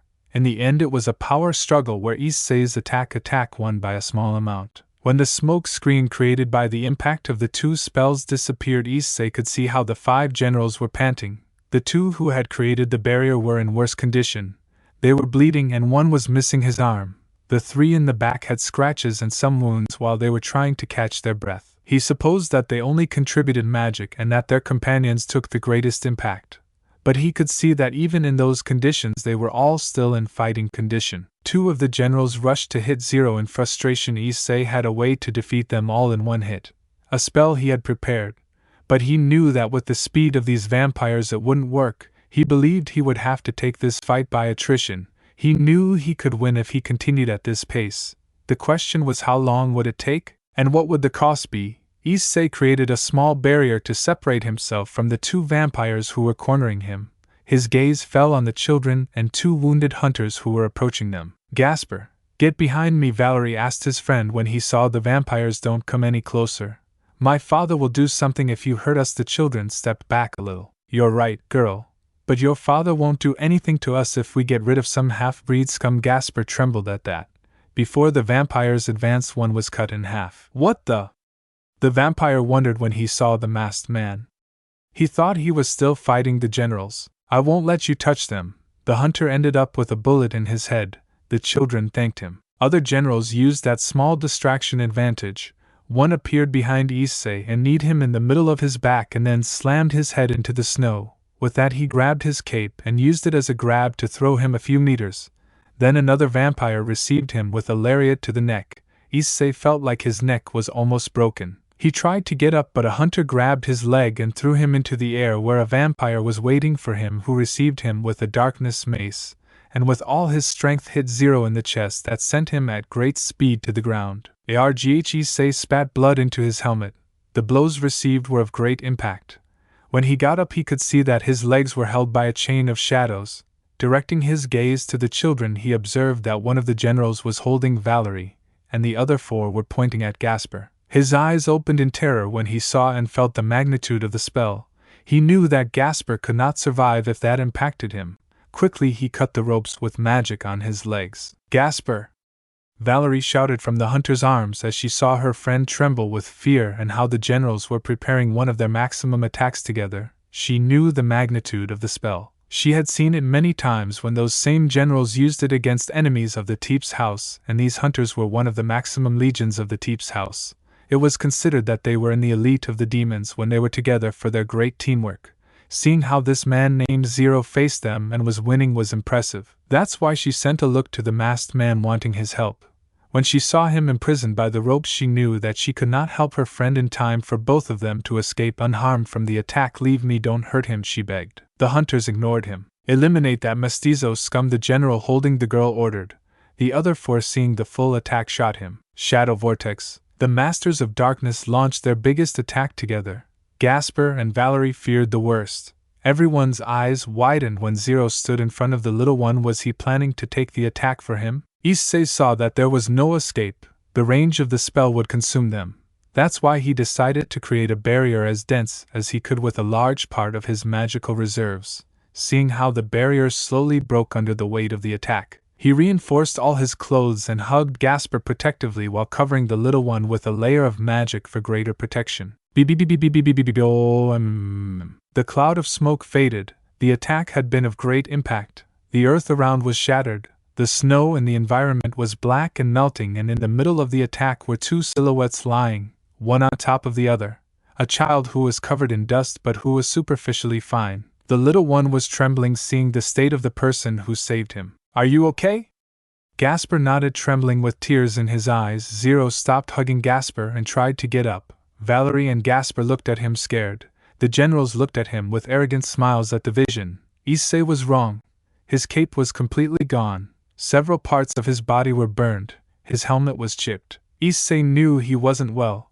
His right arm was no longer responding and his legs were failing. He estimated he had several broken ribs and possibly a damaged vertebra. Not to mention that maybe his organs had some damage. Little by little he got up, staggering and using his sword as support. But look at the famous assassin now. He doesn't represent a threat or not. Guys, 3 of the generals laughed, and all for protecting a dirty half-breed. A smile adorned their faces. What a waste. I wanted to finish him off. He would have surely been humiliated by us. The others nodded. Shut up, the oldest one said. But, shut up. The old man looked at Zero. Are you idiots? Didn't you see what happened a few moments ago? The vampires looked at him confused. That man was equaling us. Despite our numbers and our teamwork, he was equaling us. No, he was surpassing us. Look, they are panting. Their magic reserves are low. Several have very serious injuries and they will stay with us for life. We boast of winning so many men and this human was not winning. Sooner or later we would have lost. The vampires spoke with respect. 3 of the generals reluctantly accepted the harsh truth. That's not true, the youngest of the 5 shouted. There is no one worse blind than the one who does not want to see. He sighed to see Issei once more. Although my men are right, Zero, it was not worth sacrificing yourself for that abomination. If you had not done it, you possibly would have emerged victorious. Wasn't it worth it?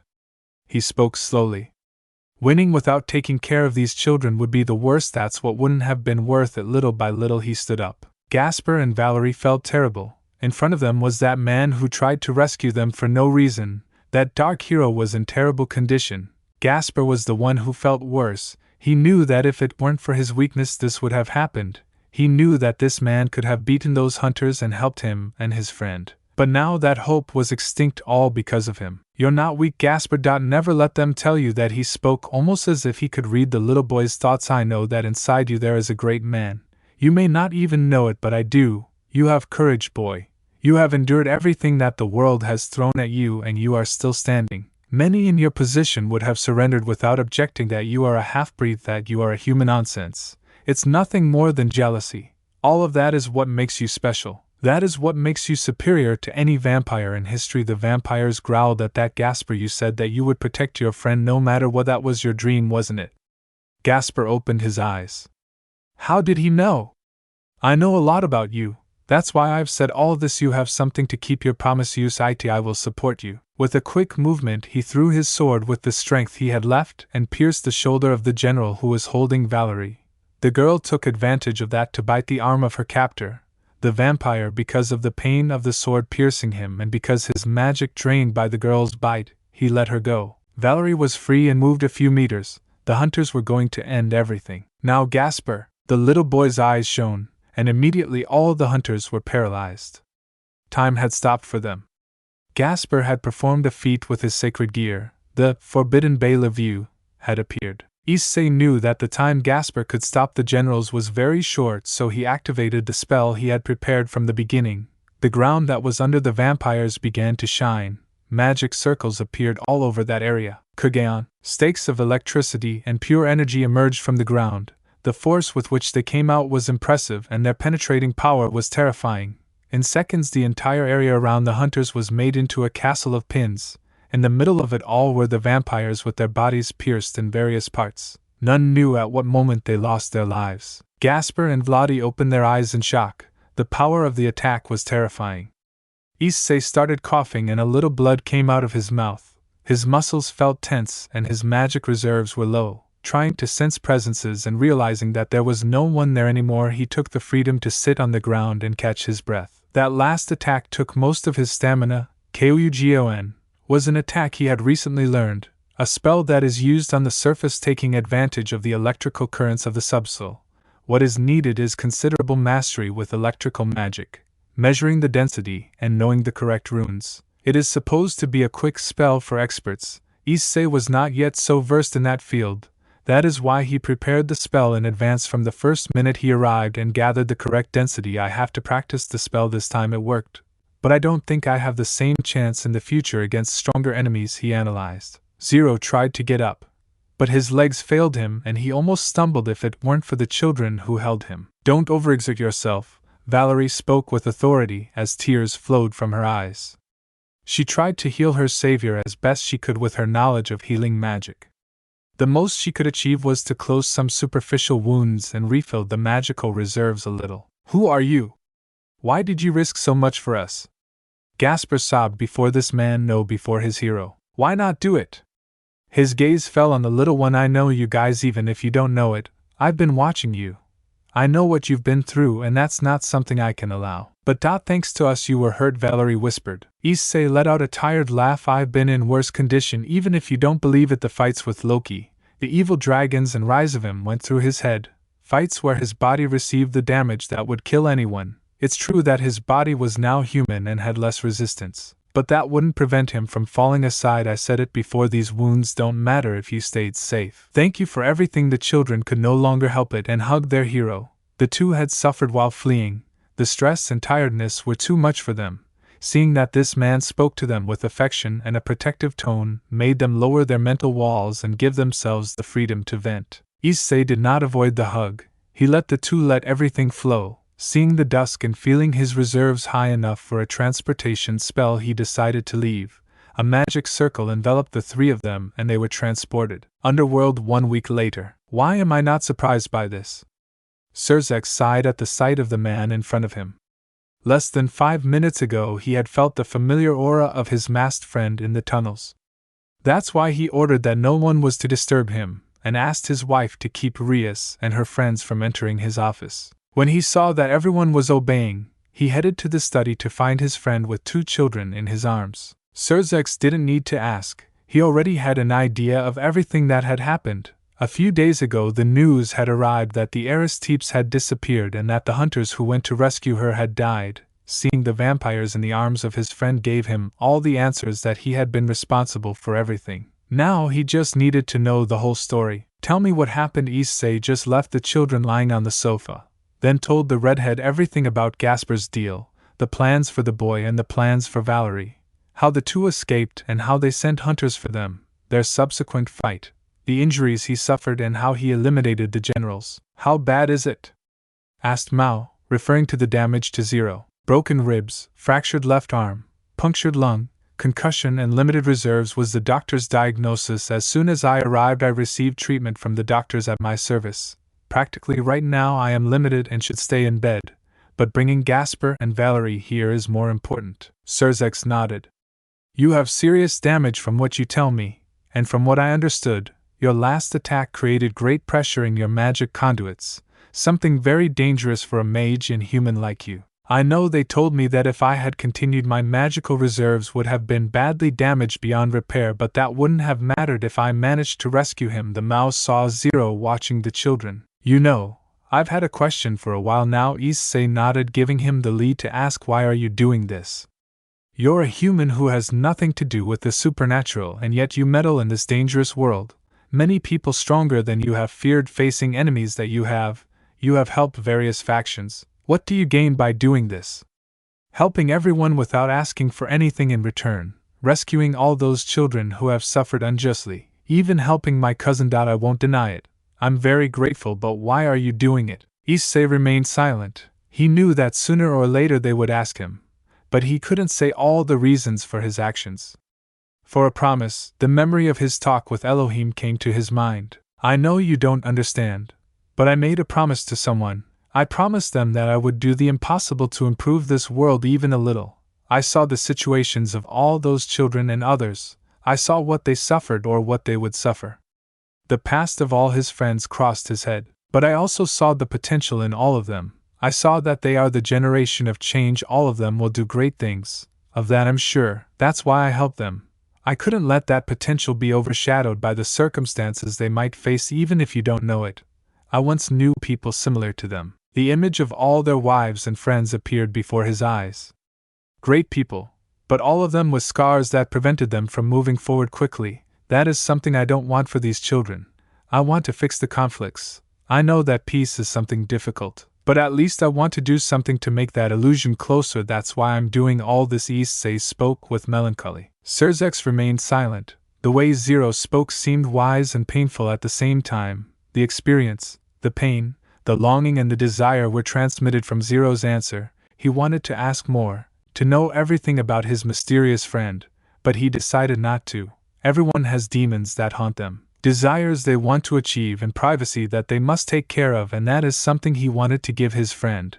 The atmosphere became silent, a comfortable one where everyone thought and remembered. This was broken when the study door was abruptly opened, interrupting the thoughts of the 2 adults who stood up and waking the 2 children. Ryosama, your brother told me not to come in. It doesn't matter.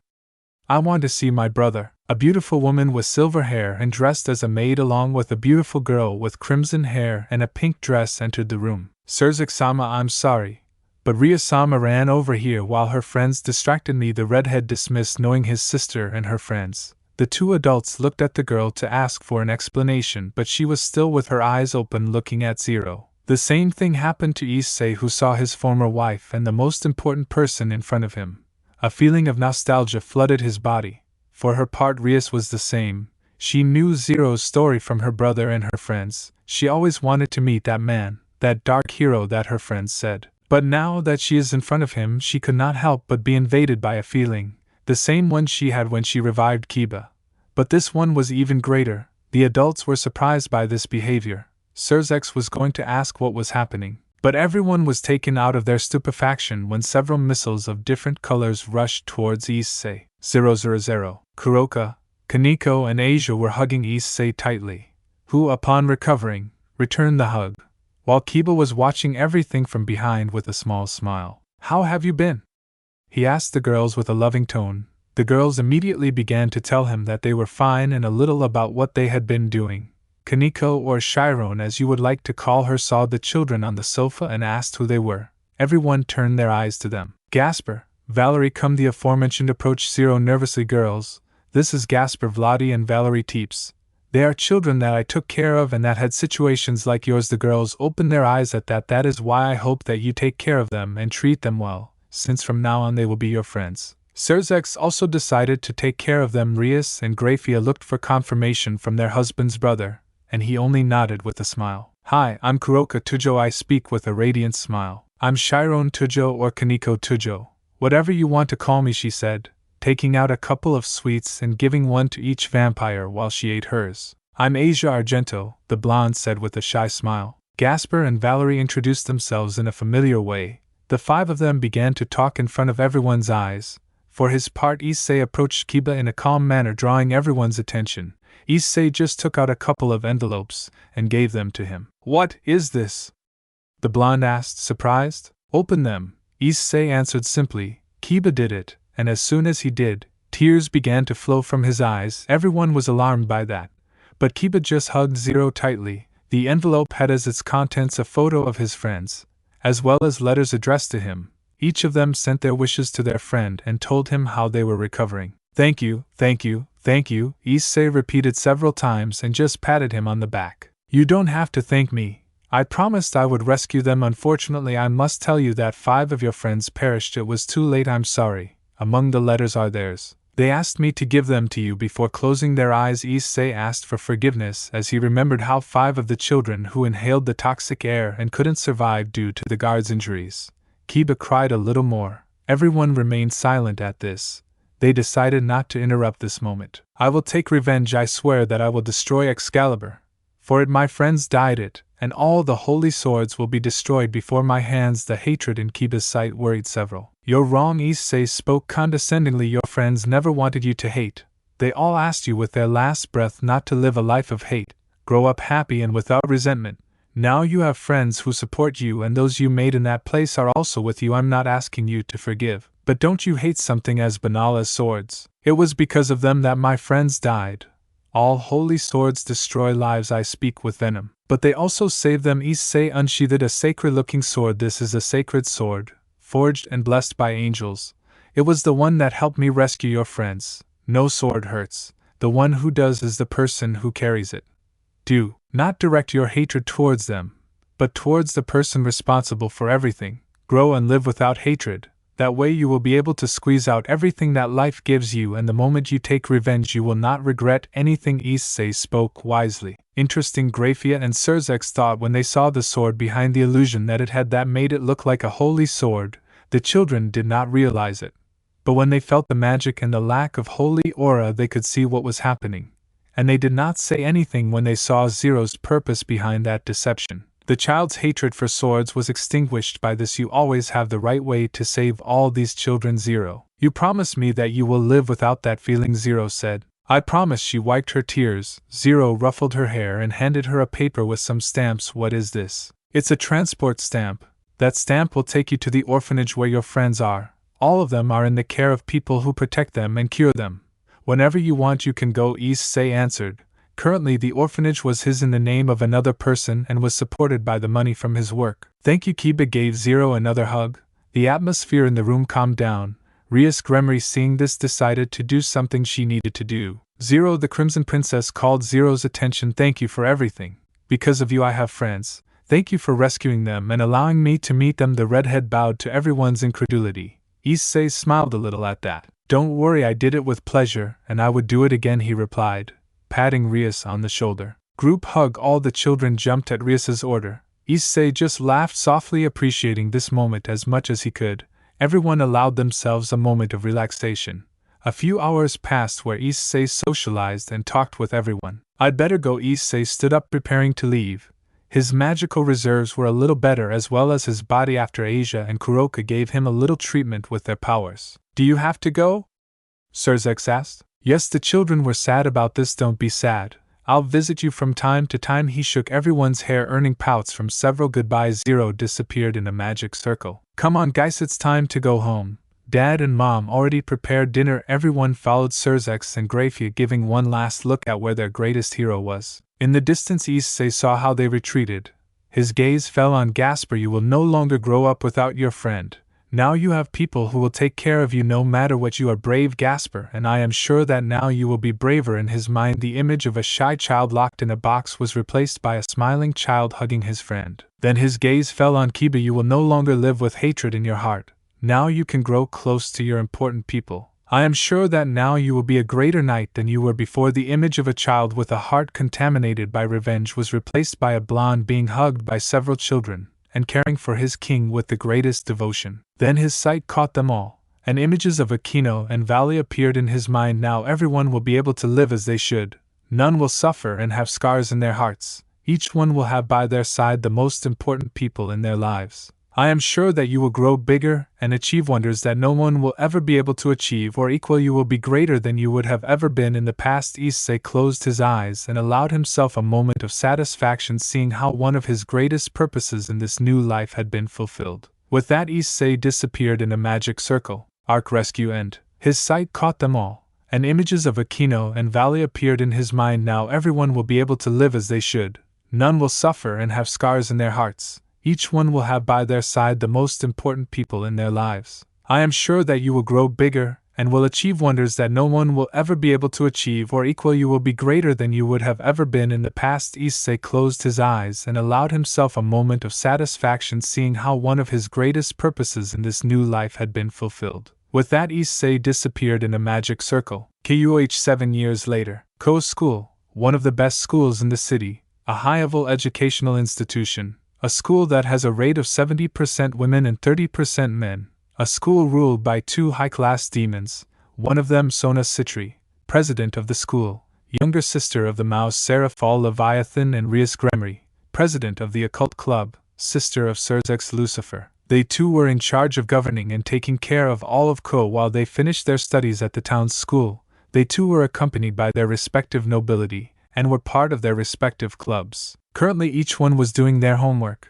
For her part, Sona was in her office reviewing everything about the school, budgets, and the list of students for the beginning of the new school year that had recently started. For her part, Rias Gremory was sitting in the office of her club talking with her brother, while her nobility and friends surrounded her and listened attentively to the conversation between siblings. That's what's happened since the last report. Rias explained to her brother the latest movements that Sona and she had recorded throughout the village. I see. The movement of sacred energy is something to take into account. Surely they are fallen ones who are lurking in the area, possibly recruiting people or even something else. Most likely they are renegade fallen ones, or that they are under the command of someone other than Azazel. Surzex analyzed. I will have to talk to Azazel about this, as well as propose the summit plan. Azazel agrees with this, and I'm almost sure that Michael will accept it too. That is why we have to fix all the problems that there are in the city of Ko if we want this plan to move forward. Rias nodded. She still found the situation between her brother and the governor of the fallen angels a little strange. Those two races were supposed to be enemies, but Azazel and Surzex had treated each other as friends for some years. Sometimes they met and talked, the two seeking to erase the enmities between the different races, something that little by little was flowing, and the summit plan is an important point that they want to try. Even so, for Rias it was something difficult to believe all this despite having seen it for some years. Even so, she did not deny that she wanted that plan to work. Being able to be closer to peace was something she wanted, and the plan of the Great Summit would be a big step. A plan that was proposed a few years ago by a person that everyone appreciated. It was at that moment that Rias remembered a topic, one that she needed to know not only for herself but also for her friends on Asama. What happened?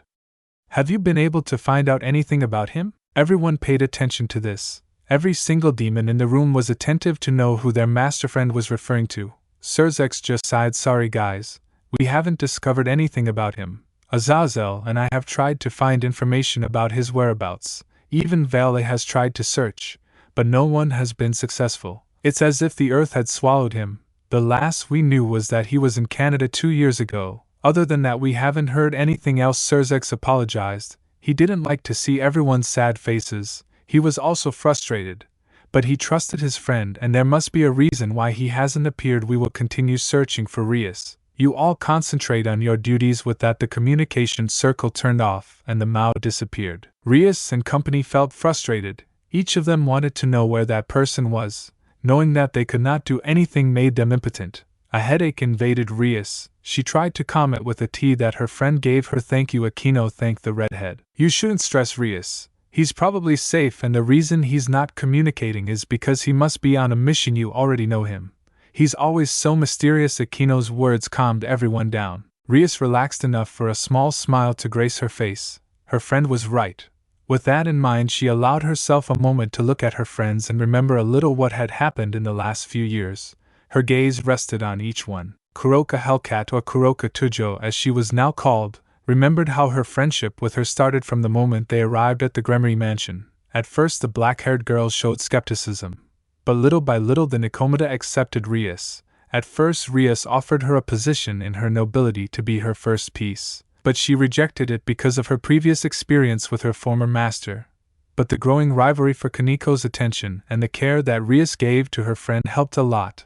In the end, Kuroka accepted her friend's request and decided to become part of the redhead's nobility as the queen of the Crimson Princess. From that moment their bond of friendship grew, turning them into very good friends. Chiron, or Kaniko, the white Nikomata, she joined her nobility after her sister decided to join as the queen. The affection for her sister as well as the Gremory family and Rias did not make her decision difficult. Apart from that, the bribe that Rias gave her with her favorite sweets helped a lot, so she became the first rook of Rias. From there she became everyone's pet for her incredible tenderness. Her somewhat stoic character made her the perfect prey for pampering, although she showed her playful and open girl's side with her trusted people. Asia Argento, the former nun, from the first moment she arrived at the Gremory mansion she fit in wonderfully. Her kindness and love for everyone made her invaluable to everyone. It didn't take long for her to relate to everyone. Since she arrived she had never felt so happy, since she could finally feel what it was like to have friends, what it was like to have a family. That's why she accepted without hesitation to join the nobility when Rias proposed it, becoming the bishop. From then on Rias and Asia treated each other like sisters. Issei, or Kiba Yudo as he was now called, since the moment Rias revived him as her knight, he has been growing mentally and physically over the years. Trained by his brother's knight, his strengths increased. Since he left behind the hatred for the sacred swords, he has been able to grow in remarkable areas, as well as the help of his friends in the orphanage have served greatly. That is why Kiba has become the faithful knight of the Crimson Princess, and would not let his mistress be hurt under any circumstances. Gasper Vladi, the vampire who was once the shyest, had grown over the years. Since he arrived with his family, he has not stopped growing. The help of his friend Valerie helped greatly. The shyness had disappeared and the affection he had for Rias had increased, as well as all his friends and the Gremory. That is why he did not hesitate much when he agreed to become Rias's second bishop. He had also increased control over his sacred gear thanks to the help of a certain masked man who allowed him not to have to retain his powers in a room, which allowed him to grow with his friends. He had recently enrolled in the school's soccer club. Although Rias could not help but have a drop of sweat on her head because of the transvestite tendencies of her bishop, she supposed that Valerie had some blame. Valerie Teeps, a princess in the vampire world, she spent a few years in the Gremory mansion. Grew up with her and helped Gasper a lot. She never accepted to be part of her nobility, that she preferred to live on her terms, but would support her whenever she needed it. That earned Rias a smile at the vampire's vote of loyalty. She had currently enrolled in the academy after being away for 4 years while the problems with her faction were dealt with, where her brother helped, with the support of Valerie. Her family, as well as her brothers and a certain masked man, they were able to stop the civil war that was taking place in the faction. It was not easy according to what her friend told her, but after talks and some fights where they killed the renegades, they were able to calm the waters. Sacred gear also helped the conflict, since being the bearer of a Longinus brought power to her side. At the end of 2 years of discussions and conflict, peace in the vampires had achieved. The only bad thing is that Valerie had to spend 2 years in the vampire territory to fix everything that allowed her up to this point to enter the academy as a second-year student. She and her family visited her constantly, and even Gasper provided support to her and the half-blood vampires. All this resulted in a small truce between vampires and demons, something that greatly helped the summit plan. In the end, his sight fell on the last person, Akino Himejima, a half-fallen daughter of one of the top generals of the Black Wings faction. She met Akino when her brother met with Azazel, the masked hero of all, introduced her and her nobility. At first they were all suspicious, but after a few hours they began to talk, so the months passed. Akino was visited by everyone every time they went to the human world. Seeing the relationship and trust she had in the black-haired woman, she gathered courage and asked her if she would join her nobility. At first she hesitated. Her father Barakil quickly denied, but her mother Shuri, seeing how happy her daughter was with her friends, convinced father and daughter to accept this proposal, that the summit plan would help them with this situation. In the end, Akino accepted to be part of the Gremry family and became the second Rook, on the condition that she could visit her mother whenever she wanted, a condition that she accepted Rias without complaint. As a result, she, Kuroka, and Akino became the best friends.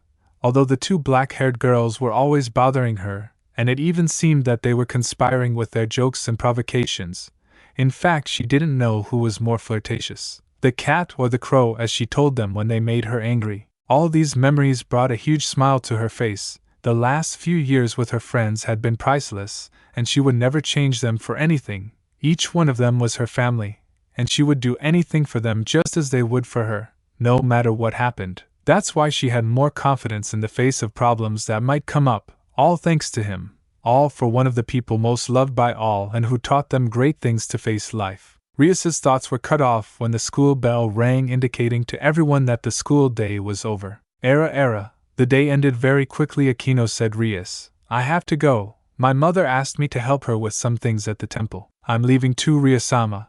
I have training with the soccer team, said Gasper, who had recently signed up for the soccer team as he was a fan of the sport, and was going to take advantage of the team the school had. I'll go with you, Gasper, said Valerie. The two of them took their backpacks. I'm leaving too, Riasama. The pretty boy took his things. Someone is in a hurry, maybe it's because of a brunette with glasses?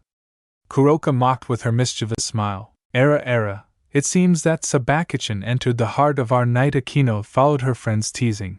For his part, Kiba showed a prominent blush to the laughter of everyone in the room. Nei-san, stop bothering Yudo-senpai, didn't you see that love affects him? The white-haired girl said with a small smile. Not you too, Kanekik, and Kiba decided to flee the room to everyone's amusement. Kuraka-chan, Kanekik, the wet girl spoke, attracting the sisters' attention. I heard that they just opened a new dessert shop a few blocks from here. Do you want to go? The sisters' eyes lit up. Kaneko quickly grabbed the blonde's shoulders. What are we waiting for? Asia laughed at her friend's enthusiasm. Calm down, Shirenek, and the brunette tried to calm her sister's enthusiasm, even though she was almost in the same situation.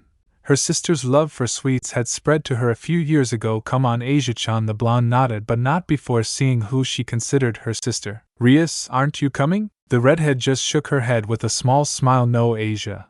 I have several things to complete, and I would like to finish them as soon as possible. You go. Although if you can bring me something from that place it would be great, she said with a smile. With that, each of her friends left the room towards their own destination. Rias, for her part, began to review the school documents and the latest events in the city of Ko. Even so, a question remained in Rias's head, one shared by all her friends and family, and that had been in their heads for some time. Where is Zero? KUOH Airport. 2 hours later. Ko Airport, one that has grown in recent years to meet the demand of people leaving or visiting the city, had several flights arriving from different locations at this moment. Several people were walking towards the exit to carry out their activities, whether for work, exchanges, or visits. Among all those people walking was a brown-haired man dressed in a business suit, his hazel eyes scanning the building. He walked slowly with one hand in his pocket, with the other checking the watch on his wrist. Wow, it seems I arrived a little early, he thought when he saw the time. What will I do to kill time? Issei thought distractedly. His mind returned to the morning he had. Flashback. Ring, ring, ring. Damn alarm clock. A brown-haired man tried to find the alarm clock to recover his sleep, but his attempt in failure resigned himself to get up and throw the device that desecrated his sleep against the wall. Issei got up slowly towards the bathroom and was able to wet his face to get rid of some of the sleep. With that, he put on a robe to go to the kitchen. Bastizo. I'm sleepy. He searched through the cupboard until he found the coffee so he could make a very strong cup of coffee. I guess this is what I got for training until late. He took the sugar out of one of the drawers and added 2 tablespoons. Although it was worth it, I was finally able to perfect the teleportation technique with the magic formula that had cost me so much. With the first sip, he remembered how the night before he had completed a transportation spell that he was trying to perfect to be able to move between locations without leaving a trace of magic. It was somewhat laborious, but he discovered the missing code for the magic formula. Even so, he had to improve the expenditure of energy, since something like that would consume a generous amount of his reserves. But little by little he would achieve it. The progress he had made him very proud, since this was a project that he had started with his wife Rossweiser, and that was left incomplete. That is why he strived to achieve it. A small memory of his favorite Valkyrie. At that, Issei saw the time on his kitchen clock. Shit, I have to change. He quickly left the cup of coffee on the table and hurried to change for the video conference he would have. 2 hours later. We have to focus on the marketing of the new product, a man in his 50s spoke. I agree, if we can make everyone aware of the new iPhone it would be the best. I propose agreements with sports teams and expansion to other countries, conceded the marketing manager. Everyone agreed. I think it's perfect. We also have to highlight the new improvements with our display and software, Issei spoke. Seeing that everyone came to an agreement, they decided to finish everything. That would be all for now, understood? Steve Jobs said, and one by one the workers disconnected from the video conference, leaving only Issei and himself. What's up, Issei? I saw the message about you wanting to tell me something. The owner of Apple saw how his friend adjusted his shirt. After finishing arranging his clothes, Issei looked at his friend seriously. The brown-haired man watched Steve carefully. A few years ago, his friend's illness had been cured thanks to his medicine. Remember what you told me when you found out about your health condition, about how you would help me with anything? Jobs nodded. He remembered that very clearly. He promised Issei that he would help him with anything when he found out that his degenerative disease had disappeared. All thanks to his friend. I want to think that you're going to need it right now, aren't you? Issei nodded. What is it? The two looked at each other for a few seconds until the brunette sighed. I want you to take charge of Apple from now on. I want to retire from the company. This took Jobs a little by surprise. I know you're confused, but you must understand that I want to focus on some personal things. I know that many won't take it well, but it's something I want, and that's why I want to give you my power on the board. The atmosphere fell silent, Issei watching Jobs' face, looking for his reactions. I must say that it is something sudden, but I accept your wishes. I know that many will not like this, but it does not matter. You have already done a lot for the company. Even so, I would like you to keep the shares. You may not have an opinion in the decisions, but at least you will be able to continue generating money. But I want us to talk more about this. Steve accepted his friend's decision. He did not want to, but he would help in this decision. Issei had already done a lot with his technological contributions and with the alliances that were created with the company and the micro-enterprises. Thanks to the chestnut, Apple has been reigning in the technological sector for several years, and even more since 2 years ago, when his friend returned to the company. Thanks, Steve. I'll explain later. When I go to the United States, I'll tell you in more detail why I do this. Jobs nodded. Are you going on a trip? He asked. That's right, I'm going to Co? Isn't that where you were born? He asked, at what his friend affirmed. I see. In that case, I wish you luck with that. Steve disconnected, and Issei let out a sigh. He liked the company and its people as well as its micro-businesses. But he knew that he wouldn't be able to focus on them from now on. That's why he decided to get out of the way. That was the best route to take. Apart from that, he would deliver his latest projects on the plans he had for Apple to Steve when he sees him. With that, Issei began to go down the stairs of the basement of his huge house. His eyes saw every corner of the training room, his practice fields, his weapons, the computers, the files, the library, and finally a display case. At a slow pace he went to said display case to see immediately that a purple suit with a black cape and a purple visor helmet arrived. Zero's suit was in front of him. It's impossible not to think how much things have changed. With one hand he touched the display case where the suit was. Everything that time had changed with its presence, with the presence of Zero. His friends were able to live a peaceful life and have what their hearts most desired. The strength between the factions had grown. The vampire was at peace after stopping the civil war and giving power to Valerie and his family. With this he avoided skirmishes with that faction, as well as killed Marius Teeps, the traitor of the family, and who gave Valerie to have his sacred gear extracted in his previous life. With this, Issei knew that Rise of him could not have Valerie so easily now that he was with Rias and the others. Now the evil dragons could not resurface. Another point in favor is the truce between Tokyo and the demons. Now that the Nikomadas were not extinct, there was no reason for the skirmishes between these two factions to grow. So with this, Serafal and Surzex took advantage and developed a pact with the Yonkai. For their part, Azazel and Barakiel helped with the faction of the Fallen, making Aquino and Vala develop friendship with the demons, especially Aquino, who joined with Rias as her rook, something that surprised Issei but at the same time made him happy. For his part, Vala maintained a somewhat reserved friendship but that he appreciated, especially the rivalry that was born with his friend Sergor. This brought laughter to Issei. It seems Vala will always look for a fight no matter what. The advantage was that now revenge was not the most important thing. For his part, Sergor grew stronger than in his previous life. After he had a talk with him, he began to train in the physical arts. His wild spirit increased when Regulus joined him, and that same spirit grew when his mother woke up from her coma after 1 year. This gave him the strength to challenge the Baal heir and beat him, thus becoming the new head of the clan, something that many were not happy with, but accepted.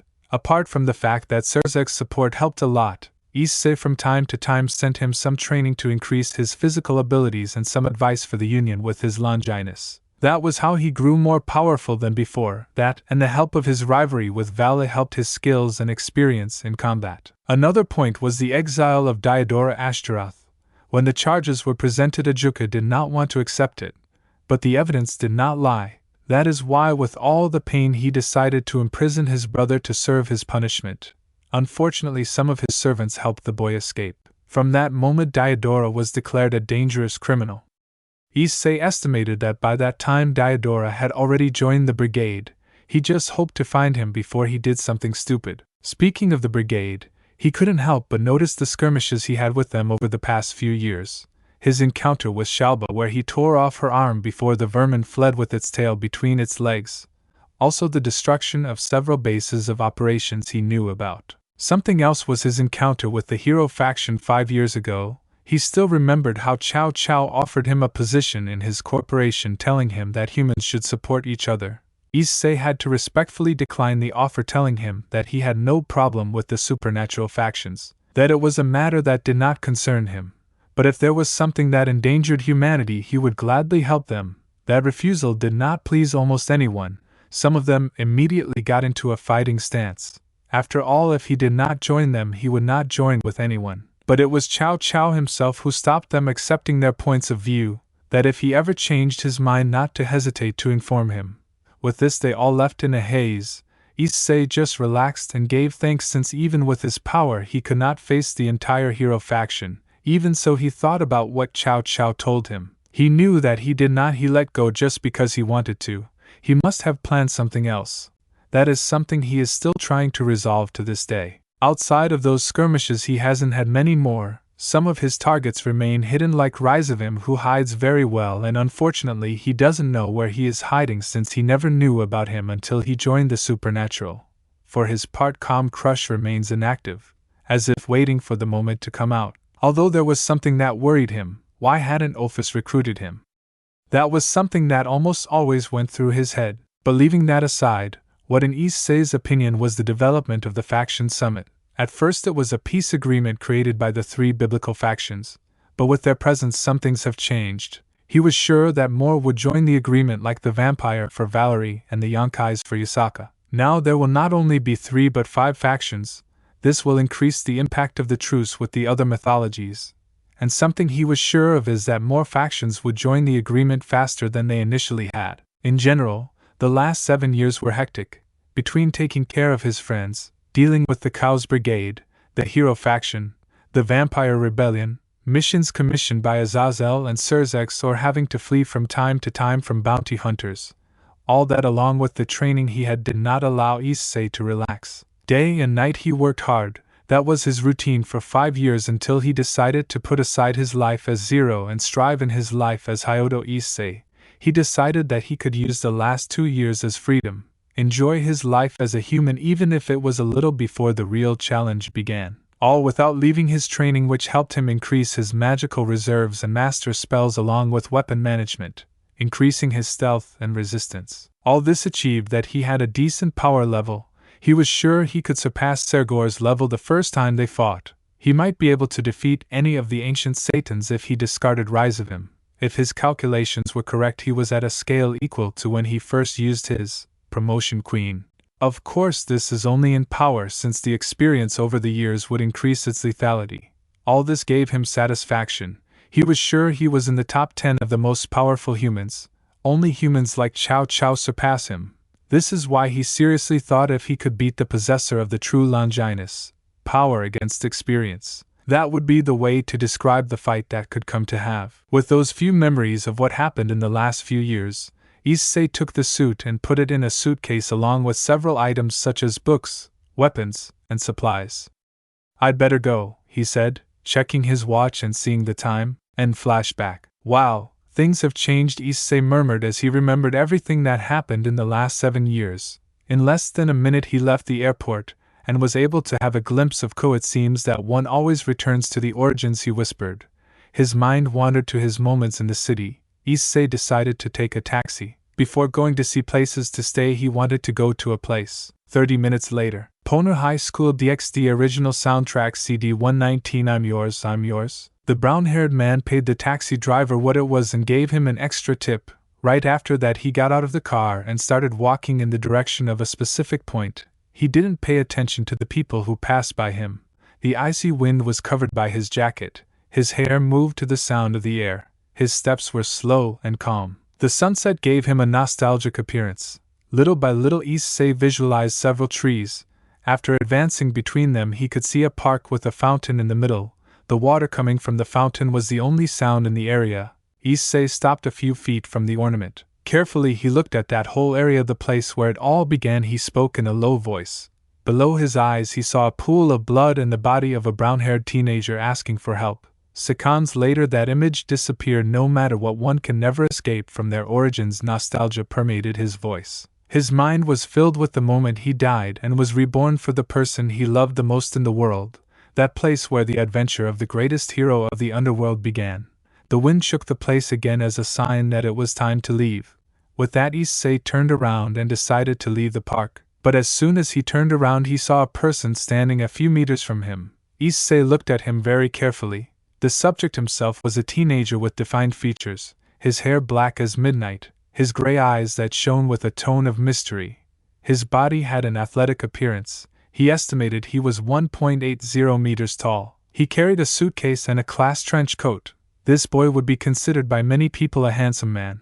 But that was not the reason why Issei watched him so carefully. The real reason was because of the aura that this boy radiated, an aura very familiar to him, one that he felt for more than 500 years. "Drake," he whispered. His eyes widened as he recognized the presence of the Red Emperor Dragon. It was something undeniable for the brown-haired boy.